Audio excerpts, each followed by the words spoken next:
borrow from them. And this is what we did when we took their classic Ichiban bit and made it our own. Classic? Well, usable. Our new bit has begun officially. Niban.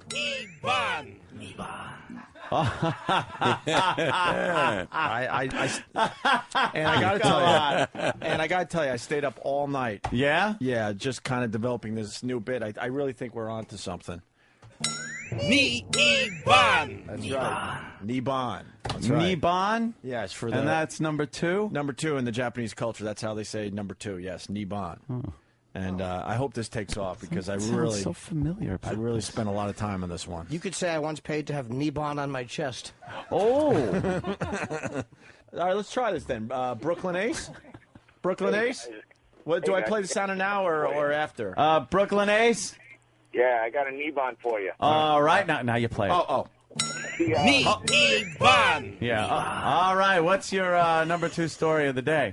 The Long Island cops want to add a $50 surcharge to speeding tickets on certain highways. And strangely enough, Anthony, yes, the LIE is on there. Yeesh. Niban. That'll cost me. Well, that's a pretty big story. I'd say it's number 2. Yeah, that's number 2 That for could the day? be number 2. I don't know. All right. Other people have some? Yeah, let's try another one. Mongo the trucker. Hey, I have a Niban for you. Hold on. Niban. All right, Mongo, what do you got? I had a watery Niban last night that sounded like a hailstorm on a farm pond. A watery Niban. Oh, is it a number 2, Opie? Niban.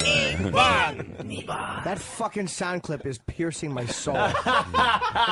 Yes, what? I think it's perfect. I think certainly is. I think we really honed this whole bit together very quickly. Oh, that is fucking... It's literally a sledgehammer to my fucking ball bag. It's Niban. It's our new bit, Jimmy. Just go with it. Come on. I think it'll take off. I'm hoping we can maybe, I don't know, tattoo it to someone's ass or something. What's wrong, Anthony? Nothing. We're in the middle of doing our show. What's I wrong? know. It just comes over me sometimes. But Maybe Danny could just chime in. No problem, Mr. C. Anything you want.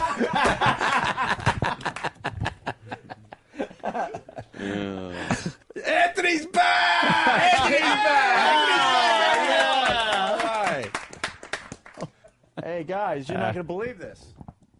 We got Big A! Big A! Big A! Big A! Big A! Big A! Big A! Big A! Big A! Big A! What's up, Anthony? What's up, Big A? Big A! Big A! Big A! Hi, Opie. Hi, Big A. Right? Is that what he does? Yeah, good. Yeah, good. What's up, Big A? Where's Crazed? Fuck crazy. Whoa! The Opie and Anthony Show starts now. Previously on O&A. How about if you looked over and your husband was sitting on the floor with his head back on the couch, and the other guy was sitting on your husband's face, and your husband was eating the other guy's rusty asshole. Would that be a problem? And then he came over to kiss you. Would that be a problem in your marriage? And the other We have some really good gay friends that are going to love listening to this song. No, but would it turn you off? It's a very good question. Listen to Jimmy closely, please. Would it turn you off if the other guy was sitting on your husband's face, getting his ass eaten, jerking off, yelling, "Help Daddy come"? And then I took this girl there, so this was our date, and I take her there, and then we watch, like, this couple, one guy's jerking off in the corner, this and that. Then I take her from there to look at rats. And Was the vault empty? Not as empty as my fucking soul, but there was a couple creepy guys, and You brought a date to a sex club? Oh, she didn't know New York. And the guy's just jerking off in there? Yeah, those guys jerking off. I didn't get to really And then he see said, all anything. right, well, let's go watch rats Let's now. go watch rats. Did he get anything off her? Yeah. And her, yeah. That's pretty impressive. Herpes.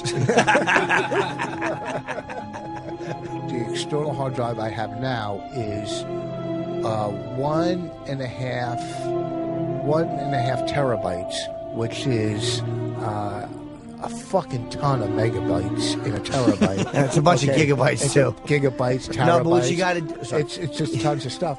So the external hard drive it's great because your computer fills up with just a bunch of useless shit, you know, and then it's so easy.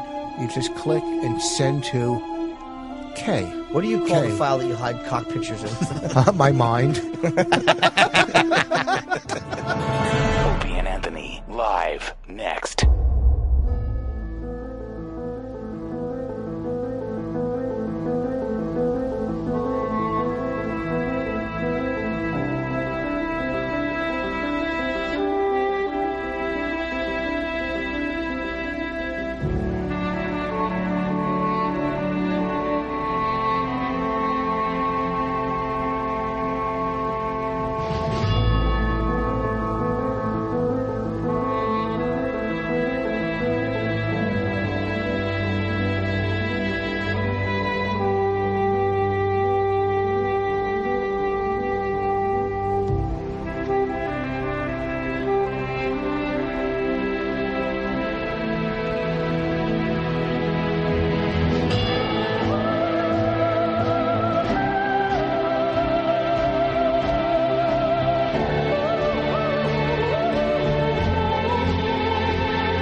Opie and Anthony on satellite radio. Host Anthony Cumia and Greg Opie. Controversial team. Opie and Anthony apologizing for yet another raunchy comment prophetically correct. Is this the last straw for the raunchy radio duo?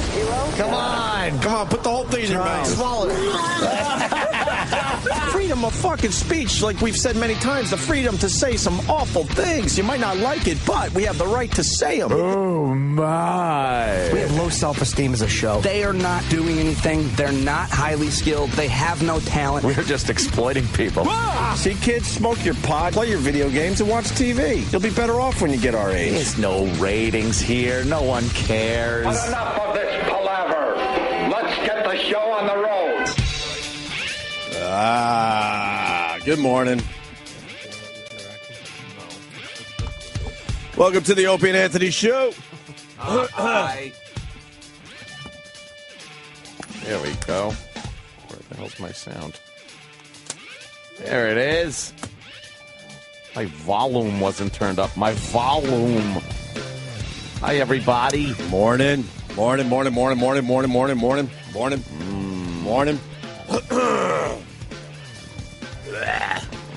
Get some of the phlegm out. Put it in a dish and let E-Rock eat it. Ew. That's disgusting. How was your birthday? Great. It was fun. Weather was great. Oh, I mean, 3 days of shit weather now. We're working on here in the Big Apple, as they call it. The Big Apple. April showers. May flowers. But, no, it was fun. Nothing, whoa. No standout moments of drunkardness or anything like that, but just a good, solid birthday. Yeah, nice weekend. That's a root-ree. And then, let's see. Yeah, getting up this morning was, not fun. Not fun? It's always after you have a little extended weekend, you just kind of lay there going, then you got to get up. But such is life. Who might argue? Anyone else do anything fun? What'd I miss? Anything fun? What'd you miss? No. No, we just beat up, the fucking idiots down the hall a little bit. I heard tell of something of that. That was wonderful. I heard tell of that. Oh, yeah. Jimmy took the lead on that one, and then I just made it hurt. Oh, yeah? Yeah. You were the salt to rub into open wounds that Jimmy left? The term skill set. I was thinking of it up in the elevator. He kept saying certain people just didn't have the skill set. Oh, and I'm thinking how much I would hate to hear that about myself. You don't want to hear that you don't have the skill set. Someone was very sad walking to the elevator yesterday. Very sad. Yeah? I'm sad now. I'm really sad. Oh, well.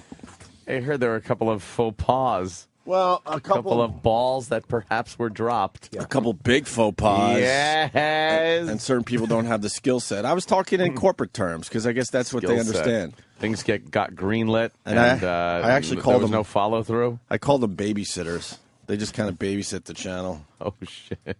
There's no vision for the channel. There's just a make sure they don't blow up the place. That's about it. Yeah. Whatever. We'll move on from that today because I got some fucking meetings to do with that one. Got to go upstairs. What? Oh yeah. What is that? To Mel.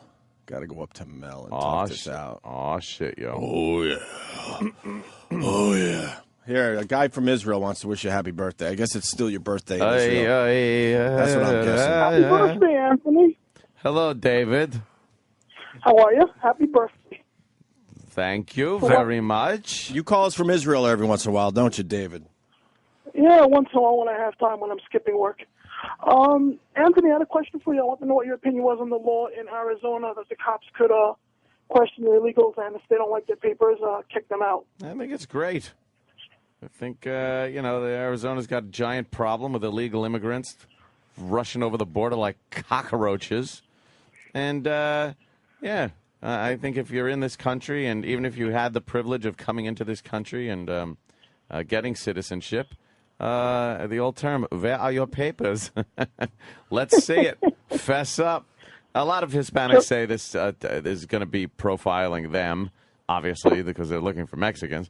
But let's say you are an American citizen, born here, born and raised, never set foot in Mexico. You live in Arizona. See, their problem is that if they're just hanging out, that a cop can then come up to them and question their citizenship, which does seem a little dicey there, I think it's good. I know here in Israel, when it comes to terrorists, they racially profile the Arabs. I know I go through with checkpoints every single day. Because I'm Jewish, they just weed me on. If you're an Arab, automatically you get pulled over, got to look at your papers. And, Arabs they're all terrorists. You got to watch the Arabs. All right, happy birthday, Jimmy. Yes, sir.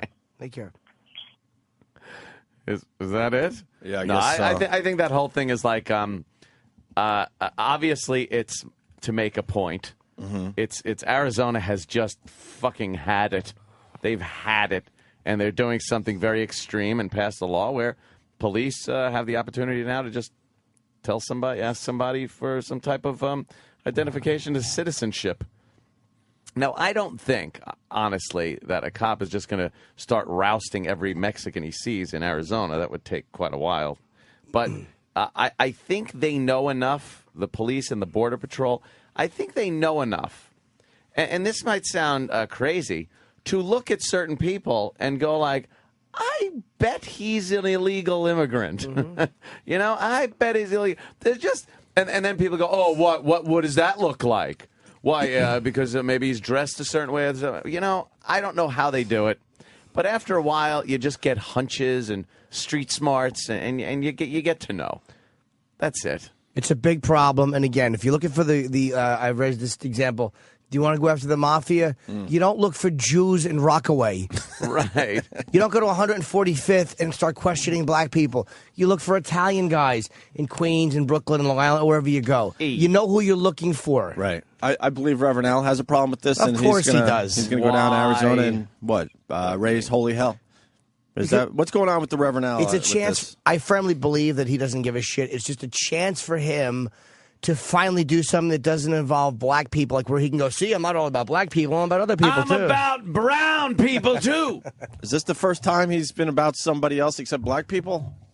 I don't remember another incident where he actually stepped up for somebody else besides his own race. And don't get me attached to the Chinky Chinese, because I'll jump right in on their boat, too. Outrage. He gets outraged very easily, and this seems to be a way to get his face in the news, because you know what? Black issues not really getting his face in the news these days. He's a black president, so they don't really need taking up for it. Yeah, black president, so it's like, kind of offset the whole race card thing. And now he's going to be the spokesperson for the Mexican. What are they, smearing refried beans on windows down there? Yeah, apparently very angry. Smearing refried beans on windows. Why would you do that? Refried beans are delicious. They're delicious. Why would you smear it on a window? I love them. I absolutely love little refried beans. Let's say hi to Chris in Chicago. Chris. Yeah, let's go. What's going on, guys? Hey, brother. What's up, man? I love your show. I just wanted to say I'm actually a police officer in Chicago. Yeah. We've had a rule. You don't have to have probable cause to ask somebody for identification. So I don't know why Arizona people are getting so up in arms. It's called I do that to Mexicans all day in Chicago. Sir, don't they call it reasonable suspicion now? For in Arizona, they said probable cause. You can have reasonable suspicion, which is less of a burden of proof, I think. Yeah, basically. Like, I mean, if I was to see you and I didn't think that maybe, you were up to any good, if there was something I didn't think that maybe just wasn't, how you would say earlier, culture, yeah. I could ask you to prove identification. But what people are getting mad at is because half the time when you have to prove identification, the cop starts poking his nose around, and then you may have a warrant out for your arrest. You may have had child support, drugs in your pocket, something along the lines that they don't want to get caught for, and that's what people are bitching about. Yeah, well, I see. So then it's almost like an illegal search because you ask for papers, and then you could start frisking and finding things on. Yeah, basically, if I follow the rules right, I can go wherever I want because I have the ability, and I'm not saying I actually became a cop because I got hassled by cops. I wanted to be a cop who actually didn't really hassle people as much. But what people are freaking out about is all of a sudden they think, oh, well, and basically, like you said, like with Nazi Germany, can I see your papers? Well, if you are an American citizen, you can be asked to prove the identification at any time. I mean, if you've been stopped for a traffic stop and you're a passenger in the seat, in the passenger seat, a cop can ask you for your identification. Yeah. You're actually supposed to have ID on you.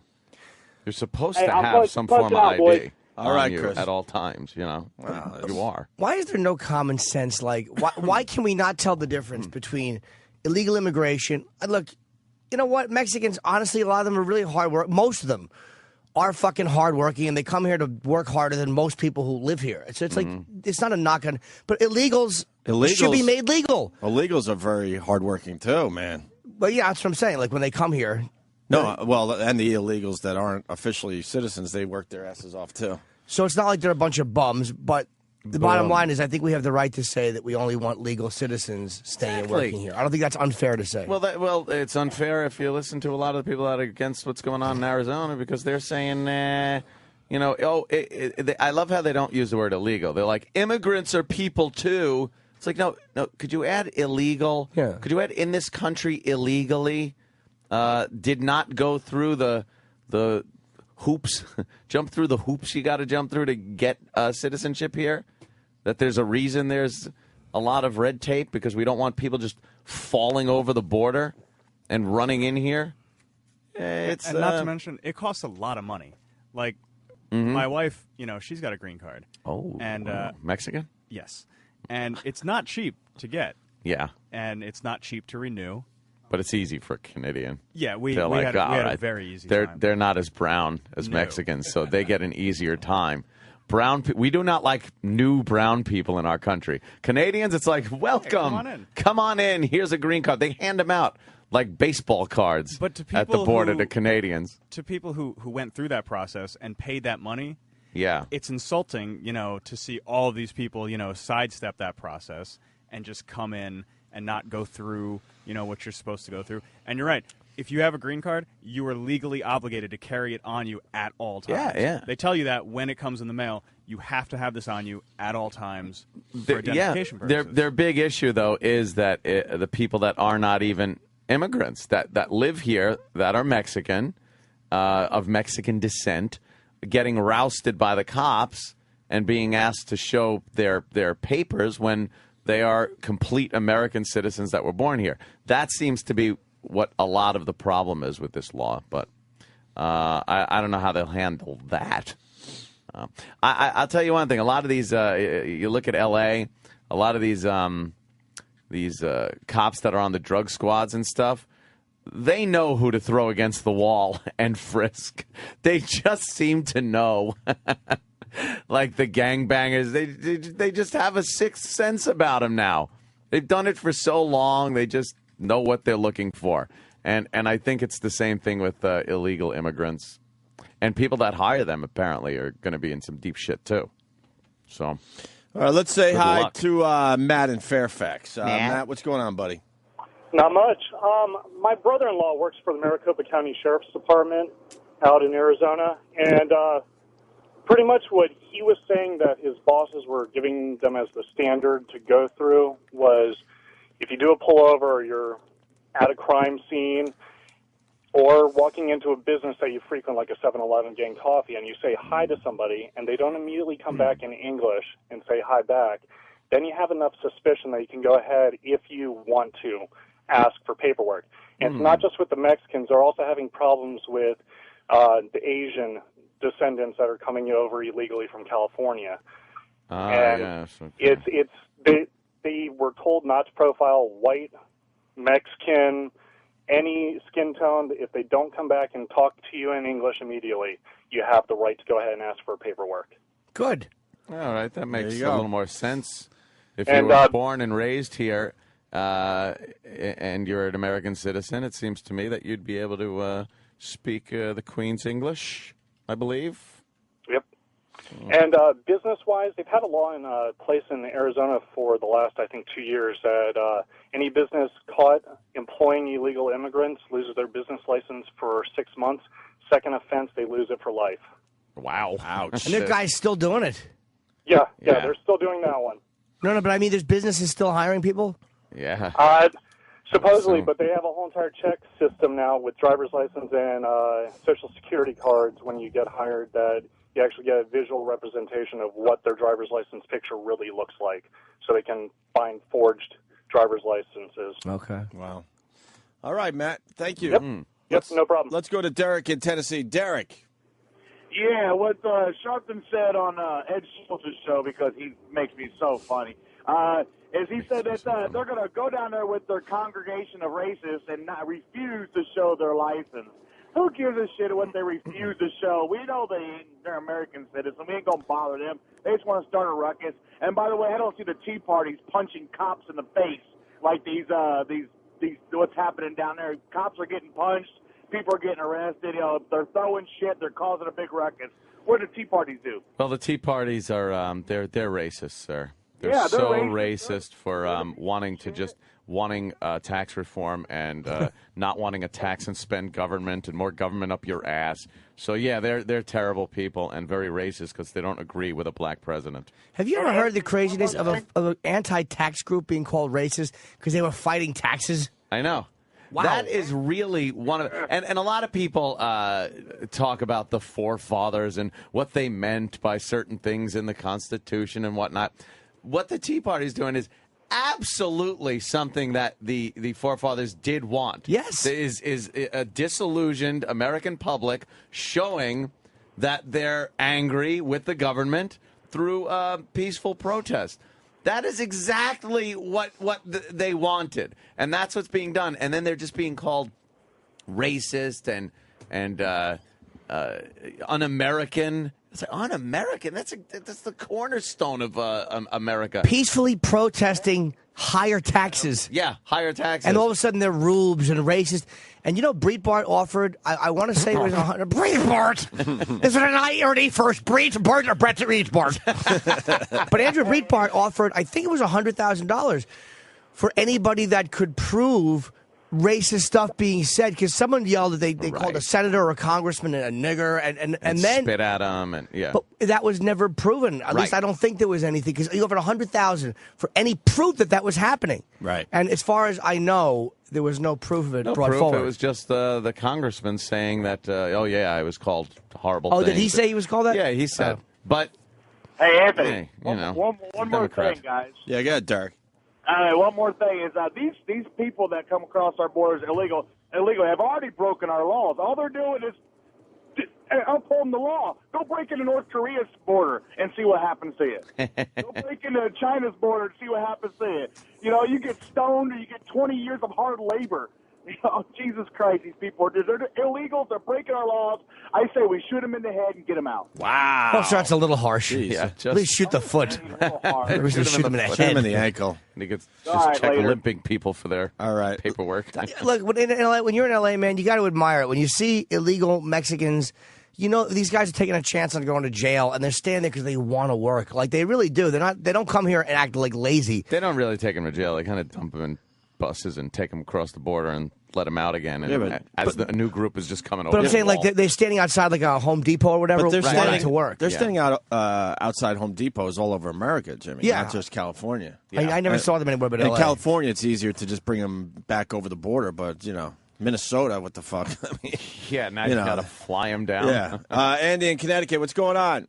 Hey, good morning, gentlemen. Good How morning. are we doing today? Hi. Hey, you know one problem you mentioned about them doing the jobs that American people won't do? It's not that they, not always. I mean, nobody wants to bend over in a strawberry field 8 hours a day picking strawberries, but they'll do jobs cheaper than most Americans will do. Yeah. And that's a big issue with them. And I mean, there's just so many issues with the illegals being in the country. If you live like down in Tucson or Phoenix, any area that's highly populated that they know there's illegals, look at how high your car insurance goes, because, you know, 90% of these folks don't have a driver's license. They don't have car insurance. So if they hit you, you're just fucked. That's Your true, insurance yes. company's got to pay to fix your car. You know, California pays a fortune every year for Spanish-speaking teachers because we got kids in school out there that don't speak a lick of English. So to educate them, you know, we got to educate kids that aren't even supposed to be in the country. It really is a financial burden on this country that we don't need. Me and Geraldo got into an argument when he was in, because it was like, all I ask is, like, I really do think if people want to come here, that's fine. One thing I would wish you would just respect the culture enough to just attempt to learn English. I know it's hard, and I know that's all I ask. It's much easier for all of us if we can all communicate and have the, as they say, commonality of language. But he couldn't even give me that point. No. He was like, well, they're learning it faster. It's like, Geraldo, we all experience life. They're not. And then me and Opie were walking home that day. Remember we were walking, and there was three guys in a building. Timing. And they're working in Opie's building, actually. And we asked, what are they doing here? Like, what are they building? And the guy, He couldn't even fucking no, those fucking communicate. Russians. Was it? Just joking. They threw a curveball. Oh, that's so. Wonderful. Couldn't Thank you, even sir. communicate it. Let's go, John in Yes, we just Jersey. kissed. John, what's up, Made out buddy? deeply. Guys, good morning. Hey. Listen, I'm all the way down in South Jersey, exit 2 on the Turnpike. Big farming community down there, okay? This is a problem, but guys, you would not have produce. You would not have any of the stuff you like to eat in your salad if not for these guys working 6 days a week, 12 hours a day, in the middle of July and August in these fields. You can't find a 20-year-old American kid on the summer vacation from college that'll do this job. It's a problem, I admit, but the one thing this country produces well, Anthony, and you know this, is agriculture. We don't make much else. Yeah, that's all And we part pretty much of that make. production, the manufacturing of agriculture, is supported by these illegals. And I know it's an issue, but without these gentlemen, Let me be we honest. we wouldn't have a farming community. Sir, let me be honest with you here for a second. I've heard that argument many times. Do you honestly think if every illegal immigrant was not here, that farms would just rot away, that they couldn't find one person that would work those fields? They'd absolutely get people to work the fields. The farms themselves would rather pay illegals a much cheaper rate than they would to get Americans working in those fields. They would get Americans working there. My God, when I was a kid, I did a lot of shitty jobs out in California, which did include things like farming and cleaning out horse stalls and crappy jobs. If it's available, someone's going to fill the fucking job. Believe me. Anthony, I'll give you an example. General Motors had major financial issues because of their pension issues, but also they had to pay so much money to these laborers to work in the factories. That caused GM and many of the U.S. automakers to get in the difficulty that they had. Yeah, well, then Notice how reorganize Toyota, and the many of these other unions. countries. Yeah, but it was a complete clusterfuck with GM, and now the government owns 70 or 80% of the company. And so does Canada. It's a mess. It's because of labor costs. So That's the biggest input for any restructure these business, Anthony. fucking greedy unions. And so you're saying because of a union problem, we should let illegal immigrants in? It's no, like sir. No. But if you have a unionized farm community of workers, do you think they're going to work for $6 U.S. an hour? No. How about that alone will crush the farmers. Just the cost alone. How about it's minimum wage, motherfucker? Get out and pick. They won't do it. They won't work minimum wage in an air-conditioned McDonald's. They're going to work in an 89-degree August afternoon. Are you kidding? Someone will take the It's job. not going to happen, sir. Goodbye. Someone will take the job. Goodbye. Good day, sir. Good day. That's it for that. Ziggy in D.C., what's going on, Zig? Hey, good morning, boys. Hey, man.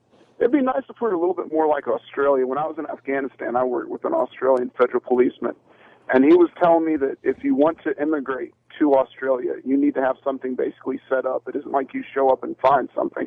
Australia needs to have you in some sort of job capacity. And once you are there, you're expected to assimilate to a certain extent. He was telling me about they were either Pakistanis or Yemenis. That it was two of them that were getting a little bit on the radical side. And Australia, they had been there for like 7 years, and Australia said, all right, here's a one-way ticket. Beat it. Scram. Yeah, Australia sounds awesome, but their food sucks. Well, you don't like Outback? No, not at all. You don't like the Bloomin' Onion? No. I hear it's very authentic Australian food. Let's go to Josh in Indiana. Josh. Hey there, Hey, Josh. What's up, brother? fellas? Speak. I was calling to comment on the guy about the call from Jersey, saying that if there was no illegal immigrants, that agriculture would disappear. That guy's full of shit. I mean, I live in Indiana. I'm surrounded by cornfields, and I don't see a single goddamn Mexican ever. No. See? It can happen.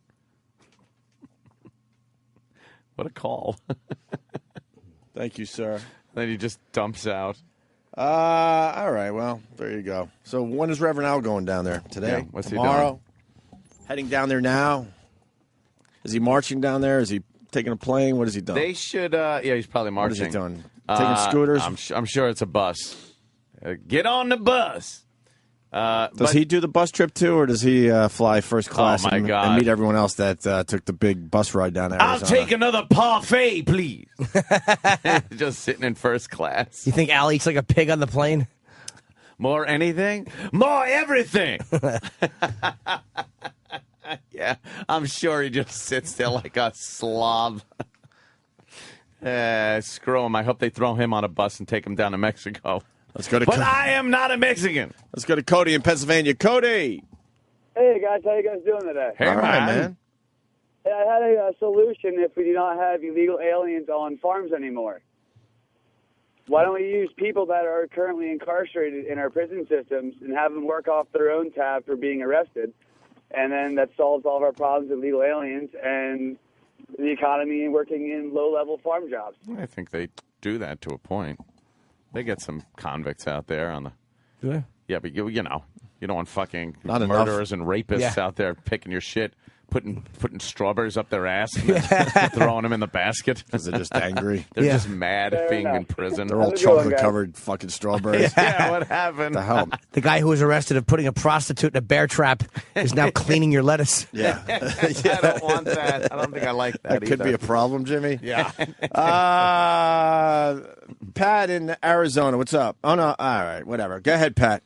Yeah, hey guys, how you doing? Hey, man. Hey, Pat. Hey, one of the issues here in Arizona is, for instance, by state law, if a illegal comes over and has a baby, which they do all the time, those babies by law automatically get on our state health care system, which is called Access. They also get access to social programs, and it's extremely expensive. Yep. And some of the other issues recently is the illegals commit a disproportionate amount of violent crime. About 20% of the violent crime committed in Phoenix here is committed by illegals. Now, the Mexican government doesn't work with us at all regarding extraditing those people back over to Mexico and dealing with them. Mm-hmm. So they end up sitting in our jail system, costing huge amounts of money. You look at the jails down in the Southwest. Wow, they are just full of Mexicans. Yeah, and a couple of years ago, we voted overwhelmingly. I think over 70% of voters voted for two bills. One of them was that if you were illegal in Arizona and you committed a felony, you were not able to get bailed under any circumstances. And the reason for that is there was, not only did they commit a lot of the violent crime, but other lower-level felonies, which they could get bailed for, they would go back across the border. Yeah, they're gone. And, yeah, we couldn't deal with it. The other issue is they drive vehicles without licenses, without insurance. There's accidents that occur. And that same year we passed a law that if you are pulled over and you're illegal and you have no proof of insurance, they impound your car immediately. Okay. Yeah. And, hey, Anthony, I didn't know if you knew about this, but regarding gun laws, in the last several months, last year and then last month, we had two big changes. One I know. Arizona now concealed carry, which is good. Well, yeah. Without a permit. Yeah. Starting, I'm not sure if I'm a big NRA member and fan. I'm not sure I'm happy with that. But, yeah, probably around the end of July, you'll be able to carry concealed here without a permit. And last year, the governor signed a bill that allows you to carry inside establishments serving alcohol. Yeah. Which I don't think is a good idea myself. You know what I say about that? Yeah! Yeah! Come on! Bring it on! Yosemite Sam firing some shots into the ceiling. It's like the old saloons. You have to check your gun at the door. And, hey, Jimmy, I heard your conversation with Geraldo about immigrants, and he basically, if I remember right, he said he would be willing to pay money if somebody could show him a second generation from Mexico that doesn't speak English. And having lived here for 43 of my 45 years, I deal frequently with second, third generation that do not speak. And I think we all know that there are a segment, and it wasn't even like I was saying, again, hit them with bats and get them out. I was very reasonable, and there's nothing that annoys me more than when somebody is really unreasonable. I didn't think it was unreasonable to say, hey, look, I think that they should learn the language. Well, one of the issues we've had here also is studies have shown for every time over many years that kids that don't speak English that come over and immigrate here or are here or their parents are here illegally, English-only immersion in the grade schools, these kids learn English much quicker. But the Hispanic community has fought this, and we spend a huge amount of money here in cost so we can teach kids in our school system here in Spanish, and they're not forced to learn English. Oh, that's crazy. There you go. All right, sir. Crazy. Thank you. We got to go to Randy in Missouri. Randy. Yeah, I just think it's sad. They got these bus lines that run up from Texas up to Chicago. I stop over in Illinois every night, and there's 4 or 5 of them stop in there at night, and the people get off of them, and they have no English. You tell they're all illegals, and even like the bus drivers, the luggage place up under the bus. They run teams, and one of them will drive, and the other one will sleep up under there. And these guys are running back and forth, like I said, 5 or 6 buses a night going both ways. And it's, how can you stop illegals? Just busing the illegals to other parts of the country. Yeah, when they're busting them. Wow. Segregation. All right, brother. Have a great one. Thank you. Let's go to Kirk in Missouri. Kirk. Yes, I say kill them all. It's all fair game. White power. All right. Let's say hi to Pat in Staten Island. Pat. Yeah, Anthony, you mentioned greedy unions. Was when you were in that Tin Knockers union, were they greedy? Yeah. As a matter of fact, certain people were being paid a lot more than they should have been. Yeah, they were. Did you collect your check every week or every 2 weeks? Yep, I did. I had to be in the union to get that job. Exactly, and God bless you for what you advanced on to. But I mean, when these billion-dollar corporations like BP and General Mills and all that, when they start lowering their prices on their products, then maybe we won't have to fight for the wages we earn. Can I ask you a question about the unions, sir? Even though I agree with unions and they are needed, and corporations will never just hand out money because they are a lot of times reprehensible, don't you think that sometimes the unions overextend their purpose and they protect the lazy? And there are times where the unions give back, but then there are other times where they're unreasonable with corporations and they're like, the company's losing money and they don't want to give back anything. Absolutely, but how about like this Goldman Sachs, this thing they're going through now, where they knew that these were bad deals that they were selling? I mean, there's greedy in the private sector too. Sure. So I mean, it goes both ways until everything comes down. If you want to clear the whole board and start over again, then we'll do that too.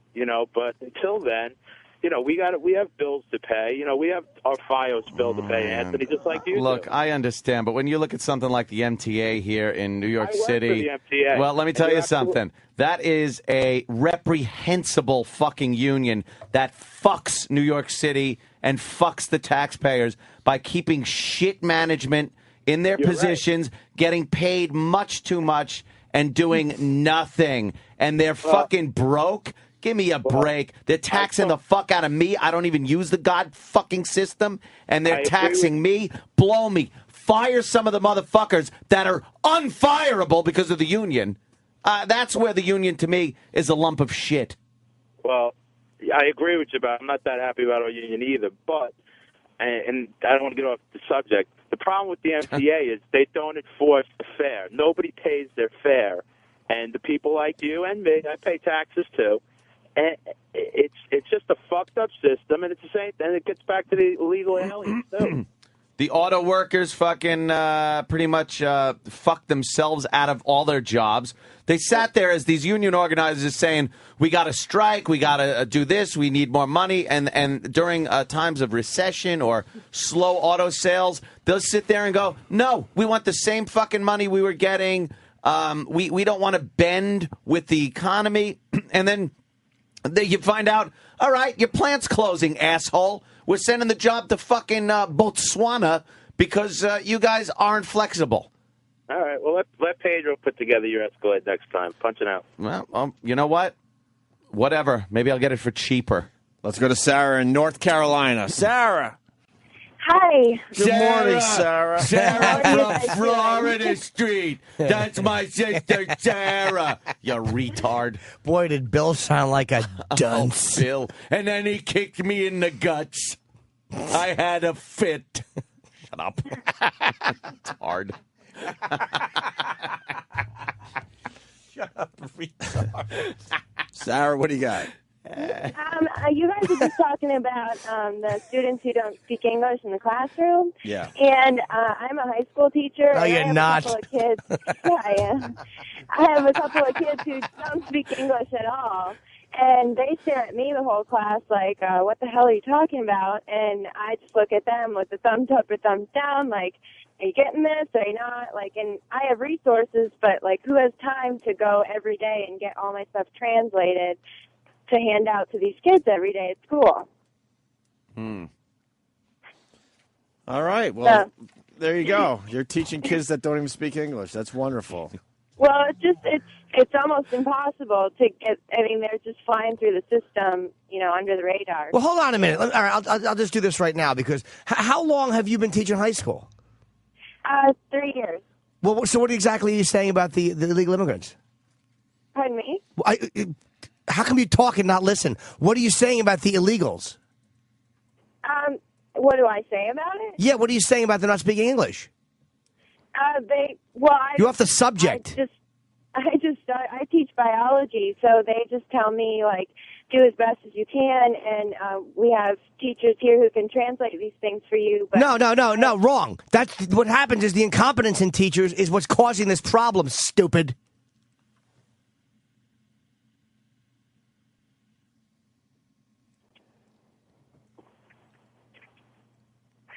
Sarah, comment on that?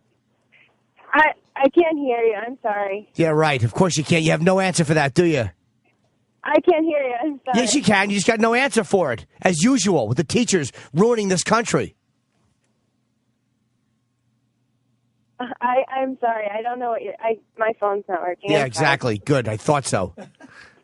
This must be what it's like in your classroom. You don't understand the student. Right. Jimmy's the student, you're the teacher, and she's gone. All right. Well. That was mean, Jimmy. Yes, of course. Mean Jimmy, but maybe her phone wasn't working. Oh, no. I held up the sign that said mean Jimmy, and I was going to do it to the next caller. I love mean But Jimmy. then she was still there. I just decided to. Be mean to her. But then she didn't respond, and I felt bad. What's the story? Do the phones work She's or a nice not? lady. She listened to you in the beginning, so the phones must have Yeah, I worked, think and they that was her worked. way of like getting out of that, I guess. I'm sorry, Sarah. All right, why don't we take our first I was break? just being a dick. Just kidding. Of course you were. I was sweet. Let's step aside. We'll get into some other things next. And now, unnecessary cruelty. Fuck you. With James Norton of the Opie and Anthony Show. Have a chuckle as Jimmy verbally thrashes a caller for no good reason whatsoever. Steve in South Carolina, what do you got for the show? Good evening. What? Washington State over the weekend, a convicted murderer was let go at the county fair. He was on a... All right, we fucking covered this already, dude. Holy shit, all right, dude. Forgive me. We fucking covered this. Okay, later. Yeah, right.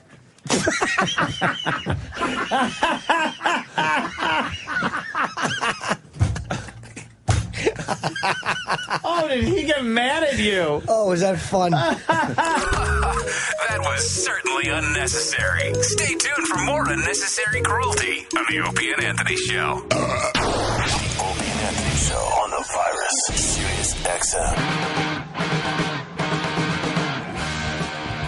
CNN is covering Boob quake.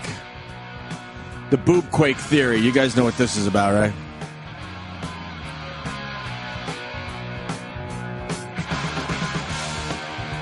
Am I talking to myself? I had a mouthful of salad. Boob quake, girls' cleavage causing earthquakes around the world. So yesterday a bunch of women got together and showed off a lot of cleavage, and CNN has a big story on it today, busting the boob quake theory. It's nice. That's how they show their displeasure with Islam. Finally, is when they're they protest the earthquake. It has to take something that stupid, a statement that ridiculous. Yeah, something really stupid and over the top for women to go, wow. Women really are kind of treated like shit by that group. But everyone was showing their cleavage yesterday, and I think we had a pretty impressive earthquake yesterday, so it didn't help matters. Oops. I think Taiwan, right? Taiwan had an earthquake yesterday. So they're like... Are they right? Huh? Are they right about boob quake? Well, I mean, the timing's not good for Boob Quake. I do believe there was an earthquake yesterday while everyone was doing Boob Quake. Am I wrong with this info or not? All right, yeah, Danny's looking it up, so one of the things going on. And what's going on with our... Oh, yes, Danny. Sorry, it was early yesterday morning. Early yesterday morning? Yeah, I think it was probably before all the boob quakeness. Before everyone showed off their cleavage? Okay, so someone's trying to tie the two together, saying, look, there was an earthquake. Oh, but it wasn't. It was before. The girls knew. The girls were just laying out their cleavage outfits when the earthquake hit. They didn't have a chance to have their cleavage on display before the earthquake hit, I guess. So, all right. Ridiculous. All right, so we're safe. Cleavage and boobs are not causing earthquakes around the world. Now, who actually came out and said that? Some guy, some Islamic, some guy, cleric or something. Yeah, some cleric, sure, a cleric, an Iranian cleric. It was an Iranian guy. Which normally they're normally where I look to for guidance. Yes, and certain behavioral modifications. Of course, they tend to know what they're saying. They tend to be rational individuals. Unbelievable, Good man! musical taste. How the fuck? Do they get away with saying stuff like that? It's just silly. And thinking that they're ever going to be taken seriously. Tito. What is going on with Tito Ortiz? Now, just before we get to the latest thing, so Tito, gets back. He's getting in shape. He wants to, fight again in the UFC. He's doing that show with Dana White and Chuck Liddell. Chuck Liddell and Tito were supposed to fight, and now they're not fighting. This is before yesterday. They're not fighting. We asked Dana about it, and he's like, you just got to watch the show. So obviously something happened that's coming up on that show to show us why Chuck Liddell and Tito are not fighting, right? Yeah. So that's suspicious. And now we get the news yesterday that he may have punched Jenna Jameson. That's what they're starting to say with the domestic violence. One bitch ever deserved a punch in the face, it's her. Jenna's nice. I know. She's terrific. She's actually really nice. And Tito's really nice. So what the hell happened over there? You ever see nice couples that just have something going on once they're home? There's punches in the face going on. I think there's a lot more to this story because Tito is the type of guy that certainly it wasn't something he would do. So I don't know. And Jenna Jameson doesn't deserve a fist to the face if that's what happened. I know her arm's messed up because she was kind of on display all day long yesterday for TMZ. Oh yeah, that's the way. That's how you handle domestic violence. You make sure you're in front of the cameras all day long. And at one point, she actually brought her kids out to the bottom of the driveway to allow all those fucking vultures to take pictures of her fucking hurt arm and her kids. Well, she's also. I mean, she's not taking it. She's pressing charges. No, I know she's not taking it, but man, she was on display all day yesterday. Can I tell you the most amazing part of the story? Sure, go ahead. I mean, I knew Jenna did really well. Club Jenna was big, and I knew her ex-husband, and you knew they made money. Lots of money, huh? In January of but I didn't realize how much. January of 2008, Jenna announced she was retiring from porn, performing, would continue to run her $30 million a year internet company, ClubJenna.com. Club Jenna makes $30 million a year. Who's going to pay sites? Well, because it's Jenna. Yeah, but hers is, even at the AVN displays, Club Jenna, her and her ex-husband Jay, I think, set it up. I think. And they just knew what the fuck they were doing. I am just stunned at how much money porn sites make because who's fucking paying? Only certain. Jenna makes it. Belladonna does not make Jenna Jameson money, but I know she does well. I'd love to know what she makes. There's probably a couple million a year. There's a very short list of porn stars making a lot of money off their $30 million a porn year. Sites. Certain names can just still because you think you're going to go see really hot chicks, and they know that she's not even fucking anymore. Yeah, like they know that she's only doing for a while was only doing girl stuff, and they still went to watch her. So what do you think happened in this situation? Who knows, man? They're arguing. They have twin boys. Someone said that he accused her of being on OxyContin, and who knows? I mean, yeah, we don't know that. That's what I didn't even hear from her. Allegations of drug abuse. That was what somebody said, and then, who knows? It could have just been a regular argument. All of a sudden, they're both single and free, and now they got twins, and it's a lot of pressure on both people. It just seems like Tito's going through some tough times. He got injured. He's fighting his way back into the MMA.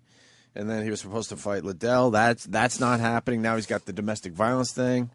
They took him away in handcuffs. You can't. This picture is genius, by the way. Tito's in handcuffs, but he's got his jacket on and tied like he's wearing his jacket, and there's no hands coming out, and you can see the little handcuff bump in the back. Oh, okay. But you cannot picture him in handcuffs because you picture him right now. It still looks. Yeah, you don't want to see him in the handcuffs. So he's wearing a jacket. It's a really smart thing to do if you can get the cops to put a jacket around you. They're probably fans. Yeah.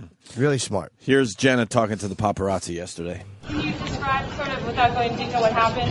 Were you shocked, surprised? I'm completely shocked. Tito is a loving, sweet man, and I've always supported him through everything. And for him to lash out at me like this is shocking, and I feel completely betrayed. Completely betrayed. And I feel bad for my children. God, it sounds like it just came out of nowhere. Wow. You had an argument that just maybe went awry. Yeah. He took that big meat fist and plowed it into her face. Nah, I don't think you did that. You saw her. No. Believe me, if Tito punched you in the face, you'd see. I think he probably hit her arm and grabbed her arm. The bandage on the arm, he probably gave her just the grabbed. goon arm. Goon armed her? Yeah, he goon armed Shook her a little bit? Yeah, because she's got a bandage on her arm. Who knows what it was? Her. And we reached out to Dana White, of course, because Tito, is he officially part of the UFC? Oh, he's back. He's back. I guess believe he back is, with them, sure. Yeah, because he's doing the TV show. UFC honcho Dana White tells TMZ Tito Ortiz could be booted from the organization if the domestic violence charges prove legit. Damn. Dana White says, we're going to be fair, but we could cut him. Dana wants to wait until the police reports are in, but the UFC can take action even before the legal process runs its course. Other than going on a killing spree, being accused of domestic violence is the worst thing you could have going for you, Dana White said. So he doesn't want to talk on our show. He made a statement, and that's that's it for this. Well, they're trying to. Oh, sorry. By the way, Danny just popped up like some classic 18-year-old Jenna Jameson, up-and-comers it's called. And again, why pay? It's all just out there now. It's part and that looks really good. That's when she was in her prime right there. That's Jesus. a horrible bedspread, though. Bedspreads could take you out of porn, man. You think so? You and didn't like smutty the pictures. Bed comforter? That's a horrendous bedspread. I was going to come, and then I saw the duvet. Right. Just horrible. Looks like it's just filled with dry cum and ticks. Because it is. And fleas. Bed bugs. TMZ is now saying Jenna laughed at his manhood. Come on, that can't be possible. Happy bud, I think you're fucking. Nah, I doubt that. You don't want to laugh at his manhood. Yeah. Wow, what the fuck? That's I've never seen that move before. Whoa. What do you call that move, Jimmy? I've never seen that move A before. whole big bunch of fun. Is that Jenna? Wow. I've never seen that move. Some man's man is standing behind her. Right. Pumping. Look up Jenna and her Justin. Wait. Explain this one before we move on. So it's like a titty F. Yeah, it's like a titty fuck from the back. But Jenna Jameson is standing, and the guy's behind her, and she's got her legs closed, and the penis is popping through the front there. Right, Jimmy? Yeah. And now she's just licking the cum. Wowee. She was good, man. The guy was just standing behind her, like with her legs closed, standing there, and his big dick was reaching through the front. Wow, she took it like a champ. She's a fucking porn star. Maybe he went to this site and got a little upset. Yeah, I thought you always just produced. What do you mean you were? What happened? That's Slow hot, motion. dude. I would love to fucking. Ooh. Look at this. That's pure gravity taking that out. The guy had no oomph to it. Just gravity. Yeah, his dick really was fucking stroking. Probably the 7th time it came that day. Just kind of fucking lose the. God. I think the reason people pay for it is because you get new content from these sites, and if the sites are really, really well run, you just get caught. It's sometimes it is hard to get some of the stuff you want for free.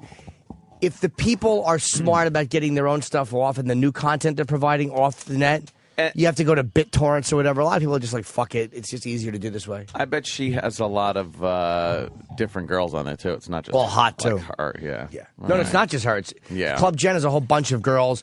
And again, at the AVN, it was like they always had the longest line. Really? Yeah, when Jenna signed, you always knew when she was signing because you'd walk into the expo and there'd be a fucking line looped around the entire place. And you're like, oh, she must be there. Oof. Oh, Top Gun from Canada. She's charging him for punching her spine while fisting. Okay, all right. I think that's factually incorrect. Oh, is that wrong too? I don't know. Just who trying to get to the alleged bottom that. of the story here with the domestic violence with Jenna Jameson and Tito Ortiz. Took it in the shitter with one of his big meaty paws. Unbelievable. So I'm sure more info will come out today on what the hell happened. Her father was living with her too. Really? I guess the father was living in the house. She's a real with, man Jenna Jameson coming and Tito to her Ortiz. defense. Well, the father called 911. He had it. He's an ex-Vegas cop. Yeah, he was seeing Oh, some. yeah? He obviously was seeing some shit and said, "You know what? I'm fucking calling 911. This is ridiculous." Why didn't he jump in there and try to maybe duke it out with him? Older guy. Yeah, but might possibly licensed to carry. Oh, yeah, ex-cop. true. He could have taken care That's of business. awkward. What do you do? Yeah, because then if you get in a jam, you gotta, What do you do? Fucking fight Tito? Yeah. Wow. That only works if your father is Liddell. If her name was Jenna Liddell, then it's there's something you can do. Unbelievable. All right. Oh, Chuck. What? Liddell. Oh, Chuck Liddell. All right. And then Donald Trump is saying our buddy Bret Michaels is in very, very bad shape. Very bad Very shape. serious condition in intensive care. Yeah, this brain hemorrhage. But I heard he was awake and he was kind of talking, but he's slurring his words and he's got blurry vision. They're hoping all that goes away. But then Donald Trump made a statement yesterday saying he's in really bad shape. Do I have that? Okay, Bret Michaels. Dr. Trump? Yeah, exactly. What does he know? Actually, here's the exact quote. Bret Michaels is in big trouble, and the prognosis is not great, Donald Trump has told TMZ about the rocker's current condition. I think he won Celebrity Apprentice, I'm thinking, too. Yeah? I have a feeling. Jesus. Because when Bret Michaels was in here, he goes, make sure you watch early, boys. He was throwing us off. The show's been going on for a while now, and he's still on the show. Yes, we weren't, but he is. The 47-year-old Celebrity Apprentice star remains in intensive care after suffering a brain hemorrhage Thursday. Trump cites Michaels' Tony Awards accident where he smashed. Oh, fuck. No one is making that connection. Where? Remember when Bret Michaels got hit on the fucking head? That's the first thing I thought of. I forgot all about that. Oh, it wasn't. Honestly, it was. When he got hit in the head with the prop. Really? Yes. You never brought it to the show. We've been talking about this for a couple I days. thought it was kind of the only thing I could think of that would. I almost said no-brainer. But that was what I thought. I just didn't think to mention shit, it. that probably caused some kind of weakening, and it just finally happened. He did get nailed, too. Trump cites Michaels' Tony Awards accident where he smashed his head on scenery mid-performance as a cause of his current condition. Holy fuck, I forgot all about that. We have that video, Dan? A source told people that thunderclap headaches that felt like getting hit in the head with a baseball bat over and over again were what caused Michaels to call an ambulance. So you think when he got hit on the head, it did some damage inside that he didn't realize. Can you imagine the constant headaches this poor guy must? It probably felt like somebody was dumping ice water on little pieces of his brain, like that type of a headache. I've had that type of headache. You know the type where you feel like there's ice water being dumped on your brain? It's like fucking brutal. Horrendous. It was on the side of his head. So the stage is coming down. He walks away, and oh my god, holy shit! He really gets hammered with that. And he got knocked the fuck out. He got knocked out.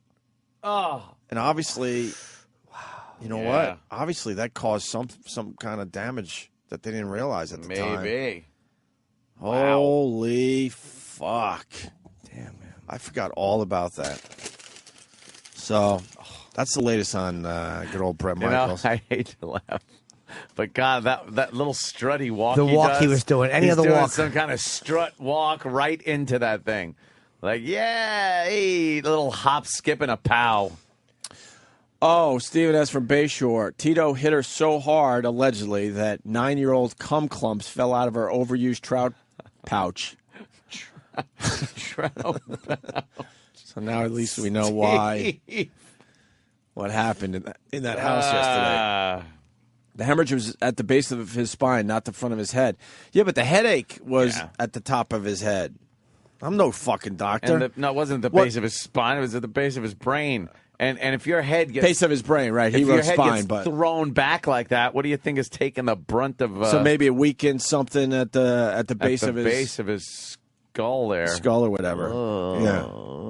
Because, I mean, he was having the headache. They said on the right side, temple or something, or the left side. God. Up top, he was having the headache, obviously. Oh, I don't want a headache. It scares me. Headaches scare you? That's why I try to stay hungover, so I have an excuse for it. I don't know if it's bad or just a hangover. Oh. My head hurts, so... It had to be the drinking, so then you don't worry as much? Yeah, he is diabetic, too. What does that mean? I don't know. A lot of... diabetics get headaches? Well, no, they could have, weakened arteries and veins and whatnot. Yeah. He's such a nice guy, man. He's a great guy. Yes. One of the nicest we've ever had on the show. I can think of a lot of fucking singers I would love to put in his place, and a lot of actors. Yeah. Who are just kind of dickheads. Oh, right. Yeah. Ugh. No, he's always come in here. Yep. Been a lot of fun. And hope the best to you. Only 47. Yeah. Yeah. He's had a good 47, though. He's had a solid 47. I'm 41. If you said I could have 6 more Bret Michaels years... Yeah, I don't know. If I was 30, I'd take you up on it. If I had 17 more Bret Michaels years, 6 more, maybe not. Because some Jim Norton years have been pretty good, too, despite being pricey. 47 Bret Michaels years is like, that's like being 85, 90. That's an impressive 47 years. Yeah, I think you double it. Double it? 94 fucking years? He's 94 regular guy years. Oh, wow. Okay. Top Gun. Jenna got him pissed by saying her bologna box looked like his... Bologna? Bologna.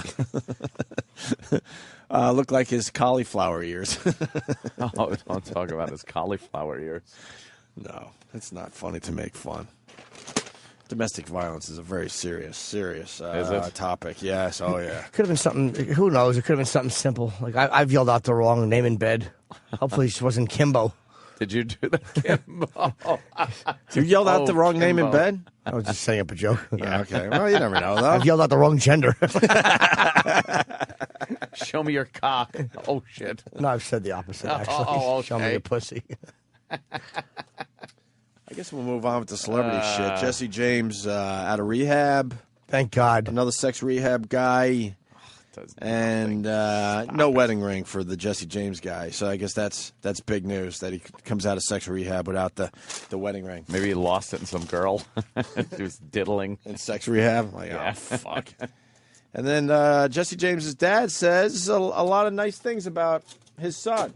Oh, yeah? Yeah, we got a nice little piece of audio here for everybody.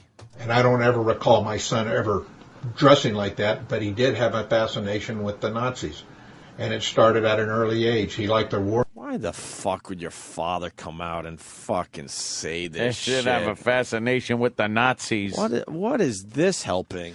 Your own father coming out and talking about how he was into Nazism. Fascination. Let's see where the father goes, because the father might not understand sound bites. Oh, right. But he might not be a guy who knows how to speak in sound bites and who may be saying something, but the real point of it is a minute and 20 seconds later. Yeah. Meanwhile, they just grabbed that. They're not going to splice it together, sir. You got to talk quick. But he's got to be smart enough to know that this can't help Jesse James's case, his cause, his situation. And I don't ever recall my son ever dressing like that, but he did have a fascination with the Nazis. And it started at an early age. He liked their war machine. He liked their uniforms. He liked their guns. He liked everything about them. And it's my dad. He just would talk about it quite a bit. We got books on him. I bought him books, not about Nazism, but about the war, and he liked reading about that. And I had a friend that was a Nazi that I used to do antique shows with. How is this? I agree, Hope. How is this helping? What a fucking asshole. I had a friend that was a Nazi. God, Jesse James, your dad's a douche. He's just not. How is he helping you? I think the father's trying to. I don't think he's trying to throw his kid under the bus. He is trying to help. I knew a Nazi. We went to antique shows and picked up lampshades and teeth. Jesus, this guy is really... my Nazi friends and I would go antiquing. How great is that? Ivan Demyanuk, the Detroit auto worker, and myself, we would go out and buy hubcaps made of gold, little hairs on them. Jesus Christ, sir. Antique shows with. And he had never met my son, and when he seen my son, he was tall, blonde-haired, blue eyes, and he come up and told me that there's a perfect example for the master race. And he gave me a bunch of literature. This could be the worst. What a defense. This What are could you be the doing? worst audio ever to try to help someone out. He gave us some literature, he's saying. And he made the kid feel like you're a perfect Nazi, so maybe that made Jesse James feel good about the Nazis. Like, wow, they Yes. like me. They think I'm perfect. Oh, I got part 2 coming up. It all makes fucking sense. Thank God, because this sounds completely insane. For the master race. And he gave me a bunch of literature to give to my son. And I gave it to him as a joke. A joke. And he started getting really interested in it, so I destroyed all the information that I had been given and didn't let him pursue it any further. No, huh? He already read it. Yeah, you really... He already read it. So far, not helpful. No, so far, not helpful. You have to put that in the not helpful category. Yeah. It was too late. Just sent him on his way already. Down that road. Here's part 2. I knew his first 2 wives, but I never met his wife he's married to now, Sandra Bullock. He had none of our family at his wedding. He has nothing to do with us because we all know how he was raised and we know what his history is. He has let it be known that he had a criminal life and was always in trouble with the law, which was not true at all. He had one incident with the law that he did 26 days in juvenile hall, and it was for something minor of stealing some film out of a photomat. Last time I saw my son was my nephew died right after Thanksgiving 2009. We went to the funeral, and when I saw him, I went over and stuck my hand out to shake his hand and said, "Greg, how you doing?" He went Sig and Heil. he said, "Don't you effing touch me, and you get the F away from me." And that's the last time and the only time I've talked to my son in 6 years. Can I tell you something? Wow. This guy, as far as I'm concerned, this guy's a piece of shit. I agree. You know what? There's a reason he didn't talk. You sell your own kid down the fucking river to TMZ, you piece of shit. Yeah. Mm-hmm. While he's going through an embarrassing divorce, even though he fucked up. What a scumbag. Yeah. Your own What father? a scumbag. Yeah, that's a bad dad. Your own father throwing you under the bus with TMZ? Holy shit. He's not being accused of hitting Sandra Bullock or stealing from her. Yeah, he did something stupid, but you don't sell your own kid out like that. What a piece of shit. And I could see Jesse James telling him that at the funeral. If my Nazi literature was burnt or destroyed like that by that man, I would not talk to him either. I don't think that's what... You don't think that was what it was? Because that, to me, seemed to be the crescendo of the whole... That he destroyed his Nazi literature. What a fucking dirtbag this guy is. Amazing. Fucking amazing. What a dirtbag. Let's go to Chris in Houston. Chris. Hey, what's up, boys? Hey, buddy. Of course his father should have known that he was into Nazism. I mean, the main symbol of his company is a fucking iron cross. Yeah. The Maltese cross. Yeah, you know, iron crosses, though, are pretty well known with motorcycles and stuff. Where'd you get that? Killing Nazis? Jesus. What, they're basically saying that's an iron cross. Yeah, no, I know what an iron cross is. But it's they're like, yeah. trying to make the stretch that it looks kind of like a swastika? No, the Nazis used iron crosses as okay. medals of bravery and whatnot. I'm sorry. But it's as far as motorcycles go and bikers, iron cross has been around for years. They've used that. Forever? Yeah. Did they get it from the Nazis? I assume. Were the Nazis the first ones to use the iron cross? I doubt it. A lot of Nazi stuff, even the swastika, was kind of a ripoff of other things. Wasn't the swastika a peace symbol? Yeah, a symbol of peace. It used to be a symbol of peace? Used in Asia. Only sometimes it was backwards. It was pointing counterclockwise. And Hitler gave it that nice little 45-degree lilt. Right. In some cases. But, yeah. Are you having a problem over there, Danny? A little bit. Hitler got an Iron Cross during World War I. Yes, he did.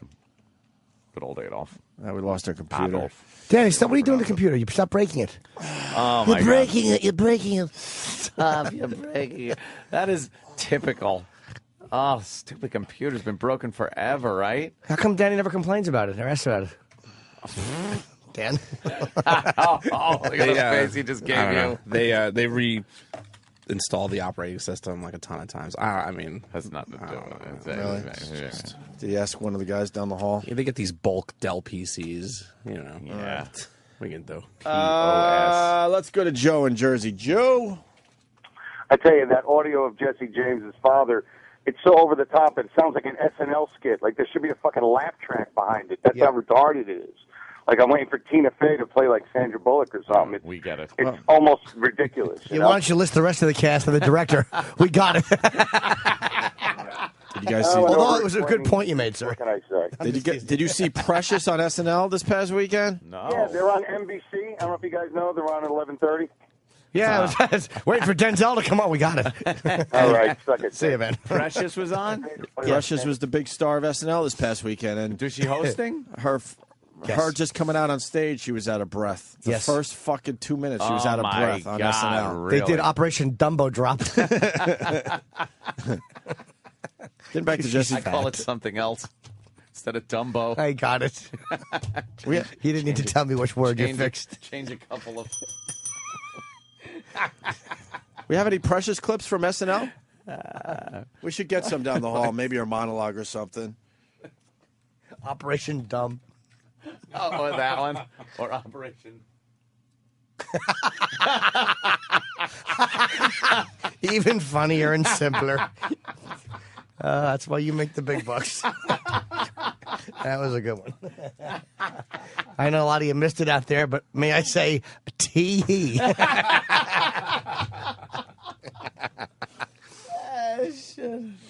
Let's go to Paul. Hey, Paul. Hey there, Paul. How you doing? Hey. Good morning to you guys all. The Iron Cross was used for a symbol of strength and power. That's why they used it and gave it out as metal. It is actually really not like when you look at the Iron Cross. It's a really nice symbol. I wish it wasn't used for such fucking horrific purposes. But Paul, we're trying to figure out who started the Iron Cross. Like how far back?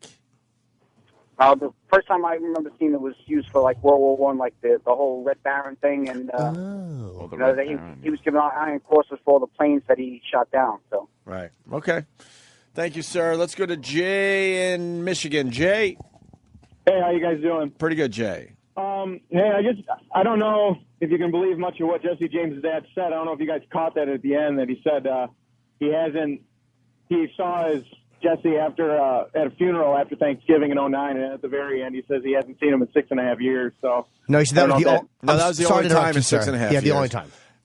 Oh, okay. And boy, if he wants to have a relationship with his son, he's going about it the wrong way. Thank you.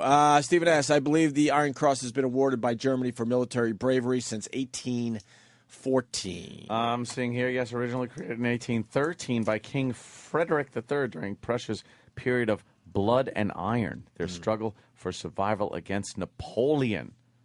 There you go, a little history lesson for the Iron Cross. Very, very good. Yes. All right, so that's the latest on Tito. Jesse James and poor Bret Michaels. Yeah. Yeah. Celebrity news. And I have not Nazi news. I have not been keeping up with the UFC.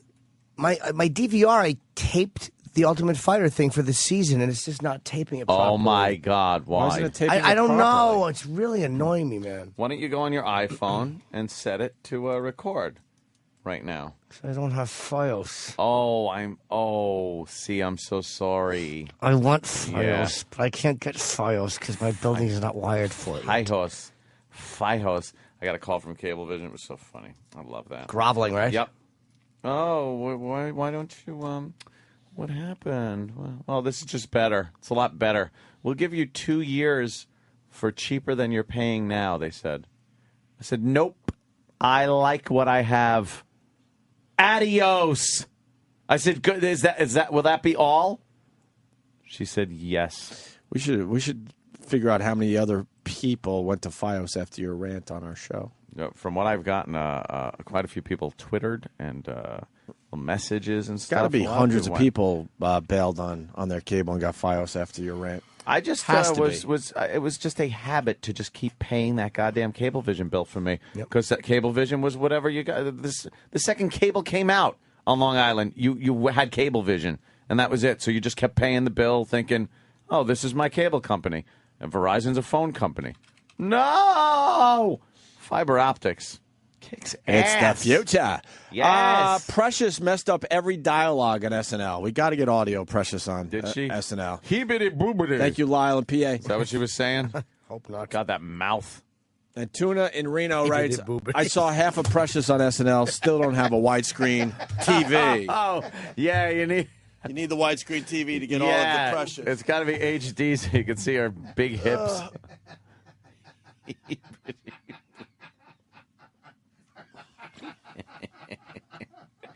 Yeah. This will take a while, so I'm going to drink some water. No, it's fine. It's just so damn funny. Oh, is this her? Coming out? Opening monologue. My God, is she giant? She's so fat the band skipped. Hey, Rodney, what I'm saying. Don't try to look sassy and sexy. She looks like Mabel King. Oh, doesn't she? With legs. Her hairdo stinks. Her wig. I know. It is such a huge thrill to be hosting Saturday Night Live. Most of you probably know me from the movie Precious. Or Free Willy. Where else would they know you from? Your one-hit wonder? Nowhere else. The drummer should throw something at the back of her head and make her feel at home. And people seem to really like it, which is amazing because it's hella rough. It's rough. Boo. It's rough. I was in it. How and rough I is was it? like, whoa, that's too much. Most of you might recognize me if you've seen me circling Jupiter. But the only thing that gets weird is Because I'm a moon. think that I am the character Precious. Let me tell you something. You're very different. Very, very different. No, you're not. I have a wonderful family, Fat. and I'm well-adjusted, and I grew up with dreams of getting a degree in psychology, which I don't have to do anymore because I'm famous now. Oh, She has hair like one of the Bay City Rollers. When people look at me all concerned, I just Hey, want to Woody. say, don't worry about me. I'm not Precious. I'm Gabourey. And Gabourey is fine. She's out of breath already.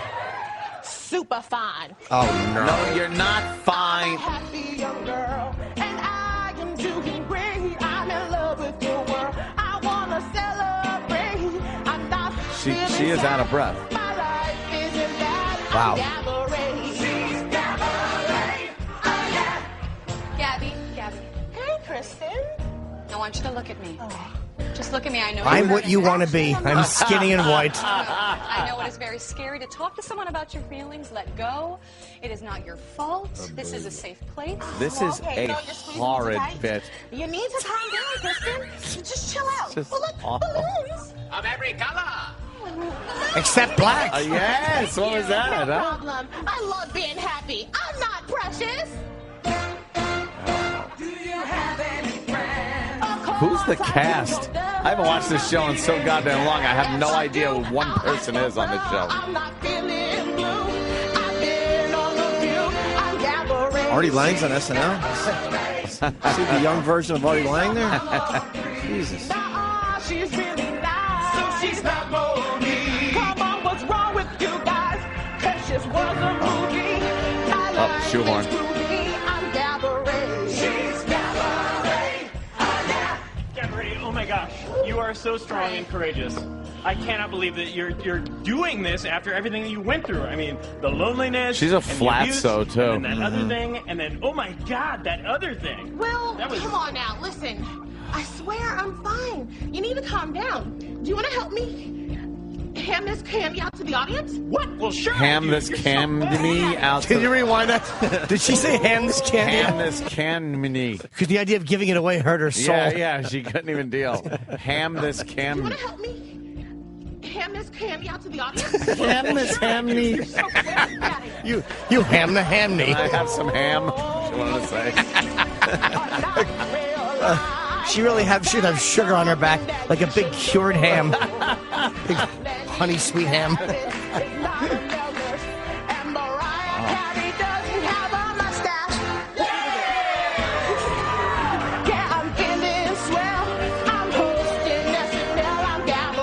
This is. It's all right. No. She's trying to be all sexy. Oh, do the ass dance. That's good. She dances like Chris Farley in a sketch.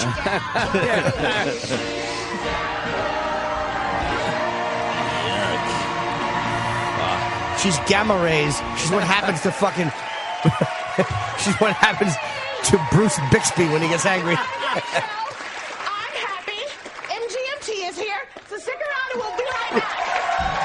Bruce Bixby. Whatever his name is. What's his name? Bill Bixby. Bill Bixby. Oh, Bruce Banner. Bruce Banner. Bruce Bixby. I'm a cunt. That's great. I think she was probably having trouble doing a quote-unquote monologue, and they were also doing a takeoff on one of her dreams in Precious. Yeah. And she was just probably having trouble with the monologue, and they were like, make her sing. Everyone is talking that it was one of the worst SNL in many, many years. Yeah, I bet she couldn't stammer her way through a bit. They just kind of threw her in the middle of these bits awkwardly. It was just very bad. Maybe, Sam's running down the hall. Maybe he has another clip or something. Did they do anything racial or no? I actually fast-forwarded to just watch MGMT perform. So I watched the monologue, and then I went to the end to watch a couple MGMT songs. What do you got, Sam? I'm cutting up the clips right now, but, like, the problem, I think that she did have a major problem with the monologue because as soon as the skit started, she was misreading the cue cards, so she had to keep doubling back and stuff. Oh, really? Isn't it weird, though? Yeah. She was nominated for an Oscar, so you know maybe the live audience killed her, like made her nervous, but you know she can act. I mean, she's a good actress. Yeah. And sometimes it's just in front of an audience, people panic. And you're reading those cue cards, I guess. That kind of takes away from the comic timing and element, right? She was really reading, yeah. No, was she? reading. Squinting, looking at it. Do we have any? I'm cutting it up right now. They should have put them in the form of menus. She would have been able to read it a little better. Yeah. Yes. Prices next to each line. She's fat. I got it. And yet I still can't get enough of the fat jokes. I want to hear them all day. I know. She has no business being on there for a one-hit wonder. You know what the beauty of this show is? You can do fat jokes all day and nobody will object. No. It's great. One gripe. Let's go to Jamie in West Virginia. Jamie. Happy birthday, Jimmy. Hey, buddy. I don't know if you guys have the high-def version, but when she was finished, this fat beast was just pouring in sweat after that first bit. Yeah, obviously she's got to sweat a lot. Yeah, she's a fat girl dancing. What do you expect? Fat person. Be careful. Jamie Foxx is going to, come after you. Oh, is that he doesn't like people going after this broad. This one-hit wonder. Whatever her name is. Gabrielle. We just heard it 20 times. I can't remember. Gabrielle. I know. Gabrielle. Gabrielle. Hey, Toucher and Rich, Dr. Baloney on Twitter. Toucher and Rich are all over the local news up here in Boston, complete with man-on-the-street interviews. Check it out. I had defended those guys last night on Red Eye. What? They're talking about it on Red Eye, too? Yeah, it's just that, Toucher said something. I mean, who said Toucher. it? Toucher said what? He made fun of Tebow, Tim right? Tebow, and he was like Lily White, like it was Nazi, like all white people. Just be bust. We know him. He's a ball buster. He's just being funny. But that stuff doesn't look good in print.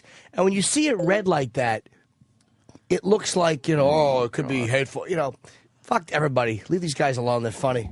So what's the company going to do? Are they Nothing. They shouldn't do anything. Are they going to do what they did a million times before and just fire everybody, or are they going to fucking hang in there for once? If they walk away from Toucher and Rich for saying, like, joking that Tim Tebow's like family, whatever, looks like Nazis because they're so white, that you should abandon CBS completely as listeners.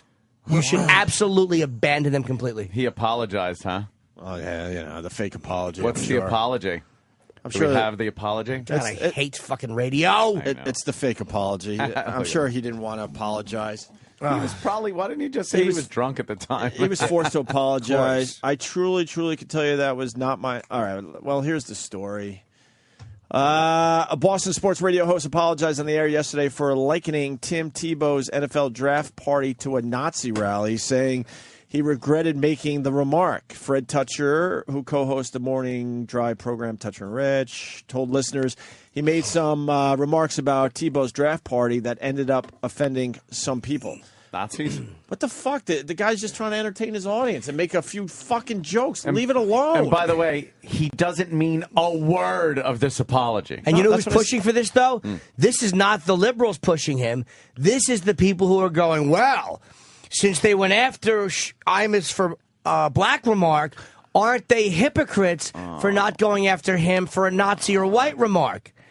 He wrote, sickening. He says, I truly can tell you that was not my intention. I apologize to you that were offended. So that should be the end of it. Right. That should be the end of it. I just apologize and I regret what I said, he added. I think the company probably told him to get on the air and apologize. Yeah. It doesn't sound like they made him read a dumb statement like we've had to read over the years. During Friday's show, Toucher described Tebow's party saying it looked like some kind of Nazi rally. Why does the paper have to just keep fucking rewriting the same shit in an article? It looked like some kind of Nazi rally. That's funny. So Lily White is what I'm trying to say. Yeah, Stepford Wives, the Herald reported. That he has to apologize for. Heisman Trophy winner who played for the University of Florida Gators. Tebow was the first-round draft to the Broncos. Chachi. Wow, Chachi survived that mess up there. He's still there? Wow. A spokesman for the CBS-owned radio station confirmed Toucher apologized but declined further comment yesterday. Toucher was unavailable for an interview. Toucher and Rich, I'm looking around a corner to read the rest of this, who wasn't on Friday's show because he was out of state. Now I can't see it at all. The other way. Recently linked a multi-year deal to state the sports radio station, which debuted in August. So there you go. Leave those guys alone. I fucking hate radio. Why can't you just say that? It's obviously a joke. I don't think he meant that it was a Nazi rally. No. It's a joke on the fact that, maybe there were a lot of white people there or whatever. It's a funny line. Screw it. And the thing is, sports radio, I fucking hate sports radio because they have this phony morality. They're like, wow, we don't like our announcers, whether it's ESPN giving that guy shit for making fun of that broad, stupid hooker outfit or him getting in trouble. Fuck sports radio. You fucking babies. Half the athletes are fucking doing, half of them do steroids or a good percentage of them do steroids. How many of these athletes are drunk driving or involved in domestic violence? Fuck you, sports radio. Fucking higher-ups that think that you're running some fucking Christian coalition get-together. Half of them are fucking thugs, which is fine. Hold on. Could you put that back up, Danny, what you just had there? Because Steve found your music, Steve, asking them if they could link up and talk about it. What the fuck, Do you Steve? honestly think CBS it's going to allow Toucher and Rich, who can't comment on this probably now at all, to link up with Opie and Anthony on satellite radio to talk about this situation? We've had 8 of these situations. I don't think this would be a good idea for them. Obviously, hey, it could pop in your head and go, oh, maybe we should. But then after 2 seconds of thought. That's a no-brainer no. Yeah, exactly. No-brainer no. That would be such a no. We'll be on to talk about it with Opie and Anthony, the guys that got fired from there. Can we get? Yes, I'm trying to get Tito. I'm going to have him talk with boxing noises in the back. Yes. Yeah. Is it okay if we talk about you in a humorous way, belting your wife in her vagina? Jesus, Steve. Listen to I understand you trying, but Jesus. Yeah. We understand, promos. Hey, we should get the news stories, though, out of Boston, because I love the man on the street and all that crap. So if the guys could find that, I think it's down the terrible. hall, that would be great. I think it's terrible, and no one should mention the word Nazi. Yeah, he's a good guy. It's another attack on Christians. You know what? I don't have anything against Tim Tebow. I'm sure he's a nice enough guy. He's a bore. But I don't care. He's a great college football player. We'll see if he's going to be good in the NFL. How about this? As a rule, he was a bore. Fuck any athlete that talks about God all the time. I don't want to hear it. You fucking catch a ball or kick a ball or throw a ball. Don't want to hear your stupid friggin' ideology. I don't give a shit. Have your dumb morality dumped on me. Go fuck off. You're right, Jimmy. All of them. Jesus, Muhammad, any God you worship. Yeah. I don't give a fuck. Do it at home. Except Buddha. Then I want to hear about it. She was hosting Saturday Night Live, I hear. God almighty. They're like, well, how do you know he's a Christian? Why should you know it? There's a sports guy that had to apologize for a Polish joke, too. Maybe the guys could get that as well. And Obama's national security advisor. who told a funny joke. And this is, again, it was on Breitbart, and they're like, he tells a joke which paints Jews as greedy merchants, but it's a funny joke. Did you hear it? Well, let's listen. In order to set the stage for my remarks, I'd just like to tell you a story that I think is true. And it happened recently in southern Afghanistan. A member of the Taliban was separated from his fighting party and wandered around for a few days in the desert, lost, out of food, no water. And he looked on the horizon and he saw what looked like a little shack, and he walked towards that shack. And as he got to it, turned out that it was a shack, a store, a little store owned by a Jewish merchant. And the Taliban warrior went up to him and said, "I need water. Give me some water." And the merchant said, "I'm sorry, I don't have any water, but would you like to buy a tie? We have a nice sale of ties today." Whereupon the Taliban erupted into a stream of language that I can't repeat, but about Israel, about Jewish people, about the man himself, about his family. He just said, "I need water. You try to sell me ties. You people don't get it." And impassively, the merchant stood there until this Taliban was through with his diatribe and said, "Well, I'm sorry that I don't have water for you, and I forgive you for all of the insults that you've levied against me, my family, my country.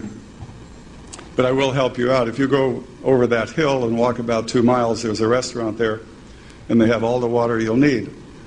And the Taliban, instead of saying thanks, still muttering under his breath, disappears over the hill, only to come back about an hour later and walking up to the merchant says, "Your brother tells me I need a tie to get in the restaurant."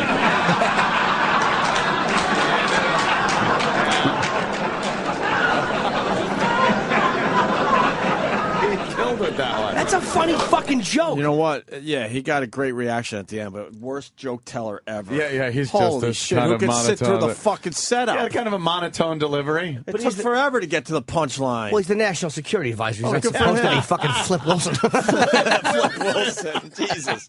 Yeah, but still, dude, who could sit through that shit? But for them to That's say a funny joke. that was not a nasty joke about Jews. No. To me, that was a joke about a guy who made an asshole out of a Taliban. Why can't God, I you hate just this. tell a fucking joke like that?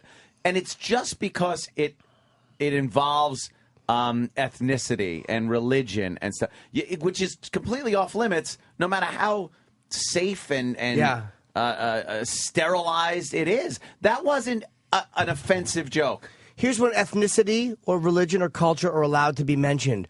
When you're saying positive things about them. Only.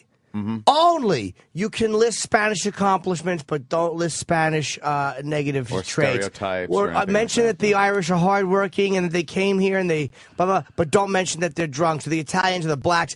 The whole fucking culture, we're a bunch of fucking little teenage girls who need nice things said about us. We're a bunch of fucking jizzbags. So did he have to apologize for that? I don't know. I hope not. What's the update on that? What's going on with that guy? Oh, he did apologize. I'm sorry, he did. I actually know that. Apologize? He did. What was his apology? God, apologies. That's what we need. Stop. That's what we need. Fucking little faggoty Americans. We need to hear where someone's sorry. And the apology doesn't matter anymore because it never stops the issue. They continue moving forward with their problems with the joke or the statement or. Jones retreated yesterday. I wish I had not made this off-the-cuff joke at the top of my remarks, and I apologize to anyone who was offended by it. There you go. No, I wish I had not made it. Why? It was funny. It loosened everyone up, I'm sure. It got a great reaction. It got a good laugh. It's a funny joke. If everyone was like, moaning and stuff, then maybe you would be sorry that you did that. Your brother says I need a tie. That's hilarious. It's great. It's a funny little twist. But on no, the that end makes there. Jews look like greedy merchants. Fuck you. It's a funny joke. God, I hate this country. What a collection of babies. You wish you didn't make it. That's so not true. It's on another, fake apology. And I then- know he had to. Obviously, he's Yeah. trying to save his own ass, but that's a fake apology too. Got a great reaction. So what we a do terrific, is reaction. we put Velcro on the ceiling. Yay! I apologize for those remarks. 2 if you cut them thin enough. Yay! Oh, my God. 2 in the front, 2 in the back, $6 billion in the ashtray. God, no. Oh, We got more info on Tebow. Mark in New Hampshire. Mark. Hey, boys. Jimmy, you were just saying that, fuck any player that believes in God. Well, No, I didn't say that. Hold on. I didn't say that. I didn't mean believes in God. I meant mentions God constantly. Okay, Sorry about that. At the scouting combine, before the Wonderlic test, they do it in groups 30 or 40, and Tebow asked everybody to lower their head in prayer, and a bunch of players just go, dude, just shut the fuck up. Good. And that was the reaction that he got, so they wonder how that's going to translate for him in the NFL. He's a goody two shoes. He really is. And he's a religious he's a guy. Very, very nice guy. Likes his Great. mama. Yes. Likes talking about the birth issue there, the abortion issue. He likes to do circumcisions in third world countries. What? Yeah, he's always trying to help somebody. Sounds fun. Yeah, but there's a lot there to make fun of. The sportscaster that got in trouble, Matt Millen, called Ron Jaworski a Pollock during the draft on NFL Network. A Pollock? Now they... It's used on All in the Family a lot. Now they are trying to get him fired, too. Thank you, Blotto, in Detroit. That's right. That's what happened. Yeah, Matt Millen's in a lot of trouble. If we could find that as well, that would be great. For just saying you dumb Pollock. A pizza feeds a family of 5. Will the defendant please rise? To hell with the expense. Give the parakeet another seed.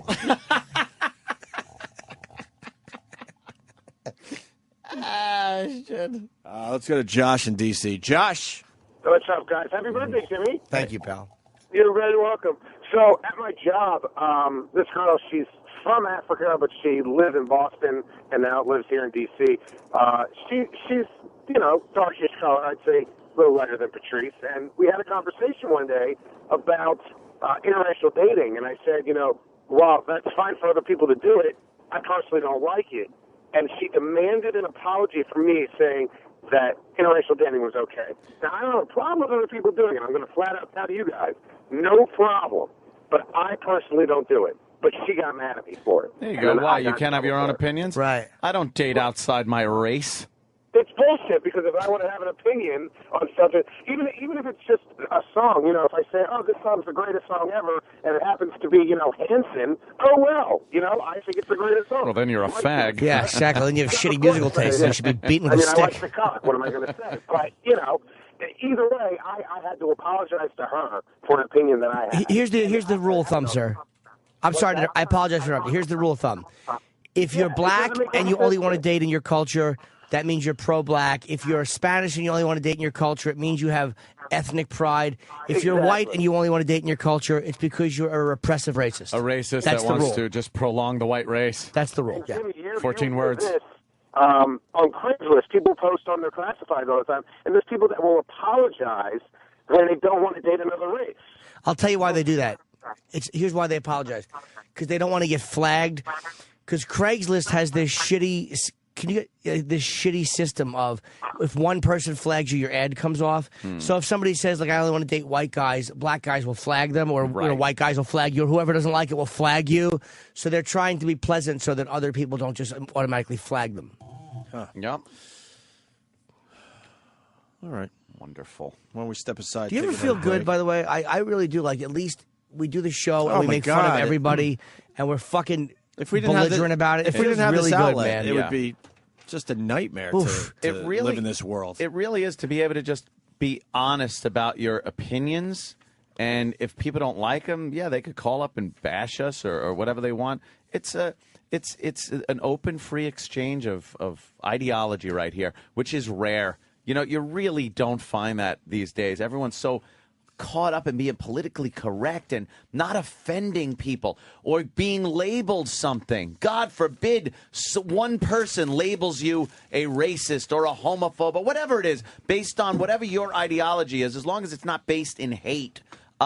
It's fine. It's your opinion. Why aren't people entitled to their own opinion now without having a label put on them, some negative fucking connotation put to your fucking personality? It's just twisted. I was on Twitter, and the only way to deal with this stuff is to be kind of vicious back. Yeah. in some girl. You never know on Twitter if it's really the person or if it's a guy. You never know who's who. But some woman said I was because she labeled that old. I think we talked about this. The old XM promo I did, which was really purposefully racist. It was way over the top, racist. Of course, supposed to be a parody. It was of obvious, right? Of course. And he's a racist pig. And well, no, but you don't have to understand. Fuck you, bitch. Smashed her. Yeah, and the listeners and the fans on Twitter are killing her. Good. Because that just taps into people are sick and tired of some knee-jerk reaction baby labeling somebody a racist or a homophobe or a thisophobe or Islamophobe and them apologizing. Everybody's fucking tired of it. It's never a bunch of people either. It's usually one or two people that decide you're an asshole. Yes. And they didn't like what you said. And, they label you. Now you got a label. I don't give a shit. Call me what you want. Hate it. Let's take a break. We'll continue. Stay.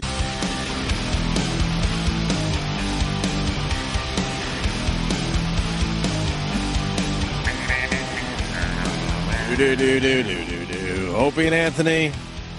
Hi. Congratulations to Travis's habitants forcing Game 7 with the Capitals. That's kind of crazy. That, my friends, like they were out of it. Is kind of crazy. The habitants didn't have a chance against the Capitals, and now they're going to Game 7. When's that? Tomorrow night, I guess? Yes. Did Ovechkin choke last night? What's the deal? No, we just had great goaltending. 4-1? Oh. Yeah. For the habitants? Was he standing on his head, the goalie? Oh, yeah. A little bit. All night. And sorry to the Sabres fans. Bruins eliminated the Sabres last night, so... The Sabres? Oh, and the Blackhawks move on. I didn't know that. They beat the Predators, so there you go. Not many teams left as they decide who's going to win the Stanley Cup this year. And that's it for hockey. Don't go into basketball playoffs? Nah. I just want to see LeBron James win, and then maybe the Knicks could get him. Yeah. Then maybe I could be a Knicks fan again. It's been a long fucking drought for us. Oh, my God. I'm a Knicks fan, but it's tough to watch the games these days. I reckon. Most fucking New York teams suck, except for the Yankees. Yeah. Fucking Islanders suck. Mets not doing so good. Knicks suck. Fucking eye. Anyway. Was it all itchy? Oh, my God. You get itchy eyes still? Let's see what they gave me. What did they give you? I talked about it yesterday. Eye drips. It has, there's super pollen in the air, which is causing us allergy sufferers. Super pollen. Really itchy eyes and itchy eyelids. So I happened to run into my allergist at a fucking kosher restaurant. Don't ask. I don't eat kosher usually. But new restaurant in town. And then the guy that ran the place said, go down the street. Get a tie. Get a tie Yeah. from my brother. And the food was great. Yeah. It really was good. But I usually don't eat kosher. And he was in there, and I told him about my itchy eyes. So he wrote in a prescription for this. Look how small this eye drop thing is. What's it called? It's a third of the size of a Visine fucking eye drop thing. Is that thing that they... Petaday. Oh. Or Pataday. Pataday. 1 drop per eye per day. That's it. How does that work? That's all they want you to use. And yesterday, I fucking lost about 3 or 4 drops trying to find my eyeball. So I wasted half of them. Eye drops are very hard to put in. You know what, though? If you have a Visine thing, who gives a shit? There's plenty of drops. Plenty. Yeah, you just go... You don't understand how small this is? That's very tiny. This is no bigger than like a nickel. Yeah, that's very It's small. the size of a nickel. There's probably only 20 drops in here, and I already Gold. wasted 3 or 4 on my cheeks. It's like gold. It is like gold. But does it work? It's working pretty good. Okay. This cost me $25 after my fucking health insurance did its job. Wow. Still $25. So what does that cost if you have no health insurance? I can't even imagine. I would have to guess what? $100? You ever have to pay I would have to guess $100 for this tiny little thing. You ever have to pay for a prescription that for some reason, like your insurance isn't covering it at the moment, or you got to call the insurance company later and get reimbursed or something, and you're like, wait a minute, that's $600 or something? Right, for 4 pills, really? Like, what is that? Really? You needed to charge $600 for 4 pills? I was well, it's because of the research that goes behind R&D. I was watching goddamn addiction show there, in Intervention, right, last night. Which, by the way, cannot watch anymore. Why? Because of Jimmy Norton. Oh, with the me, dude. It was. We've been saying me for years on this show, but it just really kicked in. Hearing Jimmy going off like that, and then watching Intervention last night. It was some chick. She was like 22 or 23. I heard just a mess. I heard last night's show. It was a big time me. Yeah. Oh, it was all about her. It was such a mess. She was taking Oxy and shooting it up. She like grind it up with some water and heat it and then inject it. And she had a kid that was taken away from her and lived with her grandparents. She's a white girl too, so it wasn't one of those, all right, kids living with grandparents. And then the father that had a cocaine addiction years ago, and the stepfather who was on speed years ago, and so just a lot of addiction going on there. And apparently she took 14 hits of acid when she was 14 and got raped or something. So she was all fucked up. So she's working at this Yankee Cranky joint. Oof. Her brother, her just older brother than her, went in for a massage. No, that would have been hot. Was in the military. Was in Afghanistan, and he came back home, and she's just a mess, and he felt all bad about it. But every time they talk to her, do an interview with her, she's crying and just, I need to do the drugs, and her whole family's life had to revolve around her and her addiction, and the fact that the kid, like now the mother's got to raise the kid. And I feel bad because I love drugs more than I do my own child, and I can't stop. God. And the family's all crying. So she has children? She has a boy, yeah. Take the boy away and let her do drugs They did. then until she kills herself. Yeah. All right? Well, that's what they were saying. If you can't stop, then, good luck to you. They were saying that was going to happen, and then the intervention happens, and they all read their letters. I just want you to know I love you very much. But what you are doing to yourself, I cannot stand by and watch. Shut up. Just get up and backhand her. And they have help writing their letters. I want to see these people without letters, how awful their speeches would be. Their speeches would be horrendous. Because they're just reading them, and it's horrible. Let's not laugh at this too hard because we all realize we're going to wind up in a fucking karaoke basement in Long Island sooner or later reading our letters. As I walk downstairs, I go, oh, what's this, a party? Yeah, it is. We're all wearing hats that have Boo on them and Anthony with an X across his face. I see what's going on here. I have a certain amount of empathy. Like, I'll tell you why they read letters. I think, obviously, it's hard to collect your thoughts when you're that emotional, and people probably tend to ramble. I was just going for a joke. Oh, no, but I mean, I understand why they need to read their it probably letters. helps. I mean, I understand they're not all, like, good public speakers and all that, but...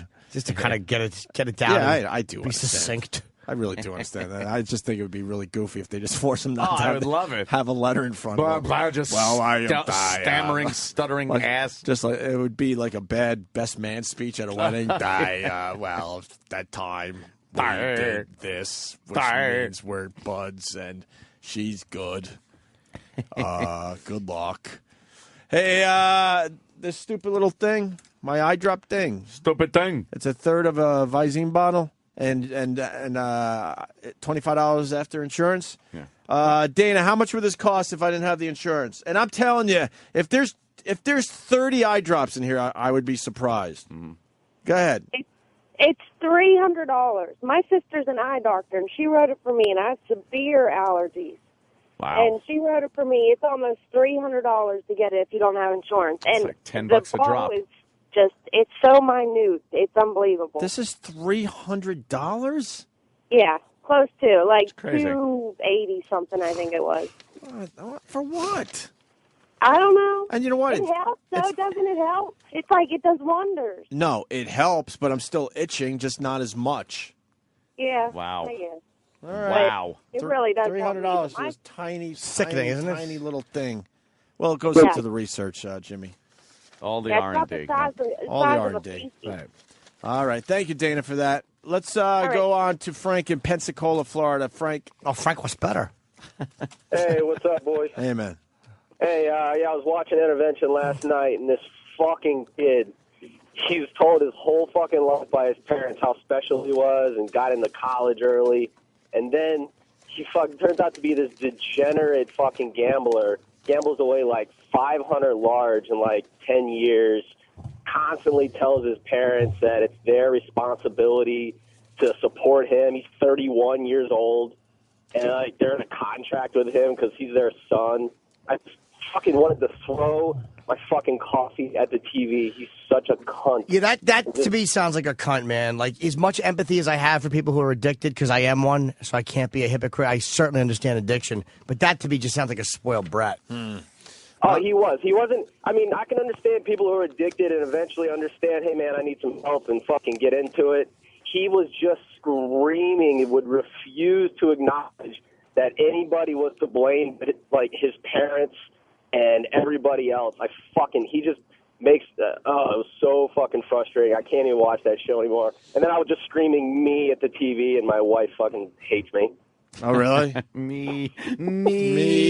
Thank you. Me. And do you understand how fucking delusional, at least people, I don't know, man. It's amazing how, like, you can do a rant about mentally ill people. And there, some of them, and by the way, any of you dummies out there, and there's very few of you, that thought I meant people that are retarded or institutionalized mentally, I'm not talking about them. Oh. I'm talking about narcissists. I'm talking about people who just won't see how fucking irritating they are. It's like you want to just grab them and go, stop explaining yourself. Stop it. You've been heard. Nobody fucking cares. Shut your fucking mouth and get back to work, bum. Get back to work, you self-centered zilch. Those are the people I'm talking about. But what kind of a job does a person like that have? Right, It's all about them. They can have any job, dude. Literally, they can be anything. The manic depressive or anybody. If you have that kind of a thing, and all you're doing is wallowing in your self-pity like you live with a shit cloud around you. Your whole life is emotional shit fumes, and we're all supposed to breathe them in and feel for you. Go fuck yourself. Exactly what it is, too. The brother and the father, at one point during this intervention last night, they meet her at her great place of work, which the brother just loved pulling up to, a Yankee cranky sex shop.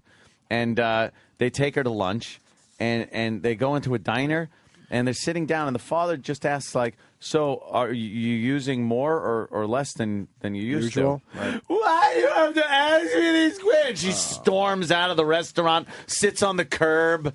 So the father's now got to go out and talk to her, and tell her what he meant, and she's just, I can't do anything. There's nothing I can do. But the reason she behaves like that is because she knows the father or whoever is in her life is going to chase her. Exactly. As soon as you stop chasing them, they miraculously get a lot better. Maybe not cured of what's ailing them, but they get a lot better. Yeah. Yay. But if you know when you carry on, someone's going to be there to chase you down, of course you're going to continue acting like that. It's called tough love. Tough love, Jimmy.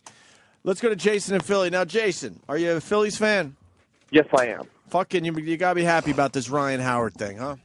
Oh, absolutely. I mean, yeah. Ryan Howard, let me tell you, for the people out there that don't know, 5-year extension with the Phillies. Ready for this? $125 million. That's a lot of money. A year? It actually can go up to $138 million, but who's counting? Well, how does it go up to 138? All the bonuses, like how many homers? Bonuses, and he actually has like another year if the club opts to pick it up. Jesus. And someone was telling me that he will be he'll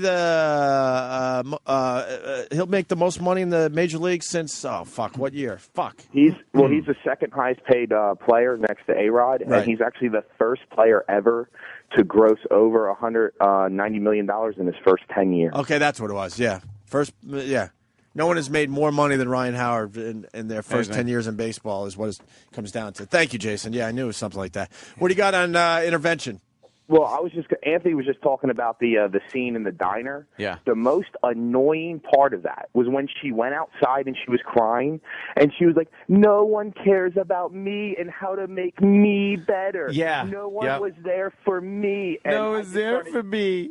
I was there. No one called me and said I could go over and live in their house when I was on the streets. Me." That's exactly what she was doing. So of course, like Frank, I started doing the me thing, and my fiance was getting so mad at me, and then she was like, "Wait, this is Jimmy's thing," and then she was like, "God damn, Jimmy Norton for making you like this," and she was just wanted to enjoy the show.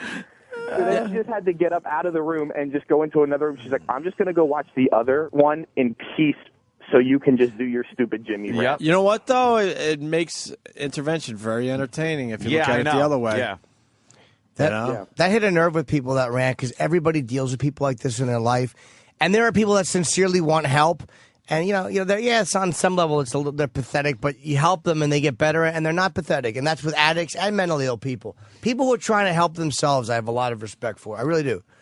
But you know the ones you mean. It's the ones that just languish in me. This girl last night was, and I'd watched Intervention plenty of times before, but it was so much like what you were describing that I had to just look at it and start laughing, going, "Oh my God, this is me, girl." You got to throw an email to the guys, because now we could be playing the clips. It'd be awesome for the show when you really see think this she was shit. raped? After like 12 hits of acid or whatever it was, I who knows? She didn't go to the police or anything, so I don't know. I'm not going to sit here and be a rape denier, but I also watched the one afterwards. Wow, just go right with your Holocaust denials. Yes, that's exactly what. I watched the one after that one with the gambler. The guy's a compulsive gambler.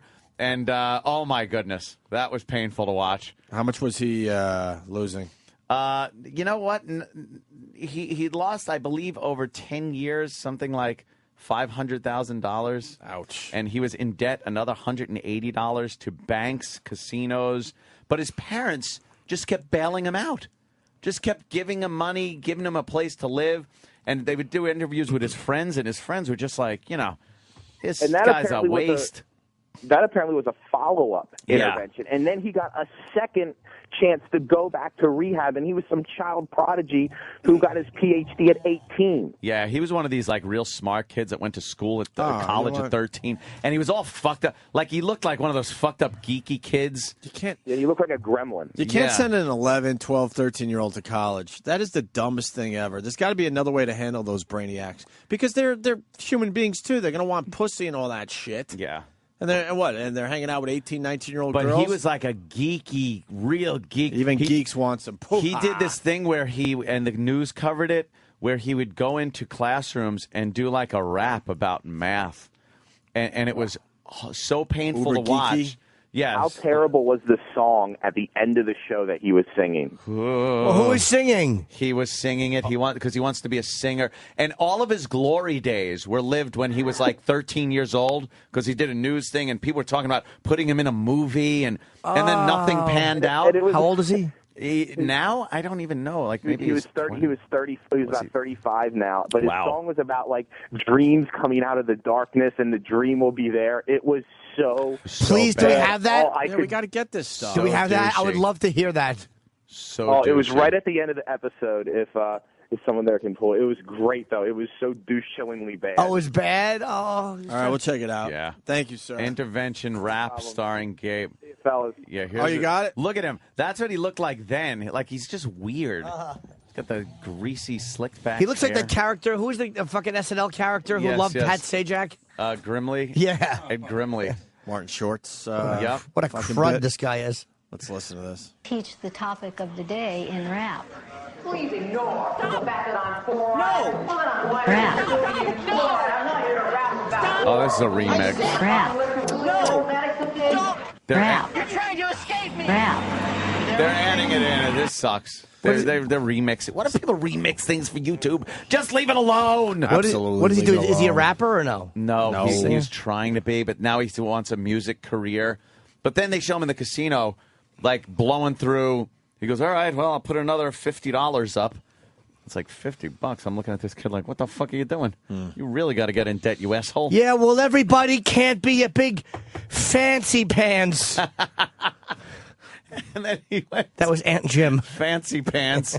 And then he went to the ATM and he tried to get out $30 more, and then he couldn't, so he tried for $20, and then he tried $10 and declined. So he was just sitting there, goes, "There's no worse feeling than having no money. I have no money, you know." And then he's asking his friends, "How much do you have in your pocket right now?" And the friend's like, "I'm not even going to tell you." He was apparently really bad at gambling. Why does he have? Why did the friends stick around? They show him at blackjack, and he wasn't even going blackjack. He wasn't doing anything like that. Did he try killing was just himself getting 4 mad. times too? Yeah, he tried killing himself. He asked his, and this is what he would do. He'd go to his parents and say, "I need like $2,800 to pay this debt off," and they would be like, "We can't. We just don't have that money." He goes, "Okay, I'm going to kill myself then." So he took pills and hung himself from a tree. Oh, he was, and they found him all limp, but they took him and pumped his stomach. They tried to make it sound like his hanging was, but I don't think he was really hanging himself. But he wasn't a bullshitter. He really fucking tried to do it. How if you hang yourself, that's not a bullshitting thing. But he didn't choke. Like, they just had to pump his stomach, and he got out after like 2 days. How did he not choke if he was hanging? I bet he wasn't really hanging. I bet it was like under his arms. Oh, okay. Let me say hi to Tim in Boston. Tim. Oh, cool. We got the end song. Tim. Hey, what's up? What's happening, man? It's not too much. I used to be one of those me people until my wife called me a pussy, and I looked at myself in the mirror. Were you being a pussy? I just was an annoying prick. You know, you get stuck in that shit, and you just let it take you, and you're just a baby. You know, you fucking ruin your life. Yeah. So you were able to realize that you had a me problem? Oh, wicked. Yeah. Wicked problem. But, And you know, I mean... A lot of people it's don't just- realize that, though. A lot of people don't realize their responsibility in things. Yeah, I got into a program and, you know, dried out a little bit, but still, you know, you're a fucking pussy. I think I can say it to anybody because I was one for a while, you know. You just fucking suck it up. Right on. Suck it up. All right, sir. Thank you. Let me go to Ed in Jersey. Ed. Hey, guys. I'm in the program, and in order for me to get sober, my father was in the hospital with me one time. I was coming out of a blackout, and he said, "I'm not going to do this anymore." He goes, "I'm just going to let you die the next time." And then my wife said to me, "You know what? Just get on with it." And I was like, "What do you mean?" She said, "Either get sober or die." She goes, "Because this in-between shit is ridiculous." Yeah, and, it you know, just that's kills the way everybody else. They got to be with people. And you decided to fucking, do something about it. Yeah, exactly. Did you know your wife meant it when she said that? Absolutely. She finally had it. She said, "I'm not I have 2 young kids," and she said, "I'm not raising these kids in an alcoholic family." And I said, "You know what?" And I wasn't raised in an alcoholic family. It skipped a generation, you know. And I just said, "Forget it. These kids deserve better than this." And I had to bottom out emotionally. But prior to that, I had lost a job, you know, the whole 9 yards. But you really got to bottom out, and you can't coddle them. Because you know how many times I kept getting bailed out, and then eventually I'd start drinking again. And until I got solid in the program and got, you know, serious, then it all turned around. How long has it been now? Year and a half. All right. And are you with the wife still? Oh, yeah. Oh, good for you, man. Yeah. I mean, things are going great. I mean, the promises do come true, like they say. Jimmy knows what I'm Yes, talking I about. do, man, and good for you, buddy. What's Good that for one, you. Jimmy? Just if you do certain things and you live your life a certain way, just life gets a lot better, and certain fears and insecurities you had will go away. And what is it? Freedom from the what is the one about being? You know, is about not being obsessed with yourself. Yeah, fear of people and economic insecurities, the whole 9 yards. Yeah. Now, do you have that itch, Ed?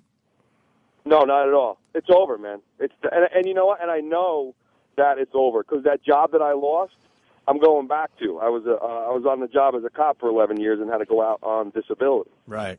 And I'm going back to that because you know, I passed all the psychologicals, and you know, I've proven that, you know, Oh, great, man. it can be done. And you know what's hard, man, about being like, you know, let's just say like not indulging anymore? It's like I try to have empathy, and I'm sure this guy understands too. It's like you try to have empathy for people who are still suffering, and yet I still find myself annoyed, whether they're mentally ill or addicted. It's like a hard line to walk because I don't want to be a hypocrite because I know what it's like to be in that place. Exactly. But yet it is annoying. But you'll see the people coming in and out of the program, and it just drives you nuts. I mean, I had a call from a friend not too long ago where they went out, they got into an accident head on, they hit somebody, and they didn't kill them luckily, but they got a DWI and they child endangerment, the whole 9 yards. Right. And because there was kids in the car, and you're like, you were sober now, like what happened, and it's just tough until you get it. Jimmy knows. How long does it take to get, Jimmy? I was 35 when I finally got clean, but it was a long road, man. Yeah, but it's misery. It really is. But a dumb question, I guess. The average person, how long does it take? Hard to say. Some people never get it. Most never get it. Some people can you get it really quick, or is that rare? Nah, most you don't quote unquote get it really quick. I would say some people have the obsession to drink and drug relieved or removed from them quickly, and they're lucky. Other people, it takes a while. Yeah. Hey, Jimmy, just to throw this out there in case there's anybody listening that's suffering, I went on an injection called Vivitrol. It's naltrexone, and it's a once-a-month injection. It's time-released. And if anybody's listening that's struggling, you can get that injection and use that in addition to, it's administered by doctors, and it actually takes away the physical cravings when you have, because it's an allergy. You really do have physical cravings in your brain. But this drug takes it away, and it was administered for me for the first year of sobriety, and it works. It takes away beer takes away the physical craving too. I've noticed that. Jesus, you drink beer, and that craving goes away. The one I was thinking of. Hey, what's up? I gotta take you fly fishing, buddy. You know what? I think I'm gonna go. Match the hatch. I think I'm gonna go back up to Roscoe. Where are you? Jersey? Where do you go? I went up to the West Branch of the Delaware this past last week when it was warm out, and we got several fish, and we don't get little shit things like bobby. Yeah. I got a couple fish, 18, 19, and I got a 21-inch brown up there, so I can hook you up, man. Get your coffee. I don't match the hatch. I don't. Well, that's good bait when Bobby pukes. When he's jumping in the water. Fucking fish started jumping. Vomit. I gotta tell you, that whole thing started out as a gag, but I kind of want to go again, man. I'm not gonna say I'm addicted or any of that crap, but I kind of want to go again. I think I'll definitely do that sometime this spring if I can find some time. I'll try and get in touch with you somehow. Yeah, hold on the line, actually. What the fuck? I don't give a shit. Hold on. Maybe we do a little fly fishing. We got Pat in Buffalo. Pat. Morning, guys. How you doing today? What's up, Pat? Hey, there was an intervention about 2 weeks ago, and it was a black guy. He was a boxer. I think his name was Rocky. But at the end of it, I tried to call a couple weeks ago, but I couldn't hang on. This guy cried in the middle of his intervention. He cries, and I thought he was fucking around. My wife's crying because he's reuniting with his twin sons, and this guy has this cry that's wait, Pat, I got to interrupt you. What? That sounds crazy. What do you mean? What are you talking about? What? What do you mean? Oh, the crying. Who's crying? Cries? Who? Which one? The boxer? A lot of guys cry in intervention. What's the big deal? Yeah, but his cry was like this shrilly, whiny cry. Like what? Like my wife is, no, worse than that. And really? Nice try, though. I'm not going to do it. No, I was not nice try. No, I have no clue. We don't want you to perform like a seal. We're just trying to get to the bottom of this. I mean, because for you to call up and just say that someone's crying in intervention, who cares? Everyone cries. They cry on every episode. What was special about this one? Right. You guys are dicks. It wasn't so much the crying as it was this sound, and you have to have them pull the clip because I could never. Sound? Yeah, what sound? Who made the sound? The guy crying? Yes, he makes the sound. And why did he make it? What was like the setup, the lead up for it? You know, I drive in my car every morning and say, I'd never get caught up looking like a complete asshole. Oops, too late, dummy. Yeah, where have you been since 1984 when we started playing this clip? We have played this clip probably 100 fucking times. We have had remixes that include the clip. We reference it all the time. Where have you been? Yeah, really, man. We're more mad that you don't really listen to the show. Exactly. I used to be in the car all day long. Now I have a desk job, so I only get about 20 minutes of the show a day.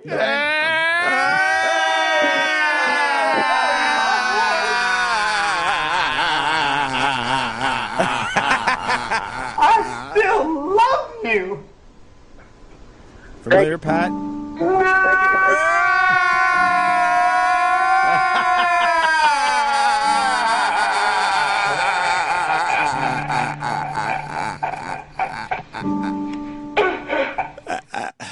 See? There it is, Hey, Pat. I have one more question for Jimmy. I don't know if Jimmy ever addressed this or not. Is he going to get into stand-up comedy someday? Yeah, what? What's your question, my friend? No, my question for Jimmy is my wife makes me watch this show every week, and I was curious if you've ever talked about, like, what was your bottom that you hit that you decided that you really had? Oh, he's talked about it. I don't know. My bottom was, I had the worst parts of my drinking and drugging happened before I got sober. I was just at one point, I'd been through rehab, suicide attempts, blah, blah, blah, blah. But I was just trying to save a relationship I was in at the time. And I had given my friend a speech about how he was hurting himself while we drank and smoked pot together. Yeah, why not? And just how he was ruining his life. And I don't know why I had a moment of clarity, like, hey, fucking asshole face, you're the problem. Wow, you never said that one. Yeah. I give Did my you say friend, man a lot? Like, man. I was just like, you know what, man? You got so much to offer. But he still love you. And he went, because he was an invalid, and I would pinch his penis skin, and he would go. All right,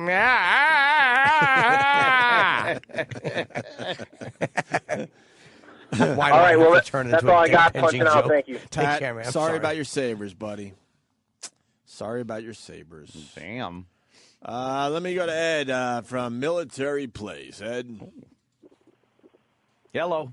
Ed. You're on the air. Ed. I'm looking to speak to Yes. Mr. Norton, please. You're on the air. You're on the air, Ed. Yes. Jim. Yes, sir.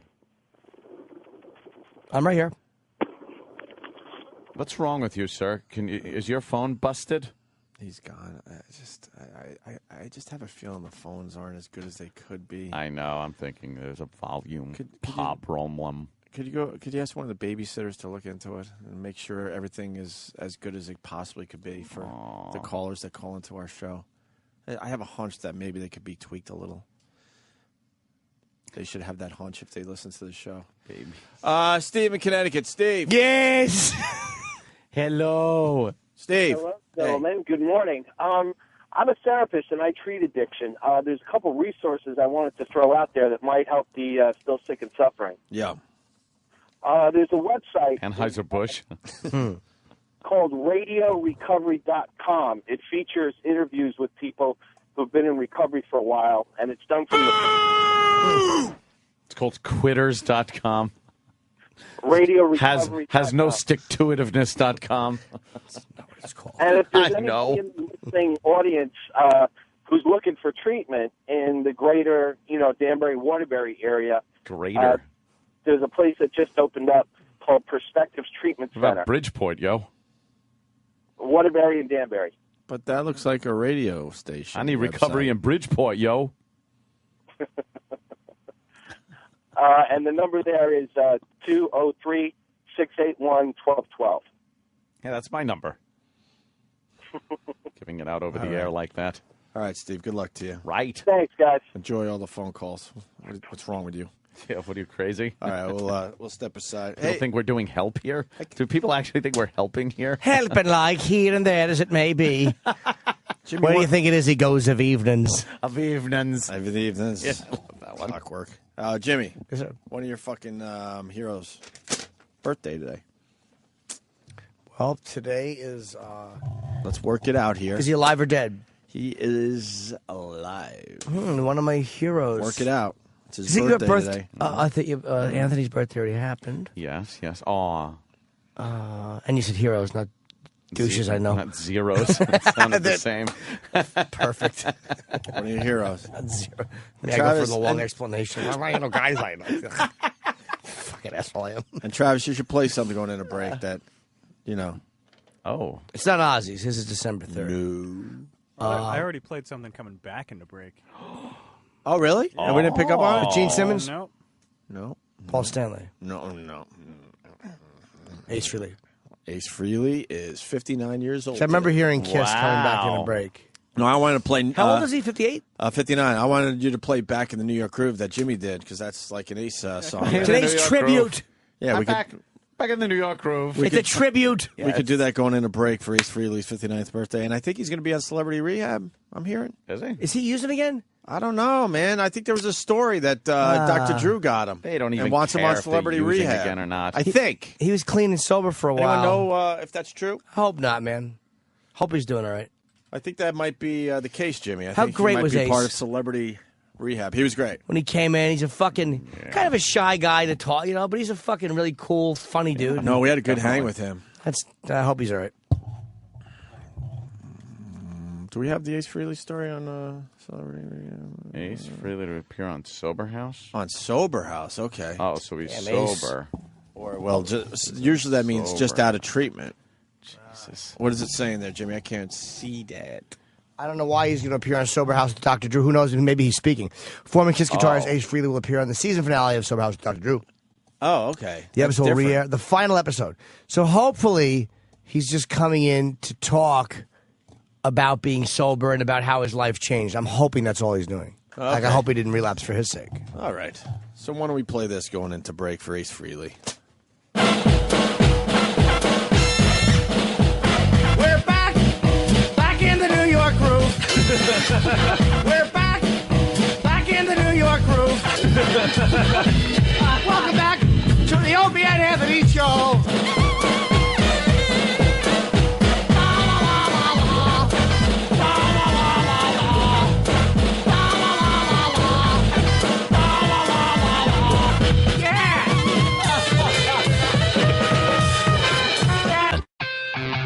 Thanks for calling the Opie and Anthony FU line. Here's the latest batch of FUs. You have 8 new voice messages. First voice message. Good morning. I'd like to give a big fuck you to all of my customers. You whiny motherfuckers. Always pissing and moaning about how you don't have any money, but then you go buy a bunch of fucking frivolous shit, and then you don't want to pay me. So fuck off. Next message. This is a big fuck you to Ashley Dupree. You self-centered little cunt. There's no way in hell that you'd be a role model for my little fucking girl. Kiss my ass, you fucking stuck up for. Next message. This FU goes out to the state of California Department of Motor Vehicle. Hour-and-a-half wait line, $900 for one truck. A standard fucking truck for 1 year.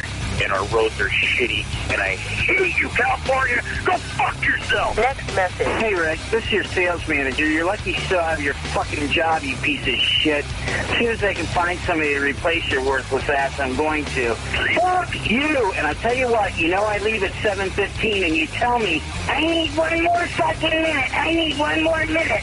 I'll fuck you. So fuck you! Next message. A giant fuck you to the New Jersey Devils for losing in round 1 again! You fucking assholes! You suck! Suck! And I paid for this horse shit! Fuck you! Next message. This goes out to my boss who'd rather send me a passive-aggressive email 5 minutes after he leaves the office than sit down and talk to me like a goddamn adult. Hey, buddy, fuck you! Next message. I want to say fuck you to the neighbor that lives near me that didn't like the fact that there were vehicles parked on the side of my house and called the fucking cops to have them towed away. Those vehicles were donated to the National Kidney Foundation and were going to be auctioned off for money to help people with kidney cancer. And I'm glad you get fucking satisfaction of driving by and not seeing them. I hope you drive by in a fucking funeral car watching. Next message. I want you a big fuck you to Opie and Anthony for teaching me bad words on the way to school every day. End of new messages. Call the Opie and Anthony FU line. 866-FU line 1. That's 866-FU line 1. Thank you and goodbye. The Opie and Anthony Show on the virus. Sirius XM. Oh, yeah. We got lots to do. We got the news report about the Toucher situation in Boston. We got Precious on SNL. She was god-awful. And we also have an update on the Tito Ortiz, Jenna Jameson thing. So I want to start with the news story. This news reporter, it makes you just fucking hate members of the media even more. This is why I hate them. Especially the local media. Oh, They're they fucking horrendous. stink. Just read the fucking words in front of you and shut your mouth. Fucking Word Bush reader. League reporter. Shut your fucking mouth and just read the story. Exactly. Without putting your slant on it. Bubble-headed bleach blonde. Well, they could put whatever race reporter they want on it. No, they can't. White is right. That's what I say a lot when I'm alone in my apartment.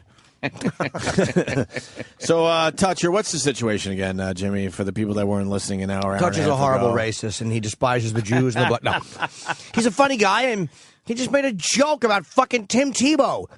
All you can say about Tim Tebow is that he's great and he's religious and he loves his mom. Good for him. Tim Tebow is a great athlete, but he's also a weirdo. He's a bit weird.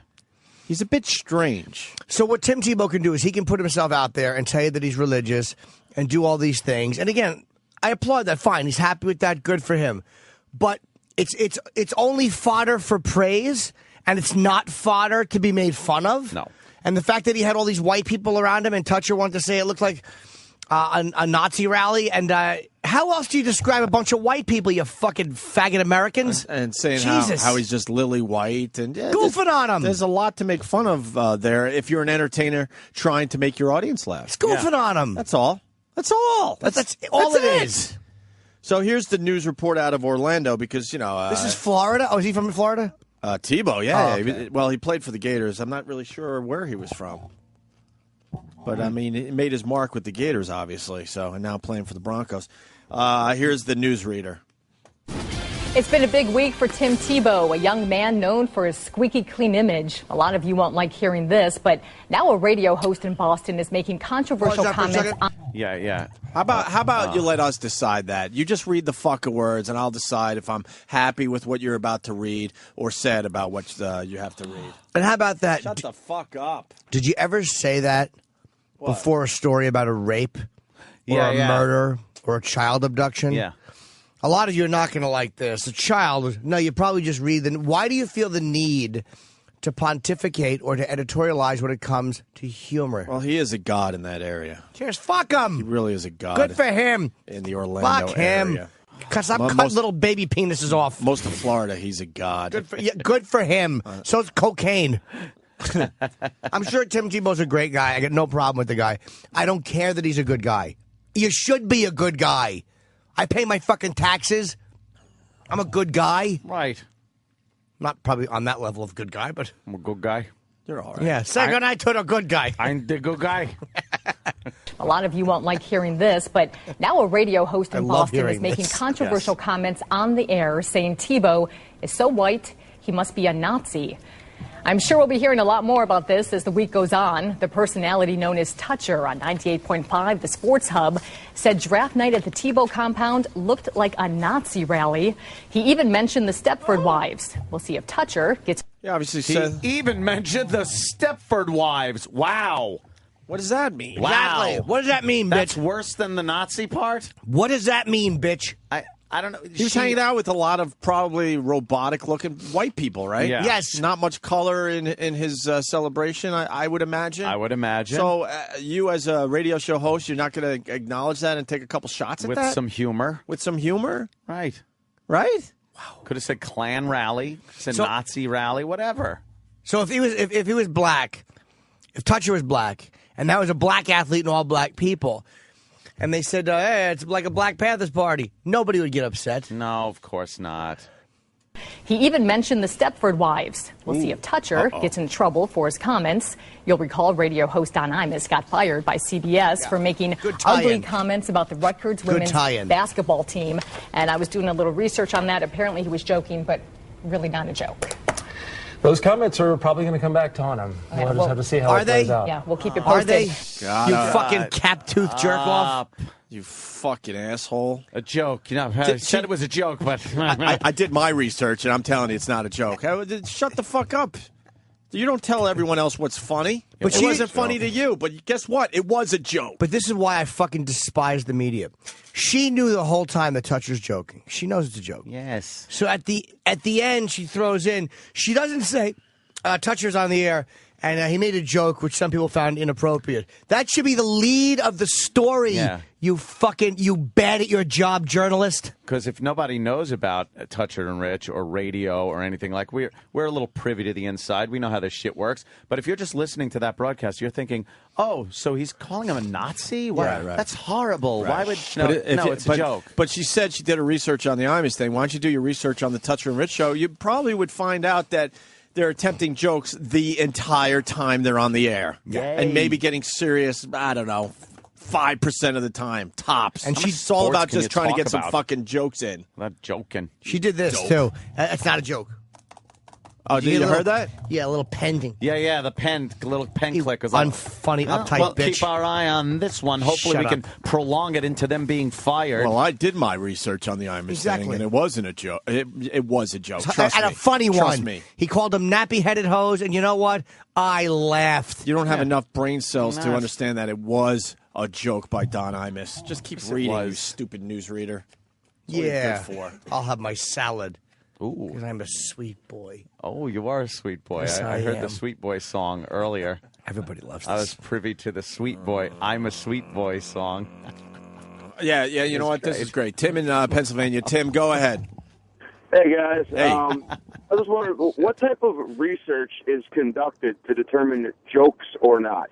Like what do you possibly do to be like, no, this one was serious, but this one was a joke? They probably had some kind of pie test, you know. Well, They probably generally, had a anything bunch with of a podcast is people valid. get hit in the fucking face with pies after they heard the Imus thing and then determine if it was a joke or not. Gauge it if it was funny. Of course, what kind of research? I don't know what kind of research you could have possibly have done. I think I know. I do think I know the kind of research. Yeah. Yeah, it's called the Black People Win Every Argument If You Joke Against Them Research Facility, I think. Right. It's not what it was called. No? No. What was it called? No, I'm not telling you. You're going to have to just try to figure it out on your own, sir. You've ruined it for everybody. That's Yes, right. you I did. will not punish you. I will punish all of them. Fox, so what's going on with Toucher? Is he all right? I hope so. I'm sure Was he he's on fine. vacation? Is he back on the air? No, Is Rich CBS wasn't finally going to do the right thing and back up one of their employees? Or are they going to let him fucking hang out there to die? They said he was out of town. He's apparently in Nuremberg for a rally. Yeah. Wasn't Rich He out was of a town or no? Nazi. I don't know. Are they back on the air today? Does anyone know? Here's Sonny in Boston. Sonny Frehley, I'm imagining. Sonny. Yeah, hey, you're missing the obvious point here. I mean, having Toucher and Rich on a sports program is a joke in itself. Yeah, they how much sports can you talk about? And they're just, goofy guys having fun.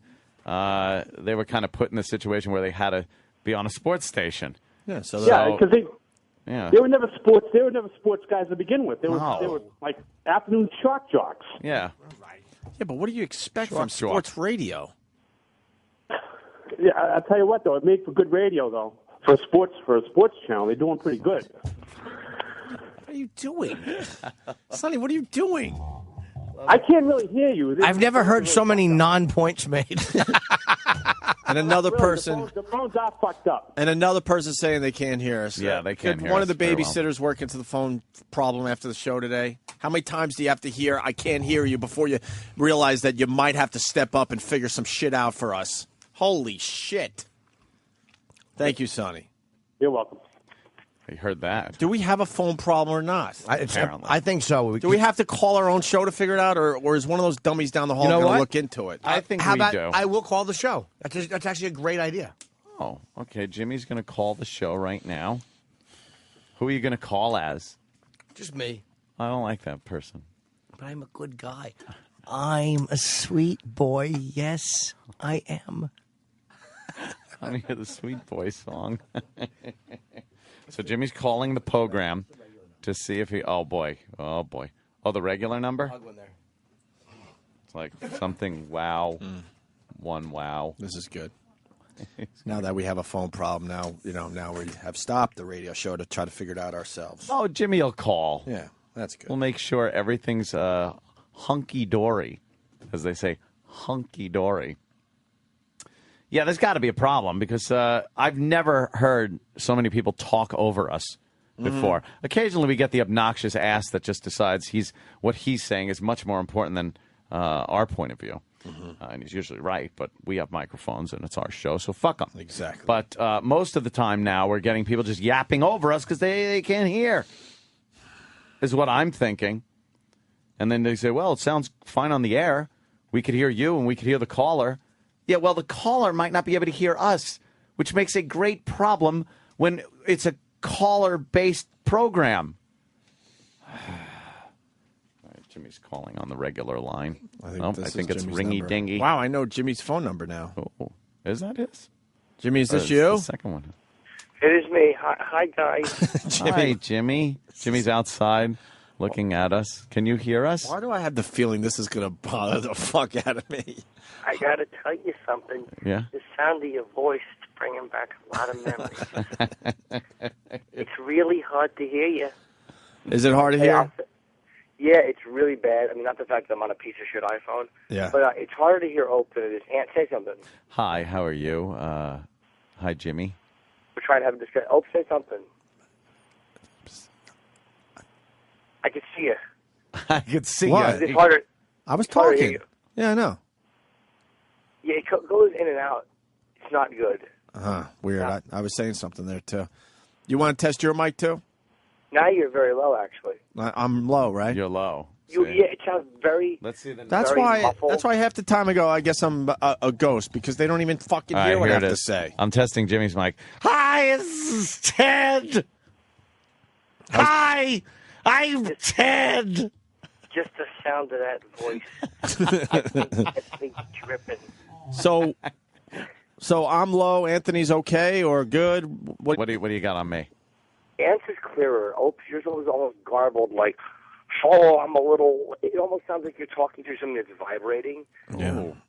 And my connection is probably not great because of. Nah, I've also complained about my microphone in general, and I don't know if they ever tackled that or not. That's a microphone. It does not sound good. Honestly, at least from this call, does not sound good at all. Right. All right. So I've done my field work. Wow, look how easy that was to do, Jimmy. Weird. So weird. Yeah. Yeah, you sound more muffled. It almost sounds like you're talking through like a little faraway thing. Like you're talking through something. Ants was clearer, but not great either. By that I mean the content. Yes. I'm never clear or concise. That was a pretty good Ted. I love doing the Ted impression. I had a guy on the set when I was doing the HBO shoot. Wait, Dr. Steve. You could hear show audio fine when you're on hold. Like, fine, perfect. Right. When you go to the caller, it drops 6 to 10 dBs. Ah. I don't know what a dB is. Decibel. He does. Dick bag. It drops 6 to 10 dick bags. Ooh. So, why aren't they fixing the phones? We don't bitch know. about this all the time. I don't know. And then these guys get annoyed down the hall when we fucking attack them. This is why we fucking attack you. The basics. We need the basics done. So there's a guy, Ray. Whatever. Do whatever the fuck you do down there. I'm sorry. I'm sorry I bother you. I'm sorry I yell and scream at you and make you all depressed and sad. You're right. Do whatever the fuck you're doing, which is probably work for all the other channels you work for. That's smart. Have guys running 202 and 197 that have 8 other jobs at the company. That's really smart because that's what Howard has. A guy that runs his fucking channels and runs fucking music stations all over the fucking place. That's really smart on the company's part. I don't even blame those guys. Jesus Christ. Fix our goddamn phones, please.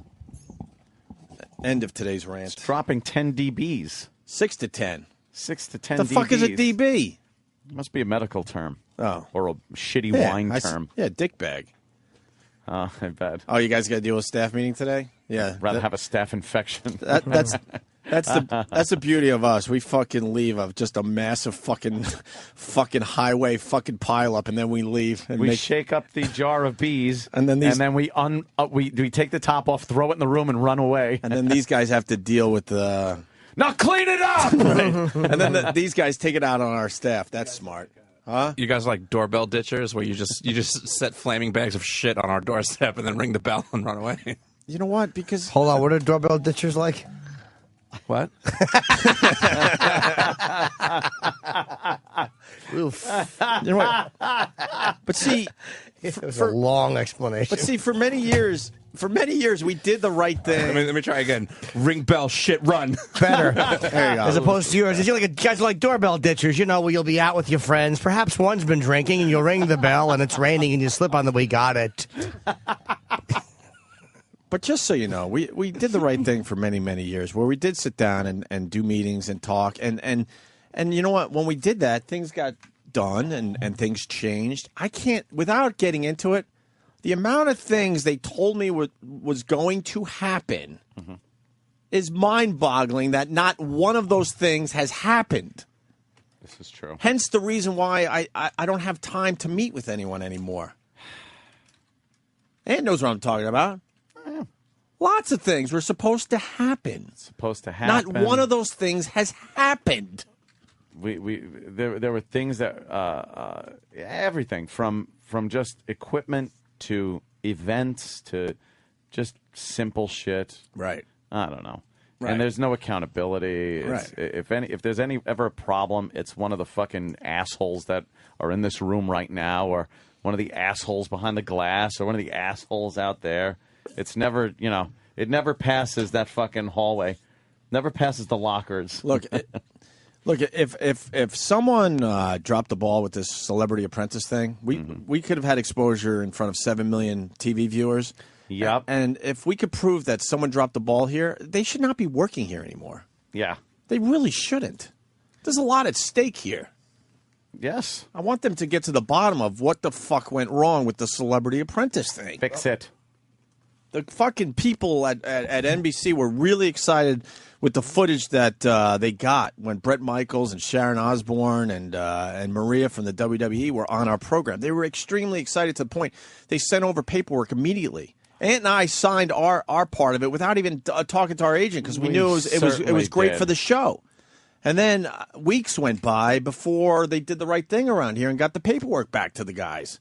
And then NBC said, well, we started editing the episode already, so I don't know what's going to happen. They basically said that. And then, obviously, the episode that we were supposed to be on ran this Sunday, and we weren't on it. And I want to know why. And I don't think that's asking a lot. What broke down? You don't take a month. What broke down? The attorneys have to even understand, like, there's a million things going on, but when you see TV, that has to be a priority. Because they edit things, and who thinks that television takes a year to make? It doesn't work that way. How does anybody understand the urgency of fucking television? Yeah, come on. On a show of that size. Yeah. Mm. And then we saw some of the paperwork, and to tell NBC they can only use 100 seconds of the Opie and Anthony show on a network show that is getting really good ratings, that is completely insane to me, and that's why I can't talk to anyone around here. Because if that's your mindset, we have nothing in common. I don't get it. We'll do a fine radio show every day, but let's not have interaction because you don't get it.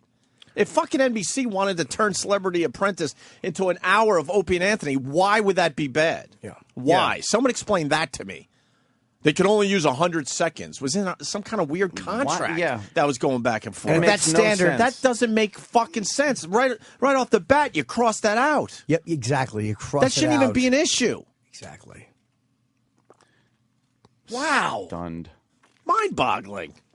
Just stunned. A month for NBC to get that contract back in their hands. 4 weeks, to be fair.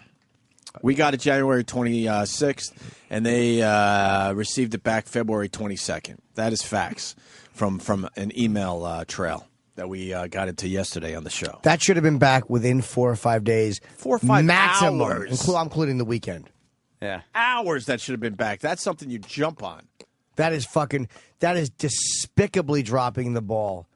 How do people not, like, how does anyone, even in the legal department, look at that and not go, wow, this is a priority? How do you shuffle that off? How do you paper push that to another person who's going to paper push it to somebody else?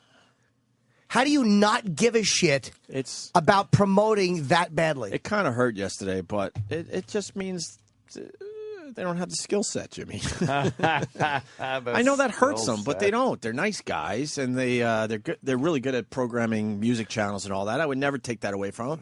But if you don't understand how that should be a priority for the Opie and Anthony, channels on XM and Sirius, you don't have the qualifications. But it even goes beyond them. For. It even goes beyond them. Like, say they made a mistake, okay, but even beyond them, it's like there's very few shows at this place that do this kind of show. I mean, Stern's got his show. There might be some shows on Stars or whatever.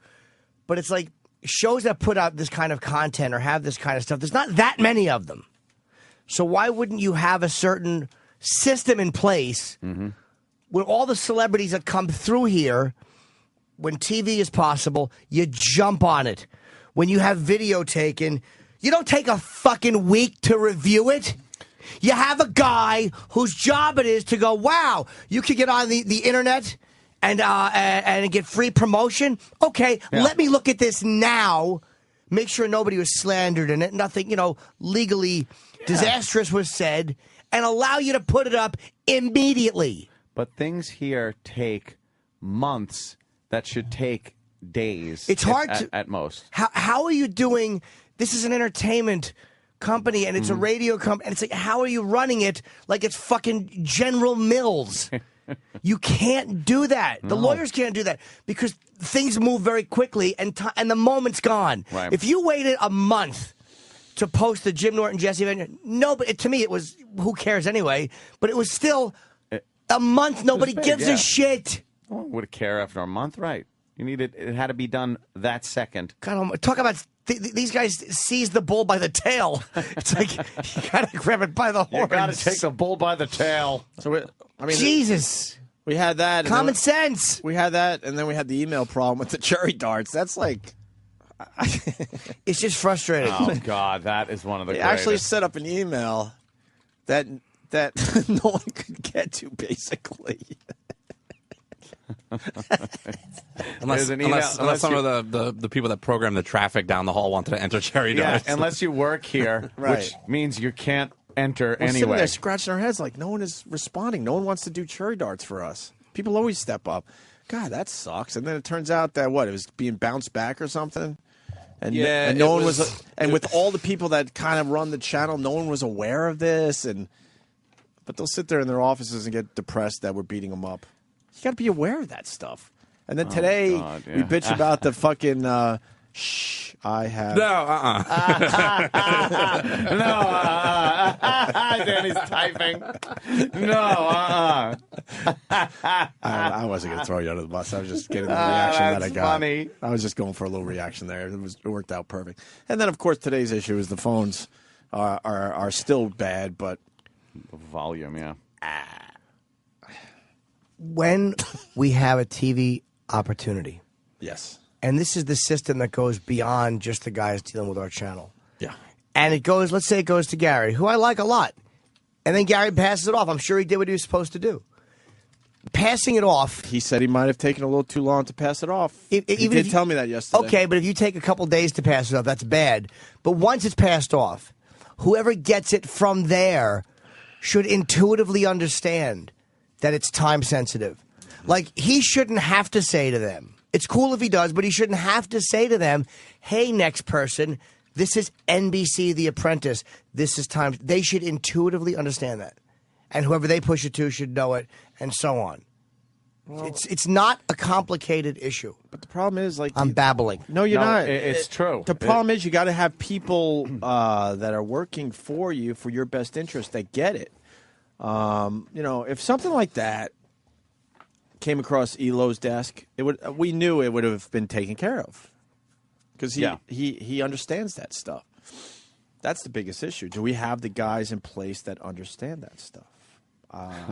My answer is I don't know. I don't know. I would like to say I don't think so. I'll leave it at I don't know. I really don't know. God. All right. It's fucking infuriating. But it's in a company, man. You got to know that everyone has to be aware of that. That there's opportunities that certain shows are going to present to get you some press. That's not negative. That's not. And Sirius loves that stuff because they've hired celebrities.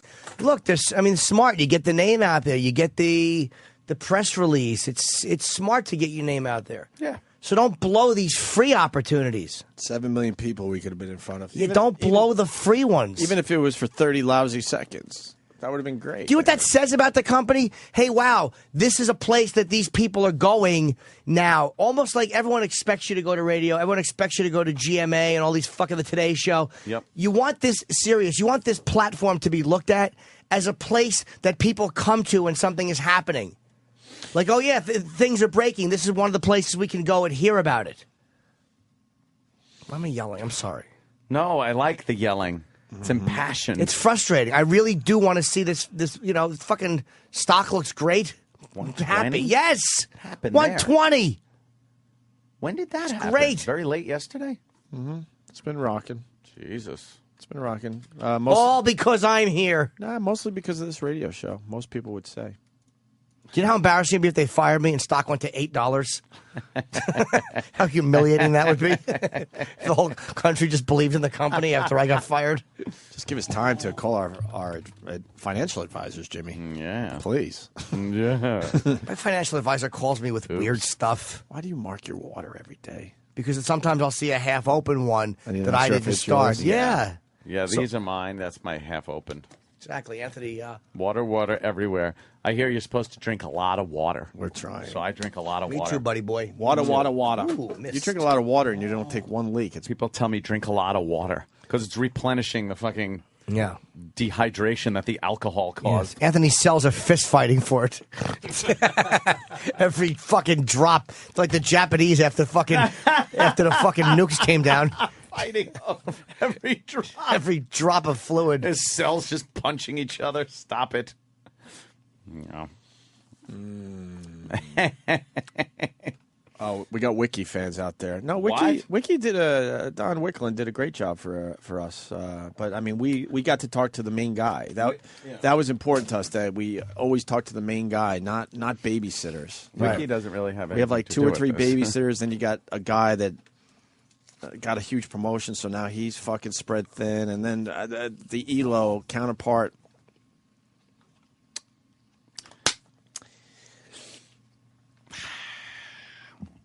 I don't know. He's what he is. So why don't we take a break before I fucking blow up this whole meltdown? And by the way, I'm in the mood to pet the dog big time. About what? Yeah. Just things are good. Yeah, things are good. We just want them to be better. I'm just not happy with that particular No, incident. Of course not. Everything else, I'm borderline thrilled. For real. Borderline thrilled is the best you could ask for. I am as close to being as happy here as happier here now than I've ever been. I know why. That's right. It took a long time, though. Because they're finally allowing me to have male-on-male sex out in the open. They don't keep spackling over the glory hole in the bathroom. They finally given me my own Makita drill. And they said, if anybody covers this hole, you drill a new one.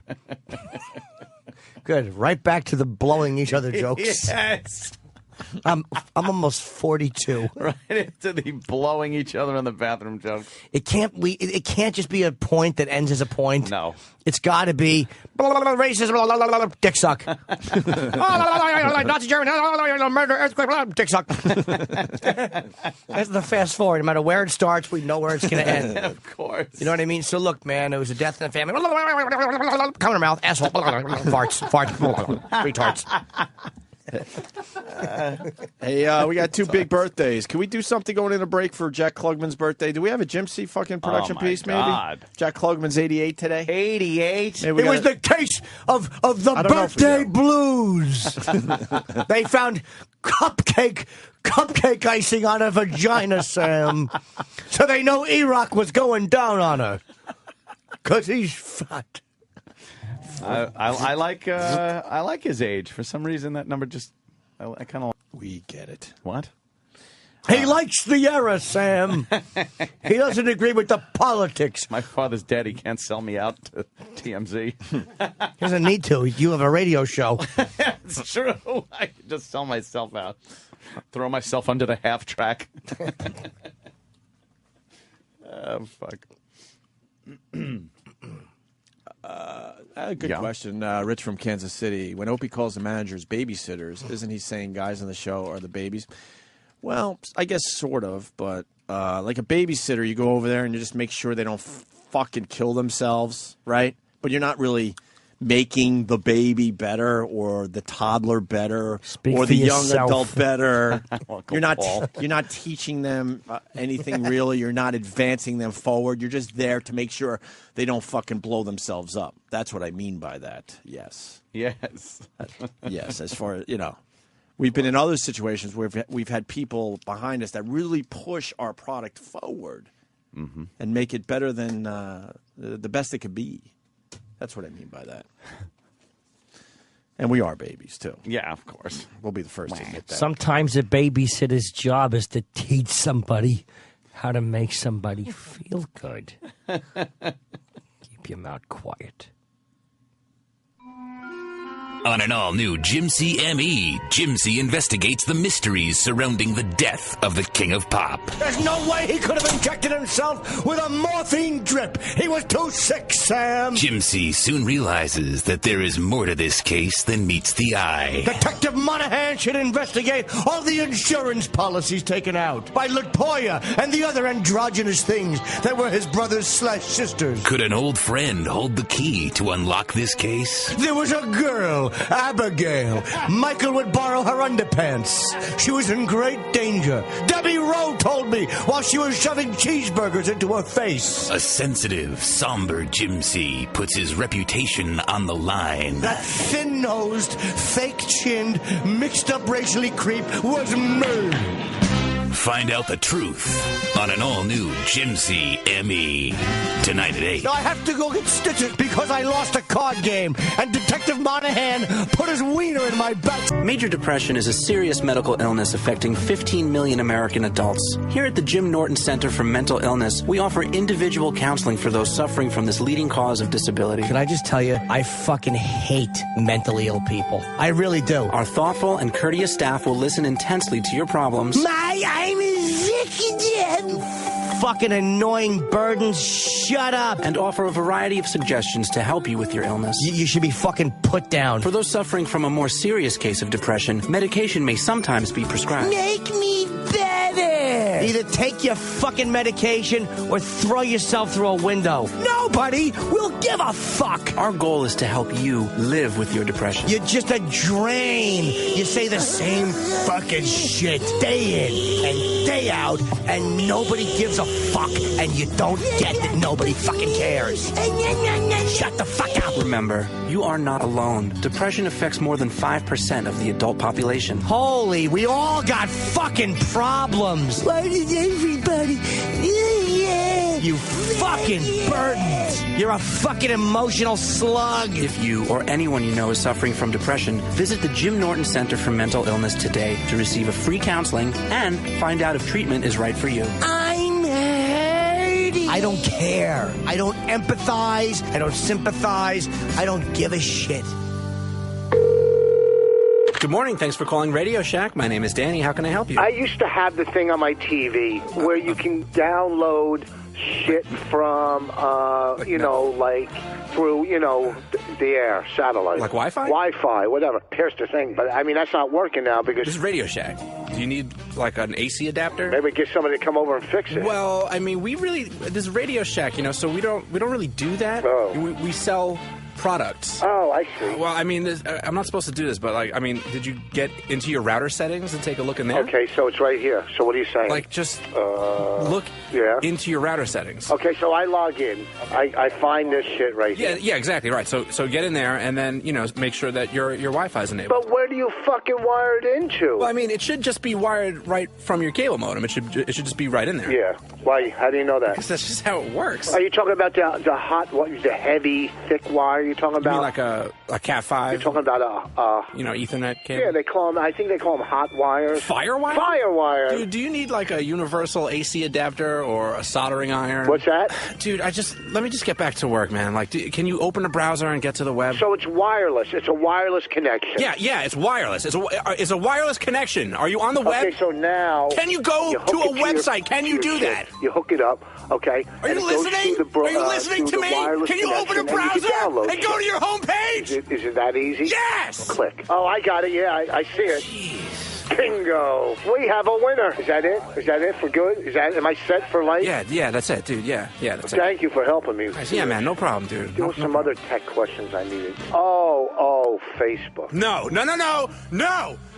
I'm up to my limit of friends. No, if you want a cordless phone or some LEDs, I'm up to my limit of friends, 5,000. I'm not helping you. I think somebody set up a fan page. I'm hanging up. How do I get people to go there instead of sending me friend requests? The Opie and Anthony Show on the virus, Sirius XM. We got another news report about Toucher up there in Boston. Oh, yeah? Got some comments about Tim Tebow, trying to entertain his audience, trying to get a few laughs, and now it's a big problem for Toucher. Probably not, though. I don't know. I don't know what to think of this one. I don't think it'll be a big problem. It's not outrageous enough. It's not ethnic based. It's not. It's a white guy goofing on another white guy, so it's fine. White guy goofing on a black guy, not good. Now you got huge problems. Black That's guy not goofing good. on a black guy, no problem at all. Black guy goofing on a white guy, very, very rarely will you ever get a problem on that. It's white guy goofing on anything gets you in trouble. White guy and white guy, though, that's going to say White on white is fine. White on Asian, bad, real bad. Like, and what's the problem Real calling bad. a bunch of white people like it looked like a Nazi rally? It's not because they were walking around in Nazi regalia or anything like that. It's kind of a funny picture of a bunch of white people. Nothing says stereotypical image of whiteness like Nazi. And then he mentioned Stepford Wives. Yeah. Another stereotypical suburban perfect white. Yeah, Stepford was just the white town with the perfect robot wives. It's amazing how that dumb bitch reporter says, well, and then he threw it on, he mentioned the Stepford wife. That further clarifies it had nothing to do with real Nazism. Exactly. Just a stereotypical image of Lily White. Yeah, just trying to come And he up said with Lily White. That's all? Yeah. Okay. Leave him alone. Here's WHDH-TV in Boston. This morning, I'll tell you what, it was an on-air apology after the NFL draft last week. This morning, the question is, was that enough to quell the concerns of his listeners? See, the media just trying to push the fucking story. Quell the concerns of his listeners. You're showing concern after his apology. His listeners aren't. His listeners are not concerned. Not at all. You fucking asshole. These newsreaders are What liars. They just suck. Just say what you're doing, which is pushing the story forward so you can get a little play out of it. Right, you're just they're hoping it has legs, as they say in the business. Yep. Was that enough to quell the concerns of his listeners? You should know better. Local sports fans find the comments inexcusable. Take a listen to how... Why should he know better? Inexcusable? But that woman is the local sports fan they go to? Yeah, That's his yeah. target demo? That's the demo. Better. He should know better, the cocksucker. The motherfucker should know better, the fuck. And who knows what she said? She probably should have said, he should know better. You should only make fun of blacks. Right. They probably could have edited her. Exactly. In Boston, of all places, where they still segregate. Inexcusable. Everybody though? is in their place in Boston. Murder. They should have a problem with this. Murder is inexcusable. Like a stupid comment on the radio, it's pretty excusable. Fans find the comments inexcusable. Take a listen to how Fred Toucher describes Tim Tebow and his family. It looked like some kind of Nazi rally. Like what? What did it look like? It was all. Excuse me. Even his co-host sounds like... Okay. See? Oh, my God. Look at the cut where they cut it off right where he was ready to make it like funny and probably put it in context, in the proper context. And he's about to say, even his co-host, his co-host was helping him pump it up a little bit. Because it's all about getting edgy. It was an outrageous laugh. Yeah, it's all about being edgy and fucking, hopefully getting a big laugh. But you hear the laughter in that, and are you going to tell me that as a reporter, are you that bad at your fucking job? We're going to find out. That you don't understand? We're going to find out. That is being said to be funny. Do you think that's not being conveyed to the listeners, that that's a joke? Right. They don't care that it's a joke. They just want to complain.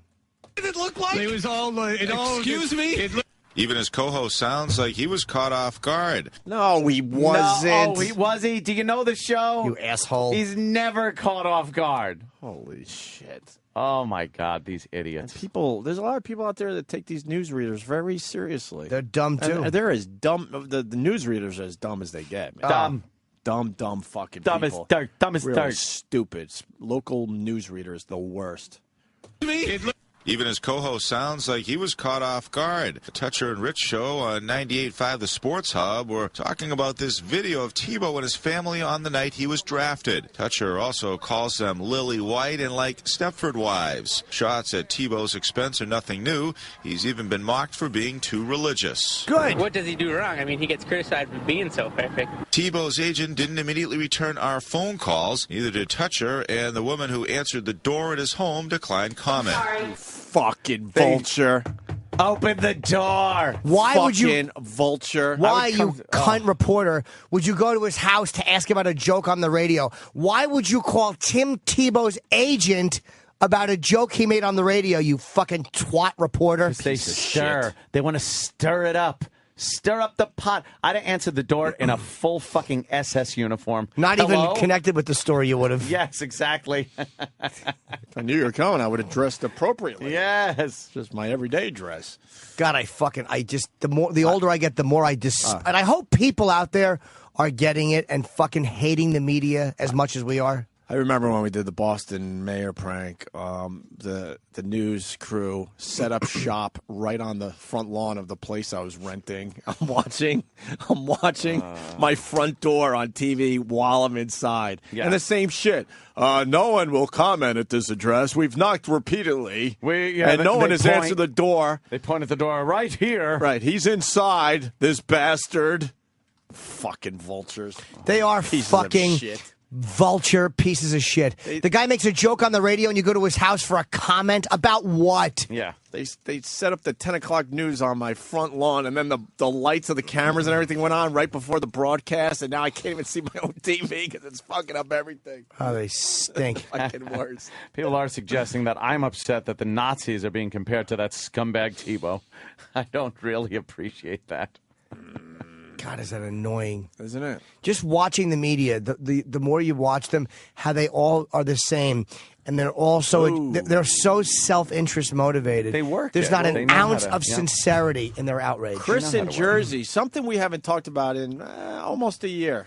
The New York radio message board is calling for his firing. No, they're not. I don't believe it. Come on, man. I have not been there in years. I haven't been there in a really long time. It's a very relevant radio site which deals with New York radio, which, as you know, the entire country is clamoring to read about. It's run by a dentist who knows a lot about filling cavities and radio. A dentist. Are they really calling for the firing? I don't know. Chris in Please Jersey look telling at that me. awful message board. Chris is... They're also obsessed with being Will heard. CBS be consistent with Toucher, and they can't even spell? How do you misspell Toucher? How'd they spell it? Toettcher. That's correct. That's how he spells his name. Yes, it's technically correct. Yes. But that's not okay. I'm sorry. That's a weird fucking last name. Then. It might not even be that. It might be Tocher or whatever. It looks Russian or Slavic. Okay. For his remarks about Tim Tebow, and said, "No, just stop it." Just stop calling for his. Click a couple of more down. Let's see what people are saying. The fucking little American. The bees are buzzing. Shitty country. Hey, does he have a board reflection on this? That would rule if he had a board reflection on this. All right, well, Danny looks into that. Let me play the rest of this. It's amazing. Here's what the problem with these guys is. They're saying that it's politically correct because he's a white guy making fun of white people. And it's the anti-PC people that think that he should be fired just because you're fired for making fun of blacks. Now, I'm one of the people that never thinks you should be fired for this stuff. You anti-PC people, you're as annoying as the politically correct people. Just because they fucked up by firing Imus doesn't mean they should fuck up again by firing him just so they don't look politically correct. Right. They are politically correct. But don't expect Toucher to suffer because they've made shitty decisions in the past. Make you suffer. Take a personal interest in making you suffer. I'm going to make you read this message board. Take a personal interest in making you suffer. Going home. Declined comment. Sorry, I'm not taking any. No comment whatsoever? No. Toucher addressed his She controversy. said no. That, you cunt. She said no. I fucking hate these guys. What?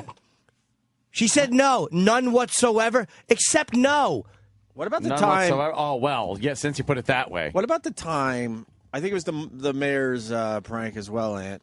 and we left the radio station, which was in an office park, and I forgot what floor we were on, like the 5th floor or something. And we go to the elevator bank, and these fucking vultures come out of nowhere with the cameras. Started like, laughing. how the fuck did they even get in the building? It's like, but they were just hiding in wait. I know. They were like doing a Lee Harvey Oswald. They ran out of the fucking lunchroom. Just ran with fucking cameras up to ablazing. the elevators. It was like, lights shining, cameras on. Comment. Wouldn't you love to see people open their door and just throw cold water on these reporters? Yeah, like that's what you do. You're on my property. Throw cold water, a bucket of cold water. I would go with the fucking boiling water. Now you can't. That's a crime. I'm protecting my property. And it's got guns. I got boiling water. You're medieval. That's right. I'm going to go medieval on your ass. Tar and feather them. I would say just cold water because it would be so annoying for them to have to walk away with cold with the water. boiling water. That would be very annoying.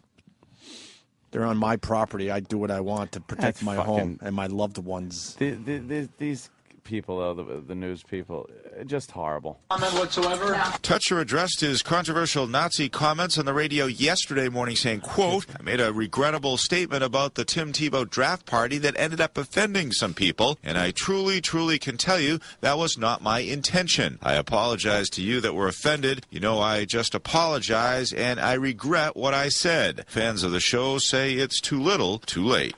You're a fucking liar.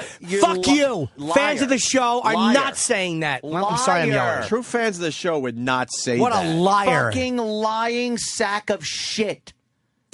They're not. What fans of the show say it's too little, too late? Because the fans of the show understand what he was doing there, you dumb fucking newsreader. You scumbag reporter. Because they don't all of a sudden go, Touch and Rich, who are they? And then they like just get a soundbite. No, the fans of the show are listening every day and understand exactly what the guy was trying to do. They don't. These people on the street interviews that they're getting, what they do is they present the person with a jaded quote. They take it out of context and go, hey, did you hear there's a guy on the radio and he said this. What do you think about that? And the people go, oh, it's terrible. And then they don't put where they ask the question. They just put fans of the show. And that's not a fan of the show. Yeah. What a fucking scumbag. What a scumbag. Why don't they show fans of the show think it was really funny? Why will a reporter never take that angle? Fans of the show thought that the apology was too much and it was a funny joke and it should have been let go. Well, that would be reporting, Jimmy. They have a slant on all these stories, and they have a direction they want to go in, and then they find the people to make sure they have that direction. Do we know who this reporter is? What this reporter's name is?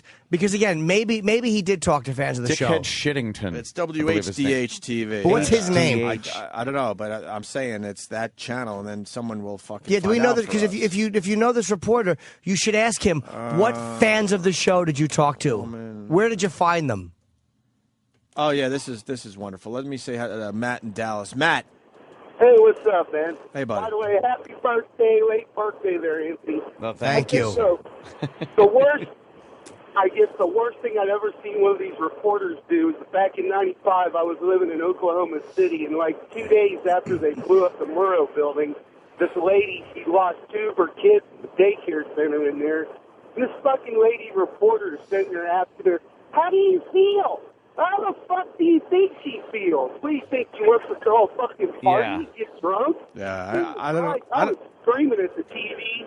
Yeah, I don't know what they're accomplishing by doing that. Nothing. They're just sensationalizing their own fucking story for ratings. They don't give a shit about her and her dead babies or how she feels. They could care less. They're just hoping they get someone that's crying. They get into the media, I think, into journalism because they want to make a difference. They want to uncover the story.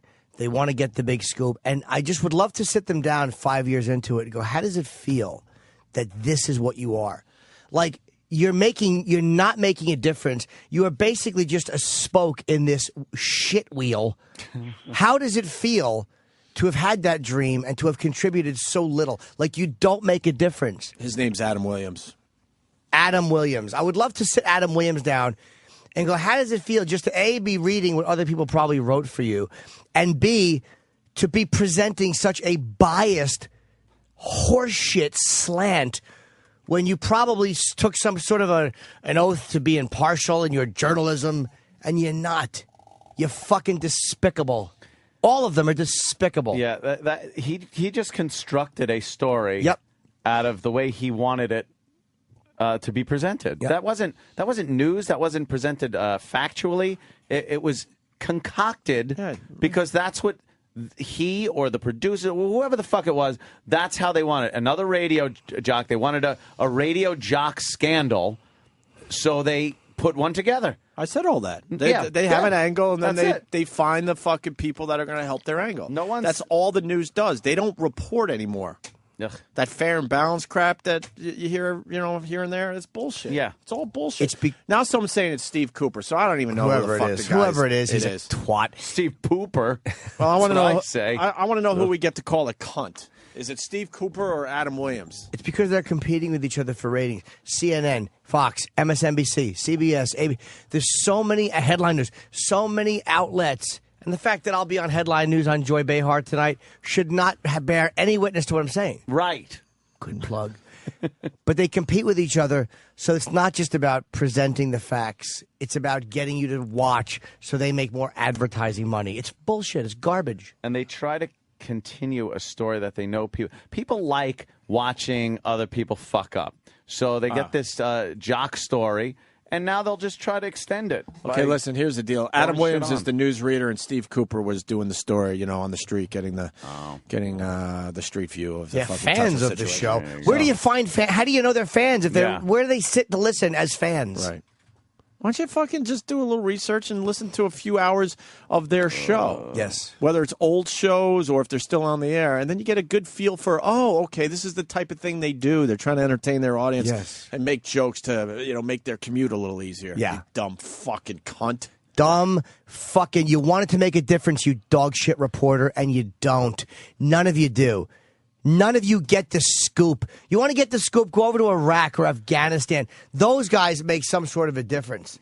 But look at this fucking, is this the guy? Is this the report? He's a lily white, Stepford white, Nazi-looking douchebag. Right, why don't you... His cat teeth. Watch my video bio? Please, hold on, let's get to the end of this clip first. Because this is going to take a half hour to go through his dumb bio. What I said. Fans of the show say it's too little, too late.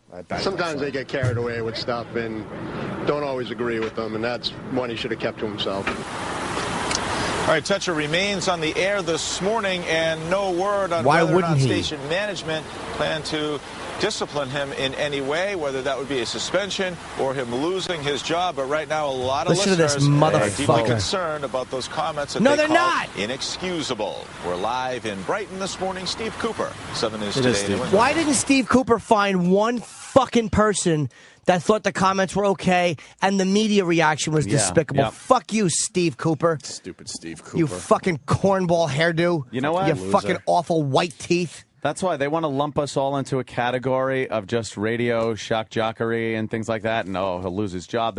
That's why I could give a shit when Arthur Chien got fired. Yeah, fuck him. Good.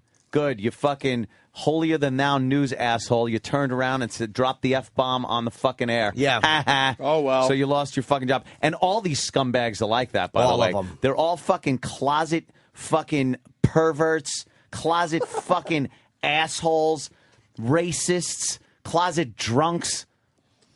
All of them? I'm uncloseted. Can we see the video, Danny? His video blog? All of them. I say not all of them. All of them. Q, swallow. Let's hear this video. Let's see the video bio of Steve Cooper. Oh, Steve Cooper's video bio. See how honest it seems. Yeah. Oh, God. Hi, everybody. I'm Steve Cooper from 7 News, and I have to tell you before I begin, horrible audio. A closer look at my that's one fucking channel. This is sort of my home away from home. This is He's pointing at the van. It's his home away from home. It should be a glory hole. New England on a daily basis to bring the news to you at home. Just backing up a second, my career began with 7 News back in 1999. Yeah. It was in the summer of 1999 that I joined the station as a general assignment reporter and also as a fill-in anchor, and that's sort of the stuff. Pause this for 1 second, please. Can I point out what an uninteresting man he is? He's completely uninteresting. He's got his jacket off, by the way. Sleeves so he rolled still up. has his shirt and his tie on because he's just trying to be the everyman as he's talking to us about, let me just fill you in a little bit on what I did. I started it. And then he walks away from the truck and he's walking like through a park, kind of just like the everyman. Hey, let me, we could, if we wanted to, we could throw the ball around a little now. Did you mention the hand thing? Yeah. They got to do that hand thing that reporters do. A lot of hand do. clasping and hand motions. He's as he's talking, he's rubbing his hands emoting softly with his hands and just kind of looking around, very natural. Here's what Steve Cooper's doing. You're a horrible bore trying to appear like you're not. A horrible bore. The nerve of the station to think that a video bio of these assholes would be genuinely interesting for any other reason other than to make fun of it. To make fun. Please, can we hear more of this crushing dullard? Today. Now, actually, before that, I worked at WMUR-TV up in Manchester, New Hampshire. He points did up. The same thing, and before that, I was working in Lowell Cable at a cable television station there, where I had a chance to cover the news really on a local level. I graduated from UMass Amherst. He's bragging about Lowell Cable. Yeah. Then I've sort of you ever been to moved my way Lowell? up, and I sort of consider my career as like a dream come true. Ooh. Whether it's covering a fire or something more Hold on, point. A dream come true. I want to cover a fire. That's great, asshole. You want it to be water. You fucking twat. I think he meant cover as a story. Oh, okay. Cover a fire. I wanted to cover a fire. What a fucking ghoul. I wish a fire was covering him. Exactly. And take the serious angle, too. He's bragging about covering a fire. Isn't that just a horrific thing for the people that it happens to? A mass shooting, can you go back? child killing, right. A child abduction where the body's found in the Charles River. This just dream come true for me. God forbid his fucking dream should be to put out a fire or to help somebody escape a Can fire. you back up? He's so excited about covering a fire. What a fucking douchebag. What a twat. ass. What is there to cover? It's a fire. We see it.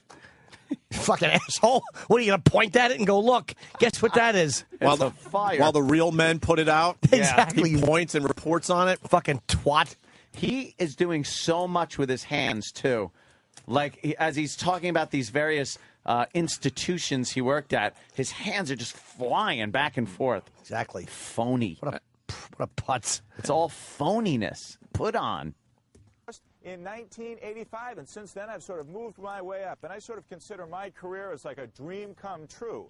So whether it's covering a fire or something more serious, or even something out on a park like this, a beautiful Something more story. serious? Pause that, please. I'd like to know what's more serious than a fire. Yeah, you fucking ghoul. Fire. Or something more serious. Or, I don't know, a serial killer rapist. Yes, a fire or something more serious, like a guy on the radio who makes a joke. That's a dream come true. Exactly. To ask one person and then go, fans are disappointed. Oh, God damn it, Tate in Florida. Hold that tape for a second. Very good point here. Go ahead, Tate. Hey, morning, guys. Hey. I just understand the hypocrisy and basically all of this shit. Basically, you got people on news shows that are talking about fucking chickens and dropping, accidentally saying blowjob here and there. And you never hear anything about that, and then this guy's making a joke and it's blown up. Exactly. Well, you know what? That's a very good point. A lot of reporters are caught cursing on the air by accident, and they apologize, and that's it. They never get fired or anything for the most part. And that's it. They never get fired or anything for the most part.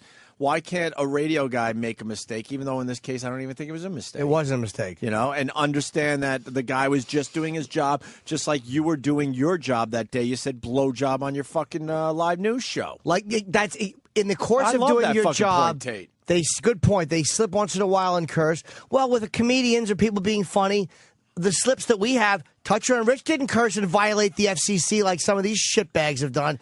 He said in the course of being funny, occasionally you err on the side of offending somebody, just like when talking for a living as a reporter, you err on the side of cursing. And that's why this is really important. Everyone should push back, because you want comedians or edgy talk guys taking chances with their stuff. Or, you're going to scare the shit out of all these guys where they're not going to do compelling radio. You're going to fuck up every once in a while when you go live every day and you're trying to entertain people. And that wasn't why even don't a they fuck understand that? And why doesn't one reporter do a story on that instead of just assuming every fucking DJ, meant to say something completely outrageous and offend a million fucking people? Yeah. Why don't they take that angle ever? Did you ever see one of these scumbag reporters outside of the home of another scumbag reporter. Hey, you said blowjob on the air today. Any comment? Yeah. Did you ever see one of these fucking vultures go after their own? Yeah, cannibalizing another? Never. No. Never. Good point, man. They never fucking cover each other. And to me, that's a much more serious offense because when you're watching the news with a certain expectation in language and presentation. No. Yes. When you're listening to Toucher and Rich, you're not listening to them expecting seriousness. Now, I want to go to Adam, and I'm not sure if he's making a joke, but there is a point in here. Let's see. Go ahead, Adam. Hey, guys, I'm offended by this fucking douchebag who's saying a fire is not very serious when, I've had a family member lost in a house fire.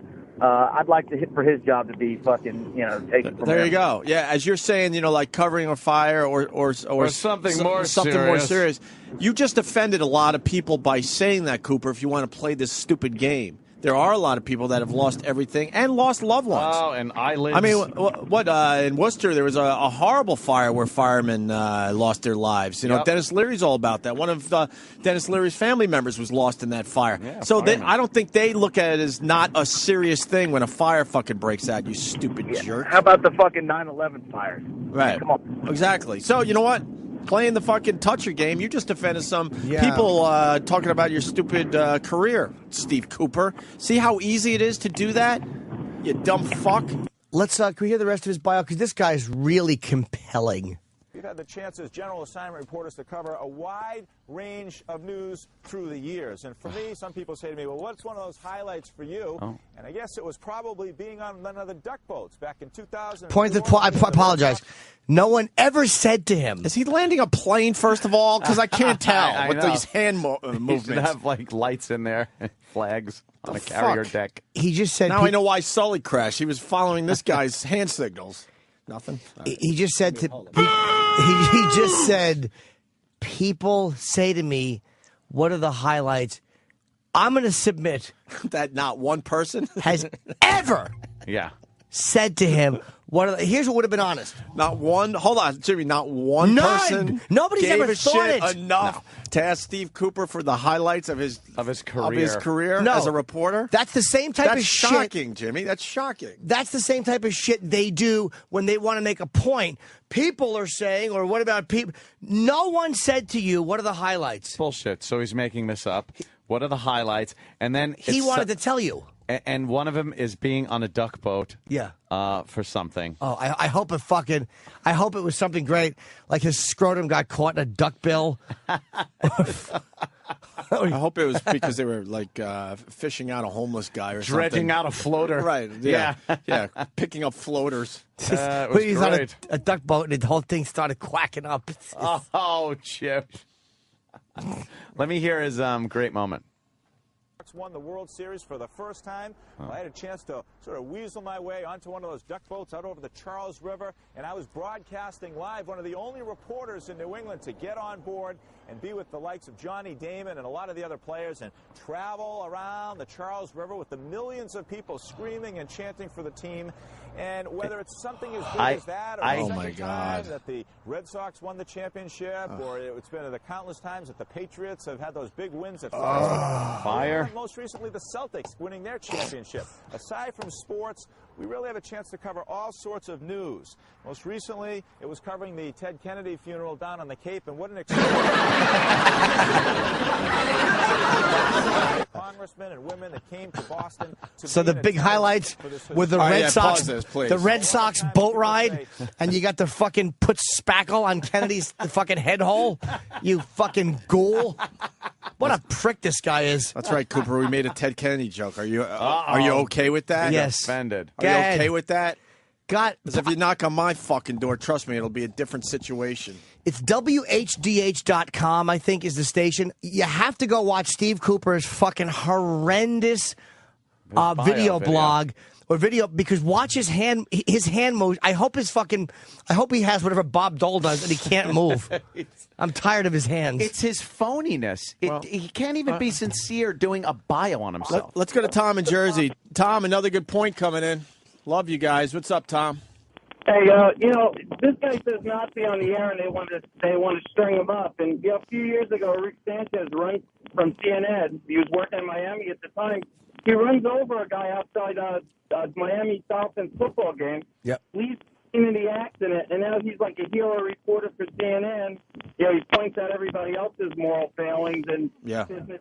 Lack of business. Yeah, I think if you run over a person, even if it was some kind of accident, that you shouldn't really be commenting about other people's moral fucking, situations. Rick Sanchez does a show on CNN every day. After the Jesse Ventura thing, Every that fucking day. twat Rick Sanchez was one of the ones that was kind of, he kind of read selective tweets, so he was kind of against me. He seemed like a real cunt. That's all you should talk about is you're driving in Miami, shit for brains. That's all I want to hear about. Every time you talk, a fucking horn should honk. What do you think of that? I don't even know if he was drunk. I hope he was, because that makes it a bigger tragedy. Was he drunk? I can't say. I don't know. I hope he was. I think if you fucking kill someone, it's tough to be a CNN news reporter. Through the window. All right, let's continue with this. Oh, is that Essie Cup? I don't know. Yeah. She was waving at you, Jimmy. I don't know her. That looks like Essie. Who is she? I do red eye with her all the. Was that Essie? Essie Cup? I don't know, but whoever it was very excited to see you. I think Jimmy. That might be Essie Cup. I think so. I could hardly see her with the reflection. Where's she going? What channel? They went to record something in another studio. Should I do a reconnaissance? Yeah, go ahead. Yeah, I think that's Essie. Drag her in caveman style, please. I hear you. So we can talk to her. Be nice to her. I hear you. She's great. All right. Want to hear the rest of this guy's I want to hear his bio. All right. What is it about this job that you love so much? And I guess for me, it's sort of the change of it all. It's every day is different. Every day you come to work. Is you it? never know what you're going to have, never know what you're going to see.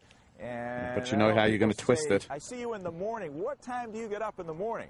Well, for me, let me tell you, I get up at 2:15 in the morning, even in those tremendous jerk snowstorms off when they stick us out on those snowbanks along the side of the highway. Who gives a fuck? Is this a news that you just love? It's giant who in cares? Your blood, it's in your system. Like I said before, this job for me was like a dream come true. I've been doing it here at Channel 7 for 10 years, and I hope to be doing it for many more years to come. All I can say is thank you for watching. Great if he was 7 News, fired right after this. See you in the field.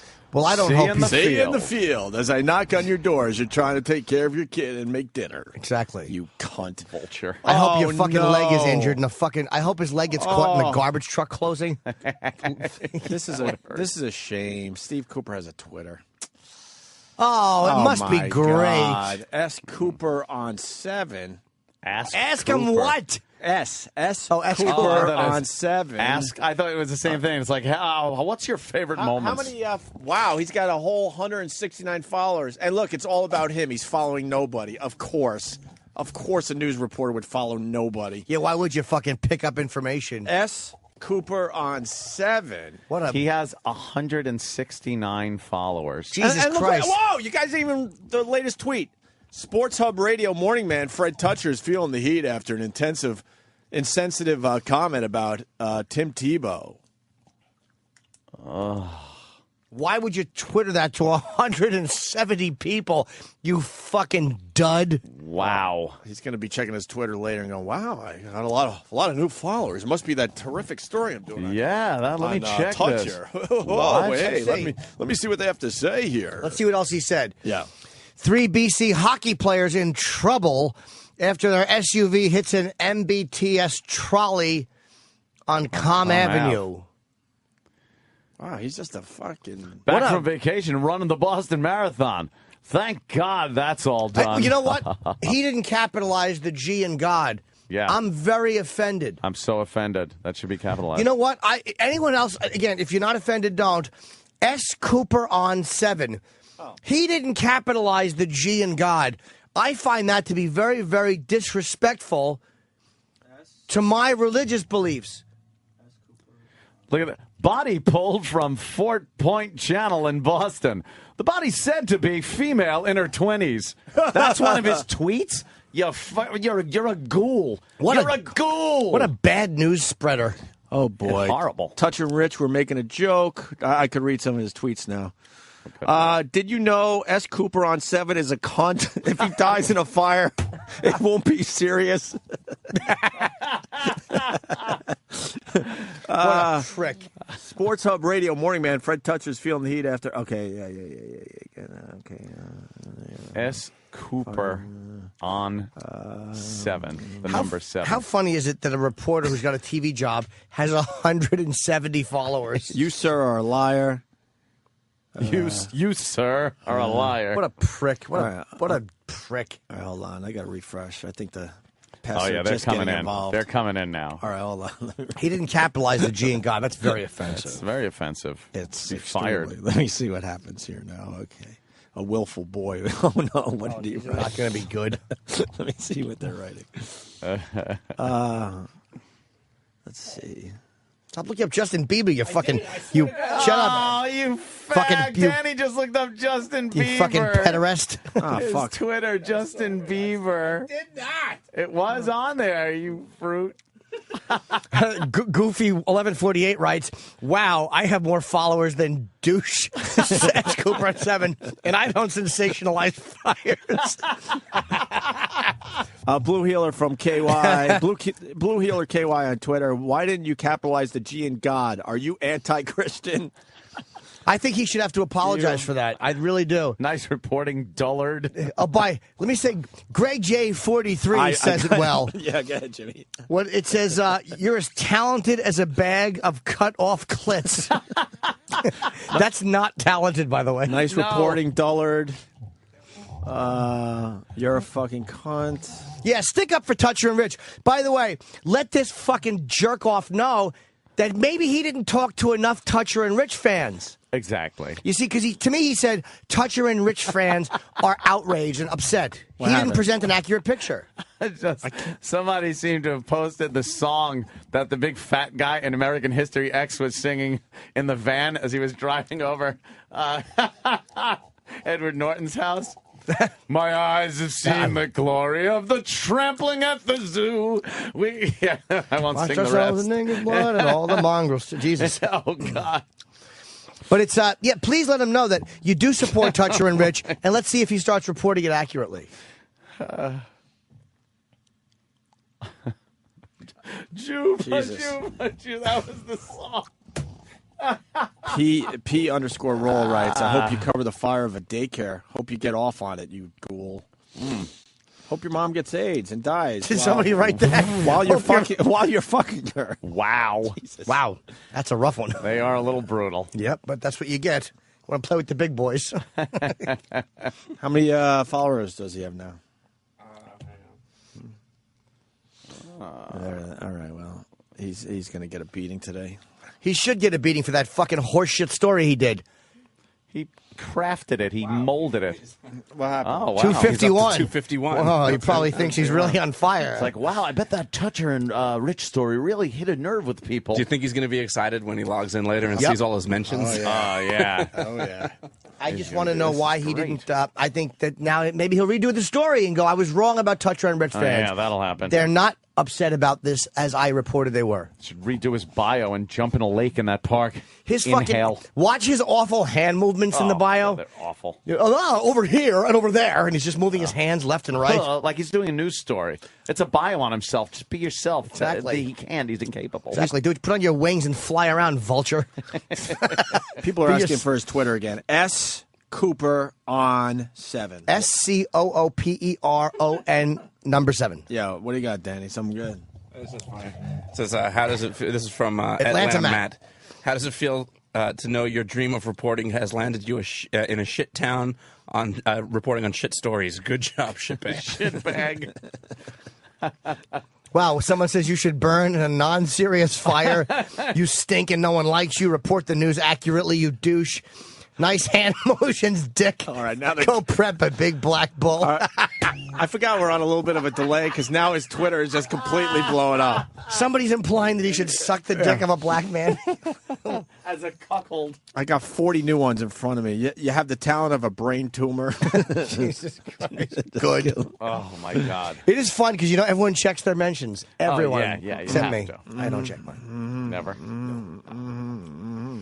That's great. All right, have fun with that. On 7. Have fun with that, boys. I can't even keep up with all the new tweets. No, they're just. I got have to another. just keep refreshing. I just refreshed, and there's another 34. Yeah. Well, Homeless Jim says it best.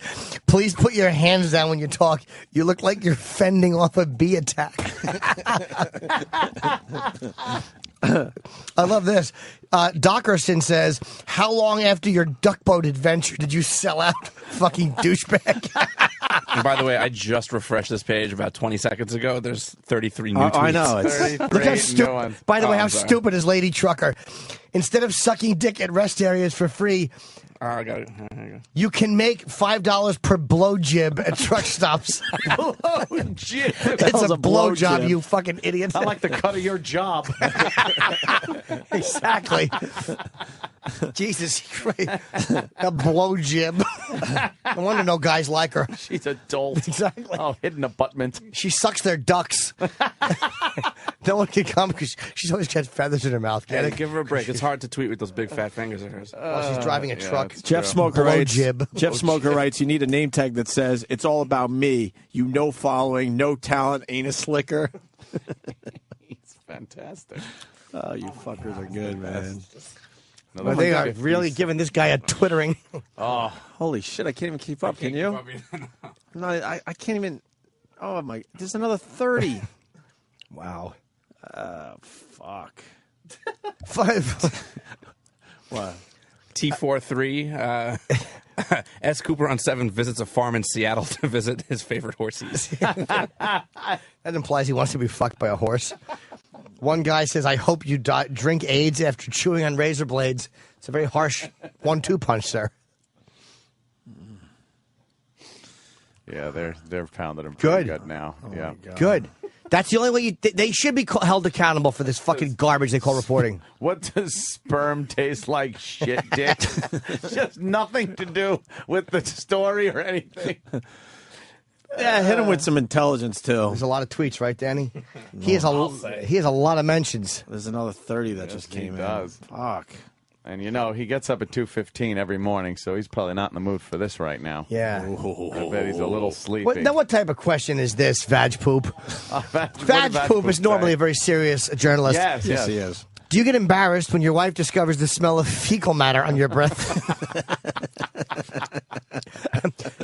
You know, Uzi Poo normally has smarter things to say. Yeah. I hope your eyelids catch fire and your faggy boyfriend puts it out with a hatchet. And then Rob from Cape Cod very subtly writes, hey, Dick, no one was offended. Die in a puddle of AIDS. You know what? The best thing is, Toucher and Rich's fans are going to get blamed for this. Yeah, classy group, Toucher and Rich. You know, I'm really going to go after him now. They're Opie and Anthony fans. Yeah, just tell him it's where you're coming from. 375 followers. Fuck him. Oh, he's rolling now. Well, I bet this guy's like, well, you know, they must have watched my video bio. Yeah, the video bio. Really, my God. I think that really endeared me with the people, I think. Guys, Big Dan 31 writes, I hope Tim Tebow uses his virginity up on your asshole, you pompous bag of cunt waste. Tim Tebow is a fucking virgin. That's right. Oh, my God. There's another 80. They extradited Noriega to France? Yeah. Yep. Wow. Get rid of him. That motherfucker. He's in trouble. He can't. He's in Dutch. My manager was his pen pal. I told you Jonathan was writing back and forth to him. He talked about it. Yeah. On the show. Twisted, man. Hey, we got an update on the Tito Ortiz thing. More details coming in. What's up, Tito? Jenna Jameson alleges Tito threw me in the tub. Jenna Jameson claims Tito got very violent, throwing and injuring her, and that he's falsely accusing her of OxyContin addiction because he's very, very desperate. TMZ spoke to Jenna while she was driving in Vegas. Jenna claims that during an argument Monday morning, she said something very hurtful to his ego. Uh-oh. Guarantee it was about small dick. It had to be about fucking or something like that. She alleges that Tito then grabbed her and threw me into the bathtub and tore 2 ligaments in my shoulder. Very injured. I can't believe I'm about to say this sentence. Tito's attorney, Chip Matthews, strongly denies that, saying he did not put his hands on her, he did not hit her, he did not do anything to her.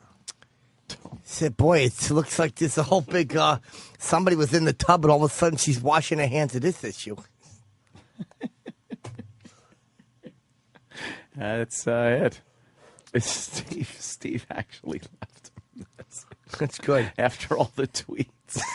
He's going to want to fucking call in and just be fucked. What's wrong? Fucking Well, degraded. I guess they won't think it's Toucher and Rich's fans anymore. Yeah. Hey, they should know that other That's people... fine. We don't have to fucking hide behind that. Tell them where you're coming from. Because they should know that people notice their lousy reporting Right. and their bias. Right. That fucking story was sickening and biased. Absolutely. And I'm tired of it, man. I'm tired of that shit because that's how guys get fired because these dummies at home, these executives think that's what the tone is. Tito's attorney also claims Tito found pills in Jenna's pants pocket, and that's and that when Tito confronted her, she had an emotional meltdown. Oh. And she's saying that's completely false. She melted down like there was a bunch of matches or something near her. And she's saying that's the last nail in the coffin for their relationship. We saw them at UFC. They looked very, very happy. Wow. Which one was that? Philly, maybe? Oh, you weren't there. I didn't see them. I saw them in Vegas. What did I see? I saw them in at the Philly show. They seemed really happy. What could she have said to Something hurt about his his ego? cock. It had to be about Had or to be his cock. fucking skills. Yeah. Or her it's ex-husband. Something like that. Like, yeah. He's better fucked than you or whatever. I've had better, yeah. Or bigger. Yeah. You got a dick like a kid or... Guys, only 180 more tweets have come in. How many followers did this For stud have? S. Cooper, 100. Wow. Okay. I just updated and then another 137. So that's another 300 and something he just got. 436 followers, so people are, He had 191. He has a lot more now. Yeah. Boy, is he going to be blocking people for a fucking long time. Exactly. Block, block, block, block, block, block, block, block, block, block, block, block, block, block, block, block, block, block. Sitting there in the makeup chair with the paper stuck in his collar, just mad and blocking people. Block, block, block, block, block, block, block, block, block, block, block. Mother You're on AIDS. set. Shut up. Block, block, block. Right, block, block, block, block, block. Just losing It's going to fucking hit the news desk like network. Motherfuckers. I've never had shit on my breath. Block, block, block, block, block. I don't cover glory holes. Block, block, block, block, block. Duck boat. Block, block, block, block, block. Fuck you and your duck boat story. It's stupid. Your dumb so story. I kind of snuck in. Didn't he say he kind of crept on? Or weaseled. He weaseled his way in and broadcast live. How do you do that? He can't even make that sound cool. Yeah, you need like He fucking weaseled. equipment and shit, dummy. I snuck in David Ortiz's jockstrap. Fucking idiot. Shut up. What a putz. He is a dolt. What a twat. Fucking selling out a guy like that because he made a joke. You know what he was doing. You know what he was doing. Yes. Fucking whore reporters. Yes. They're terrible, man. They really are terrible. That was so fucking slanted and concocted, that story. Just stop. He didn't, as far as I'm concerned, talk to Toucher and Rich fans. No, he didn't. Did not. Fucker. There's another guy who hates us. Go fuck yourself. What? Really? Go play your stupid hour of music and talk for a minute, an hour. Shut the fuck up. Wait. I don't even know people around this joint. Opie. I'm not going to say. Off the air. Whispered. Yeah. It's this guy. I thought it was somebody else. He fucking rolls his eyes every time he sees me. Oh, really? He fucking hates us. Oh, yuck. Oh, that's who that was? That's who that fucking... Who cares? I didn't even recognize it. I swear to God, if that guy died and you said to me, 3 years ago he died, I'd go, really? Just another one of Gives those. a fuck. Just another one of those guys. Yeah. What, some local jock hack who fucking knows how to hit the post? Fuck him. I need his little time here. Good for him. Sure, he's terrific. By the way, wonderful. Walking to the latrine earlier, I did see Kenny lambasting an intern about an iced coffee. What was the lambasting? It was apparently the iced coffee wasn't very full. It wasn't even up to the top of the cup, and then they put the big bubble dome on top of it. It was about 3/4 full. And as I'm passing by, I just see Kenny shaking his head, looking at the kid going, "You didn't notice when you left?" And it just made me laugh the whole way down the hall that this guy's standing there with his dumb iced coffee in his hand. Can I stick up for that intern, please? Yes. What happened? This is an iced cappuccino iced. A medium iced cappuccino. Cappuccinos, because Kenny doesn't drink coffee, never come to the top of the cup. No? They do not. Why? It's just the way they're made, because a lot of it's froth milk, and if you ice it, it's going to be less. So this is the proper amount. So we need to get Kenny in here to straighten this out. Kenny owes someone an apology. Yes, he does. Kenny owes someone an apology. Kenny, I First of all, who's the girl? They're still in the recording studio. They didn't come Oh, out. you still don't know? I just discussed the lambasting I saw you giving an intern when I was on my way to the bathroom. Yes. And was it that there wasn't enough coffee in the cup? Correct. It was 3/4 full. Yes. That's Love Buzz. Well, Love Buzz is an idiot. Yes. That's true, Jimmy. What did Kenny say to you about the coffee? Oh, he wanted it to be full. It's only And the what best did you for say guys. when he said, "Didn't you notice when you left"? What was your answer? Well, I said I wasn't sure how full it would be. How it should be.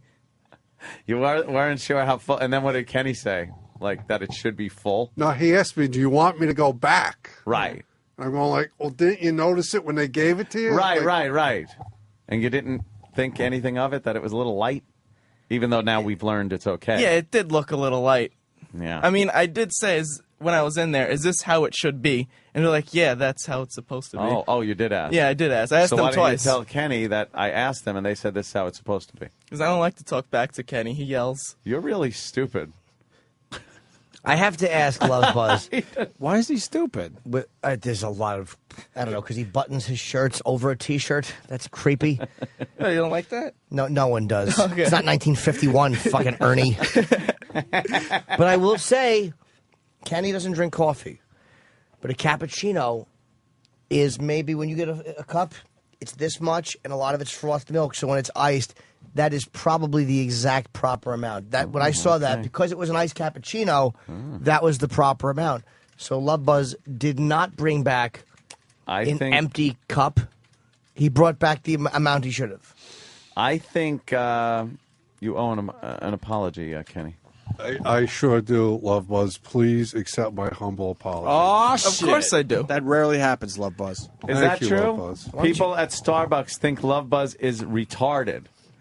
Is that true? One girl thinks I look like an Indian. Well, you kind of have a Hindu-Indian type look, yeah. I guess so. I'm Italian, like 100%. Yeah, well, that could go either way. People just don't have any clue. Yeah. I'm a fan of the voice. It's like a cartoon voice.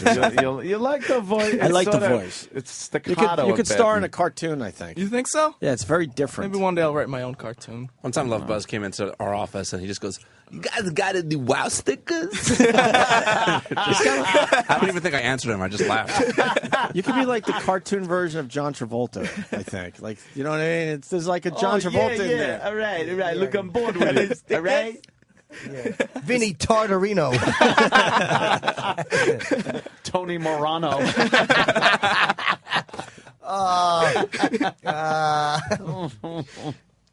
Yeah, I know. There's so many more.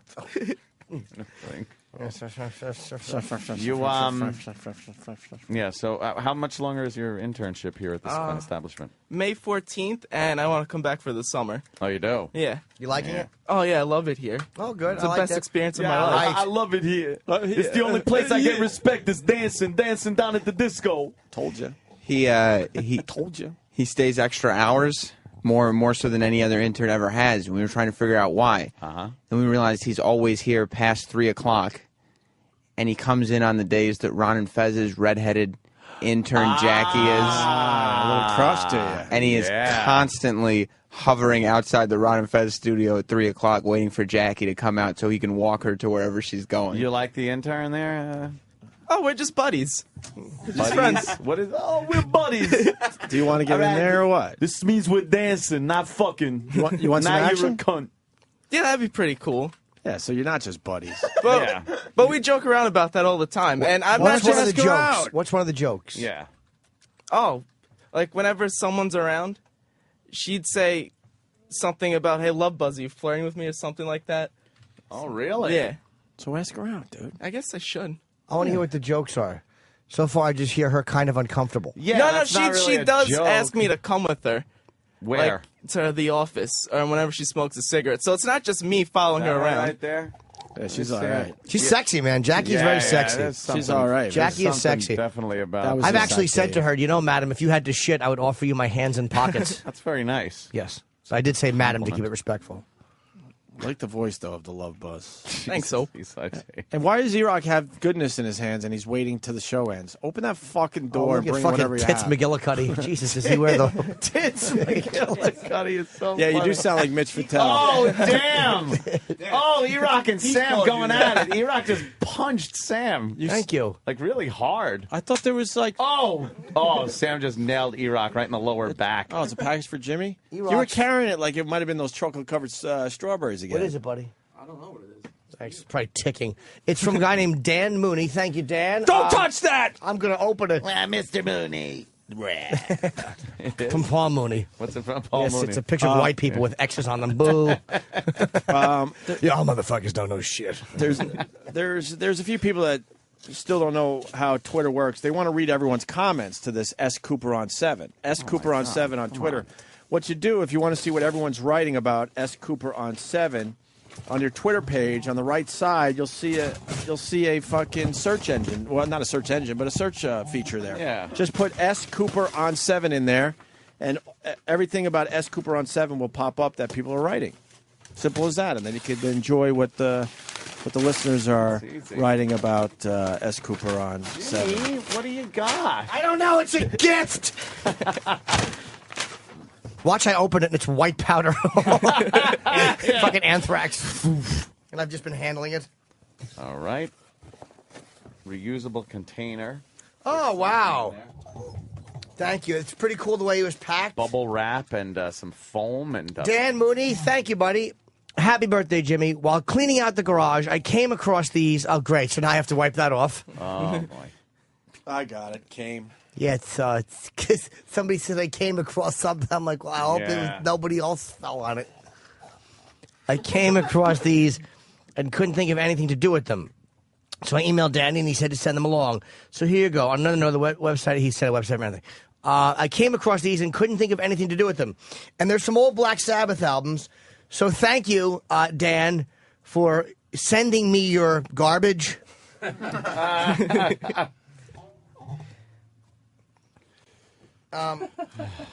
Thanks.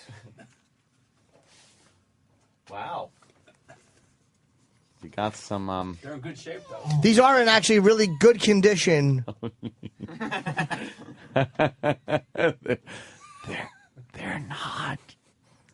The cover's ripped. And they kind of smell like old paper. Mold.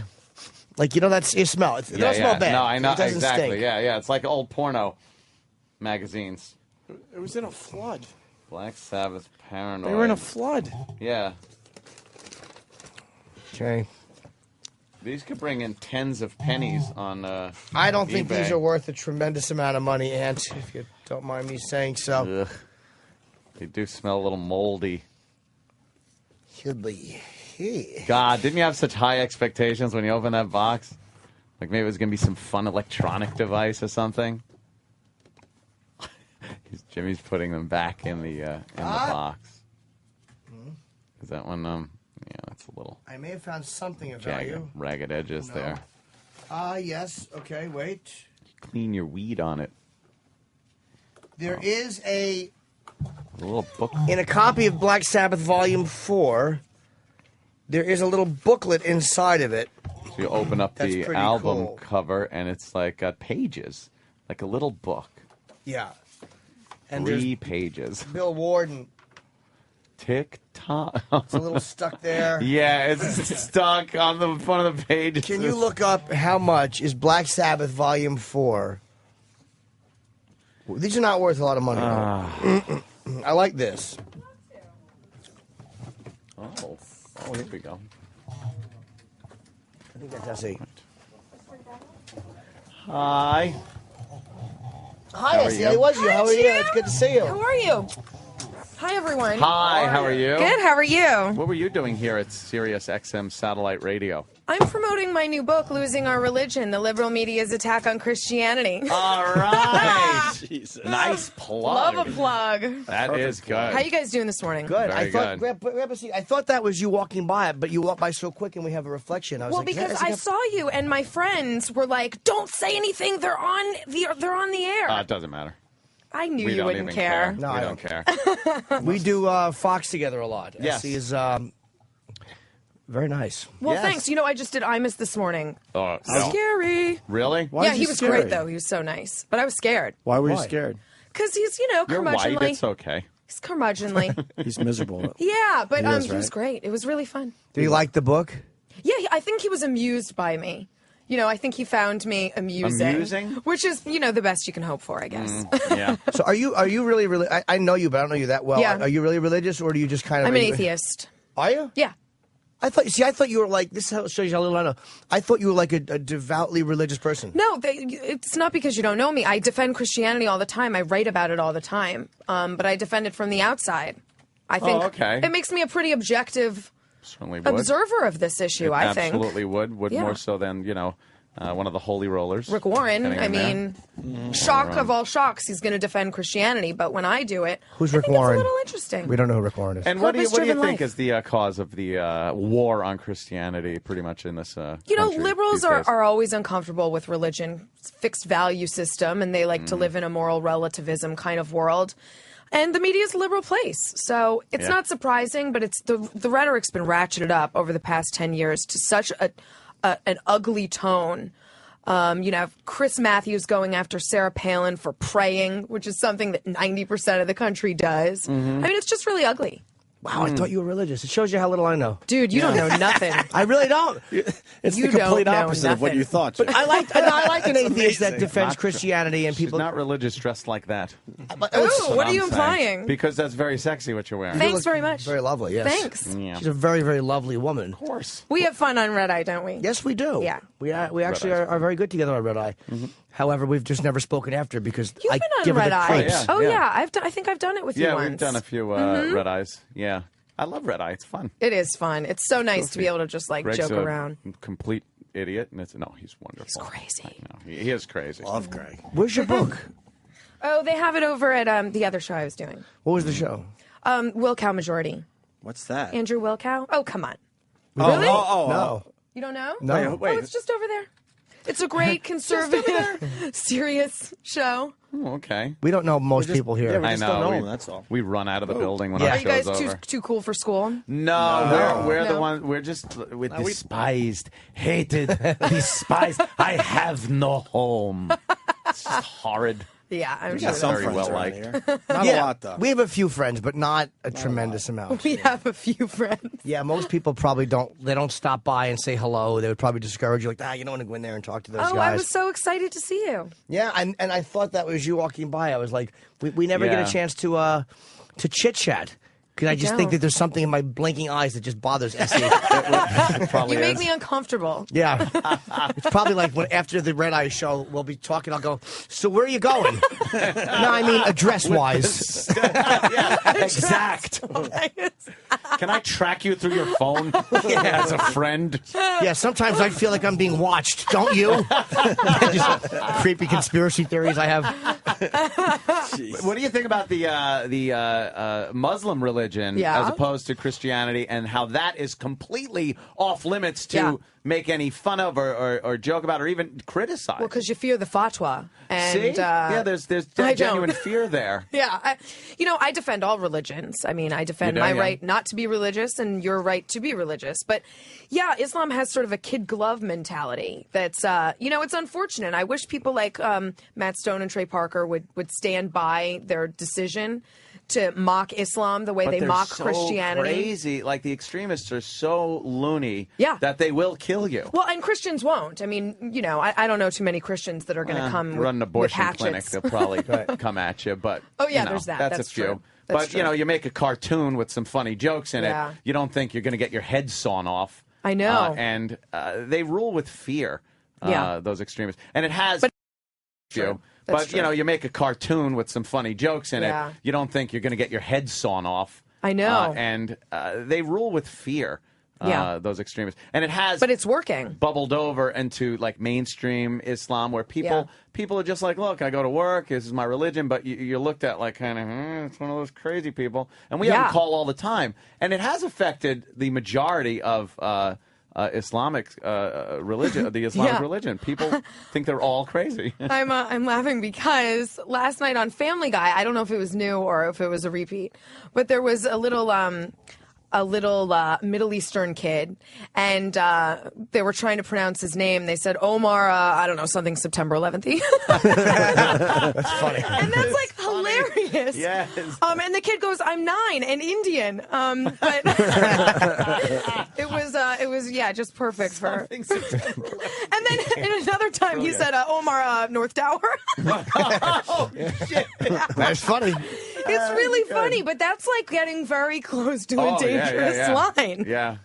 Were you in Maxim? Maxim Me? magazine? Yeah. I wrote for Maxim. I was not pictured in Maxim. Okay. All right. What kind of columns We're did you doing a write? little Google image right now. Oh, I wrote about, Bubba the Love Sponge? Yes, he's not a friend of the show. certainly do. Oh, I'm so sorry. Pretend friends? I didn't bring him up. You're But friends with him? no, he does this. You can say you're friends Can I if you say? are. Can I say tatas? Oh, you can say anything tits. Oh, great. here. Yeah, he does a Toys for Tatas every Christmas where he has strippers come and strip for toy donations. And I wrote a story about that Oh, okay. for Maxim, which is right in their wheelhouse. I think. Freelance kind of Yeah. a thing. Yeah. Who do you write for? Because you have a pretty big column. Well, where is it? Yeah, I have a weekly column in the Daily News. Oh. Do you really? Yeah.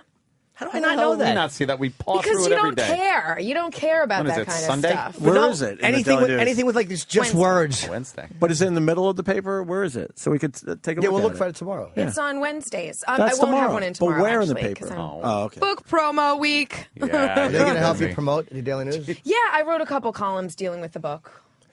So losing our religion, are you saying that it's bad, or are you saying the way that the liberals are attacking religion, or that Yeah. we should lose it? No, I'm saying that if we don't do something, we collectively, if we don't care enough about the responsibility of the press, then Christianity is going to be eradicated to the far corners of the earth. It's going to be like porn, brown bagged on the bottom shelf, something we talk about in hushed tones. In fact, the media is way more comfortable talking about porn than it is about Christianity. What do you think? There's an attack on porn, and I'm not defending porn, but Losing our But he is. porn, part Yeah. 2. I like that. The sequel. Yeah, the cover's just a bunch of guys frowning. But it's they're actually jailing pornographers now. A guy named Max Hardcore is in jail, and they're prosecuting John Stelliano, who had this, Buttman was his name, but he's making adult pornography with adults, no underage girls used. And they are So what are the charges? How is that obscenity. happening? Max Hardcore, whose real name is Paul Little. Transporting obscene material. They across get state it because lines. if it's a state, and if you ship it was a third party. From what I understand, Max, it was Max did really hardcore, nasty porn. He made girls wear pigtails, and he would, have oral sex with them, make them. But it was nasty. But Pigtails is nasty? no, but implying that they were very young. Which Oh. again, hey, look, Okay. they were adults. They were adults, and what he did was considered obscene. He's in jail for 4 years. And the FBI or the government seized his website. That just That's seems fucking amazing scary. that 4 years that could be seems done. Yeah. The fact that the government can step in when adults are making to me, that's a major problem. And defining obscenity is very difficult, especially when it's something that is adult and Mm-hmm. consenting Yeah. adults, and people are purchasing this. It's What not you call obscene, I may use to repaint my living room. exactly. So we want copies of the book. I would love a copy of the book. I'll get you Yes. one. It's in stores today. Came out there you today. go. So you can buy it. Nice plug. Amazon.com, Barnes & Noble, bookstores everywhere. Are you doing any Very signings? good. I just did one last night in Long Island, and I'll do another in D.C. around, but all my stuff's up on my website, redsecup.com. Red SC, and SC is I'm the an letter old S habit. and the letter E. Yeah, C-U-P-P. SECUPP. redsecup.com. That's a very hard one to remember because there's an S and SE sounds like a word, SE. and cup SE. is C-U-P-P. It's the letter S, the letter E. Yeah, cup. it's S period, E period. It stands for Sarah Elizabeth. Oh, See? Why? that's nice. Why SE Yeah. then? A long time ago, I had this idea that I'd be like gender anonymous as a writer. But now I'm on television, so it's just an obnoxious affect. That kind of fails visually. Yeah, I wasn't thinking ahead. Yeah, Rachel Maddow, maybe, but we know. I'll get a short haircut and have some fun one day. So are you promoting on Red Eye, too? Yeah, I'm on Red Eye tomorrow night. Thanks. You were just setting these up, and I'm hitting them out of the park. But no, we usually do it together on Mondays, and I didn't see We this. do. It's like our night. Yes. It's kind of like I always tell people I have a date. Yeah. Just, we don't really talk a lot. We just kind of sit with Bill and somebody else in between us. Rupert Pupkin. Play footsie under the table. We have 3 minutes left of the show, Rouse. Okay. It's funny, whenever I'm on with you, the fans always tweet how much they love SE. They really give a lot of... Aw, I get the same. I'm totally jealous. He's just so funny and always makes me feel like the carrot top of comedy. Like, I'm just totally... I just don't measure up, Jim. That's not true. Not true at all. Neither That's does why we're Jim. good for each other. Yes, I don't either in many other ways. I'm sure I'll hear a Tito Ortiz-like insult one day from a woman who knows. All right, so Losing Our Religion. SC's she's really a great writer, and Thank you. And she's funny, and I am completely shocked that you're an atheist. Like, I had no idea. Wow. Most people are. It's anathema, but there you go. I don't know what that word means, but I have even more respect for you now, Thanks. knowing that you're defending a point that you don't necessarily live. Yeah, Thank you. Exactly. I like that. Very cool. And I'll be in Pittsburgh Thursday, Friday, Saturday. Nice. I'll be reading SE's book on stage. This is a commercial. Yes, as I begin bombing, I'll just start reading from somebody else's book. I think that's it. Thanks for Yeah, that's popping it. in. Thanks for Very having me, cool. guys. SE Cup. Sorry. I still have Cooper on the mind. SE Cup. Thanks, All right, we guys. got to take a break, or I guess we're I think out. we're done. We're done, of course. Okay, Ron and Fez next. Bye. See you guys.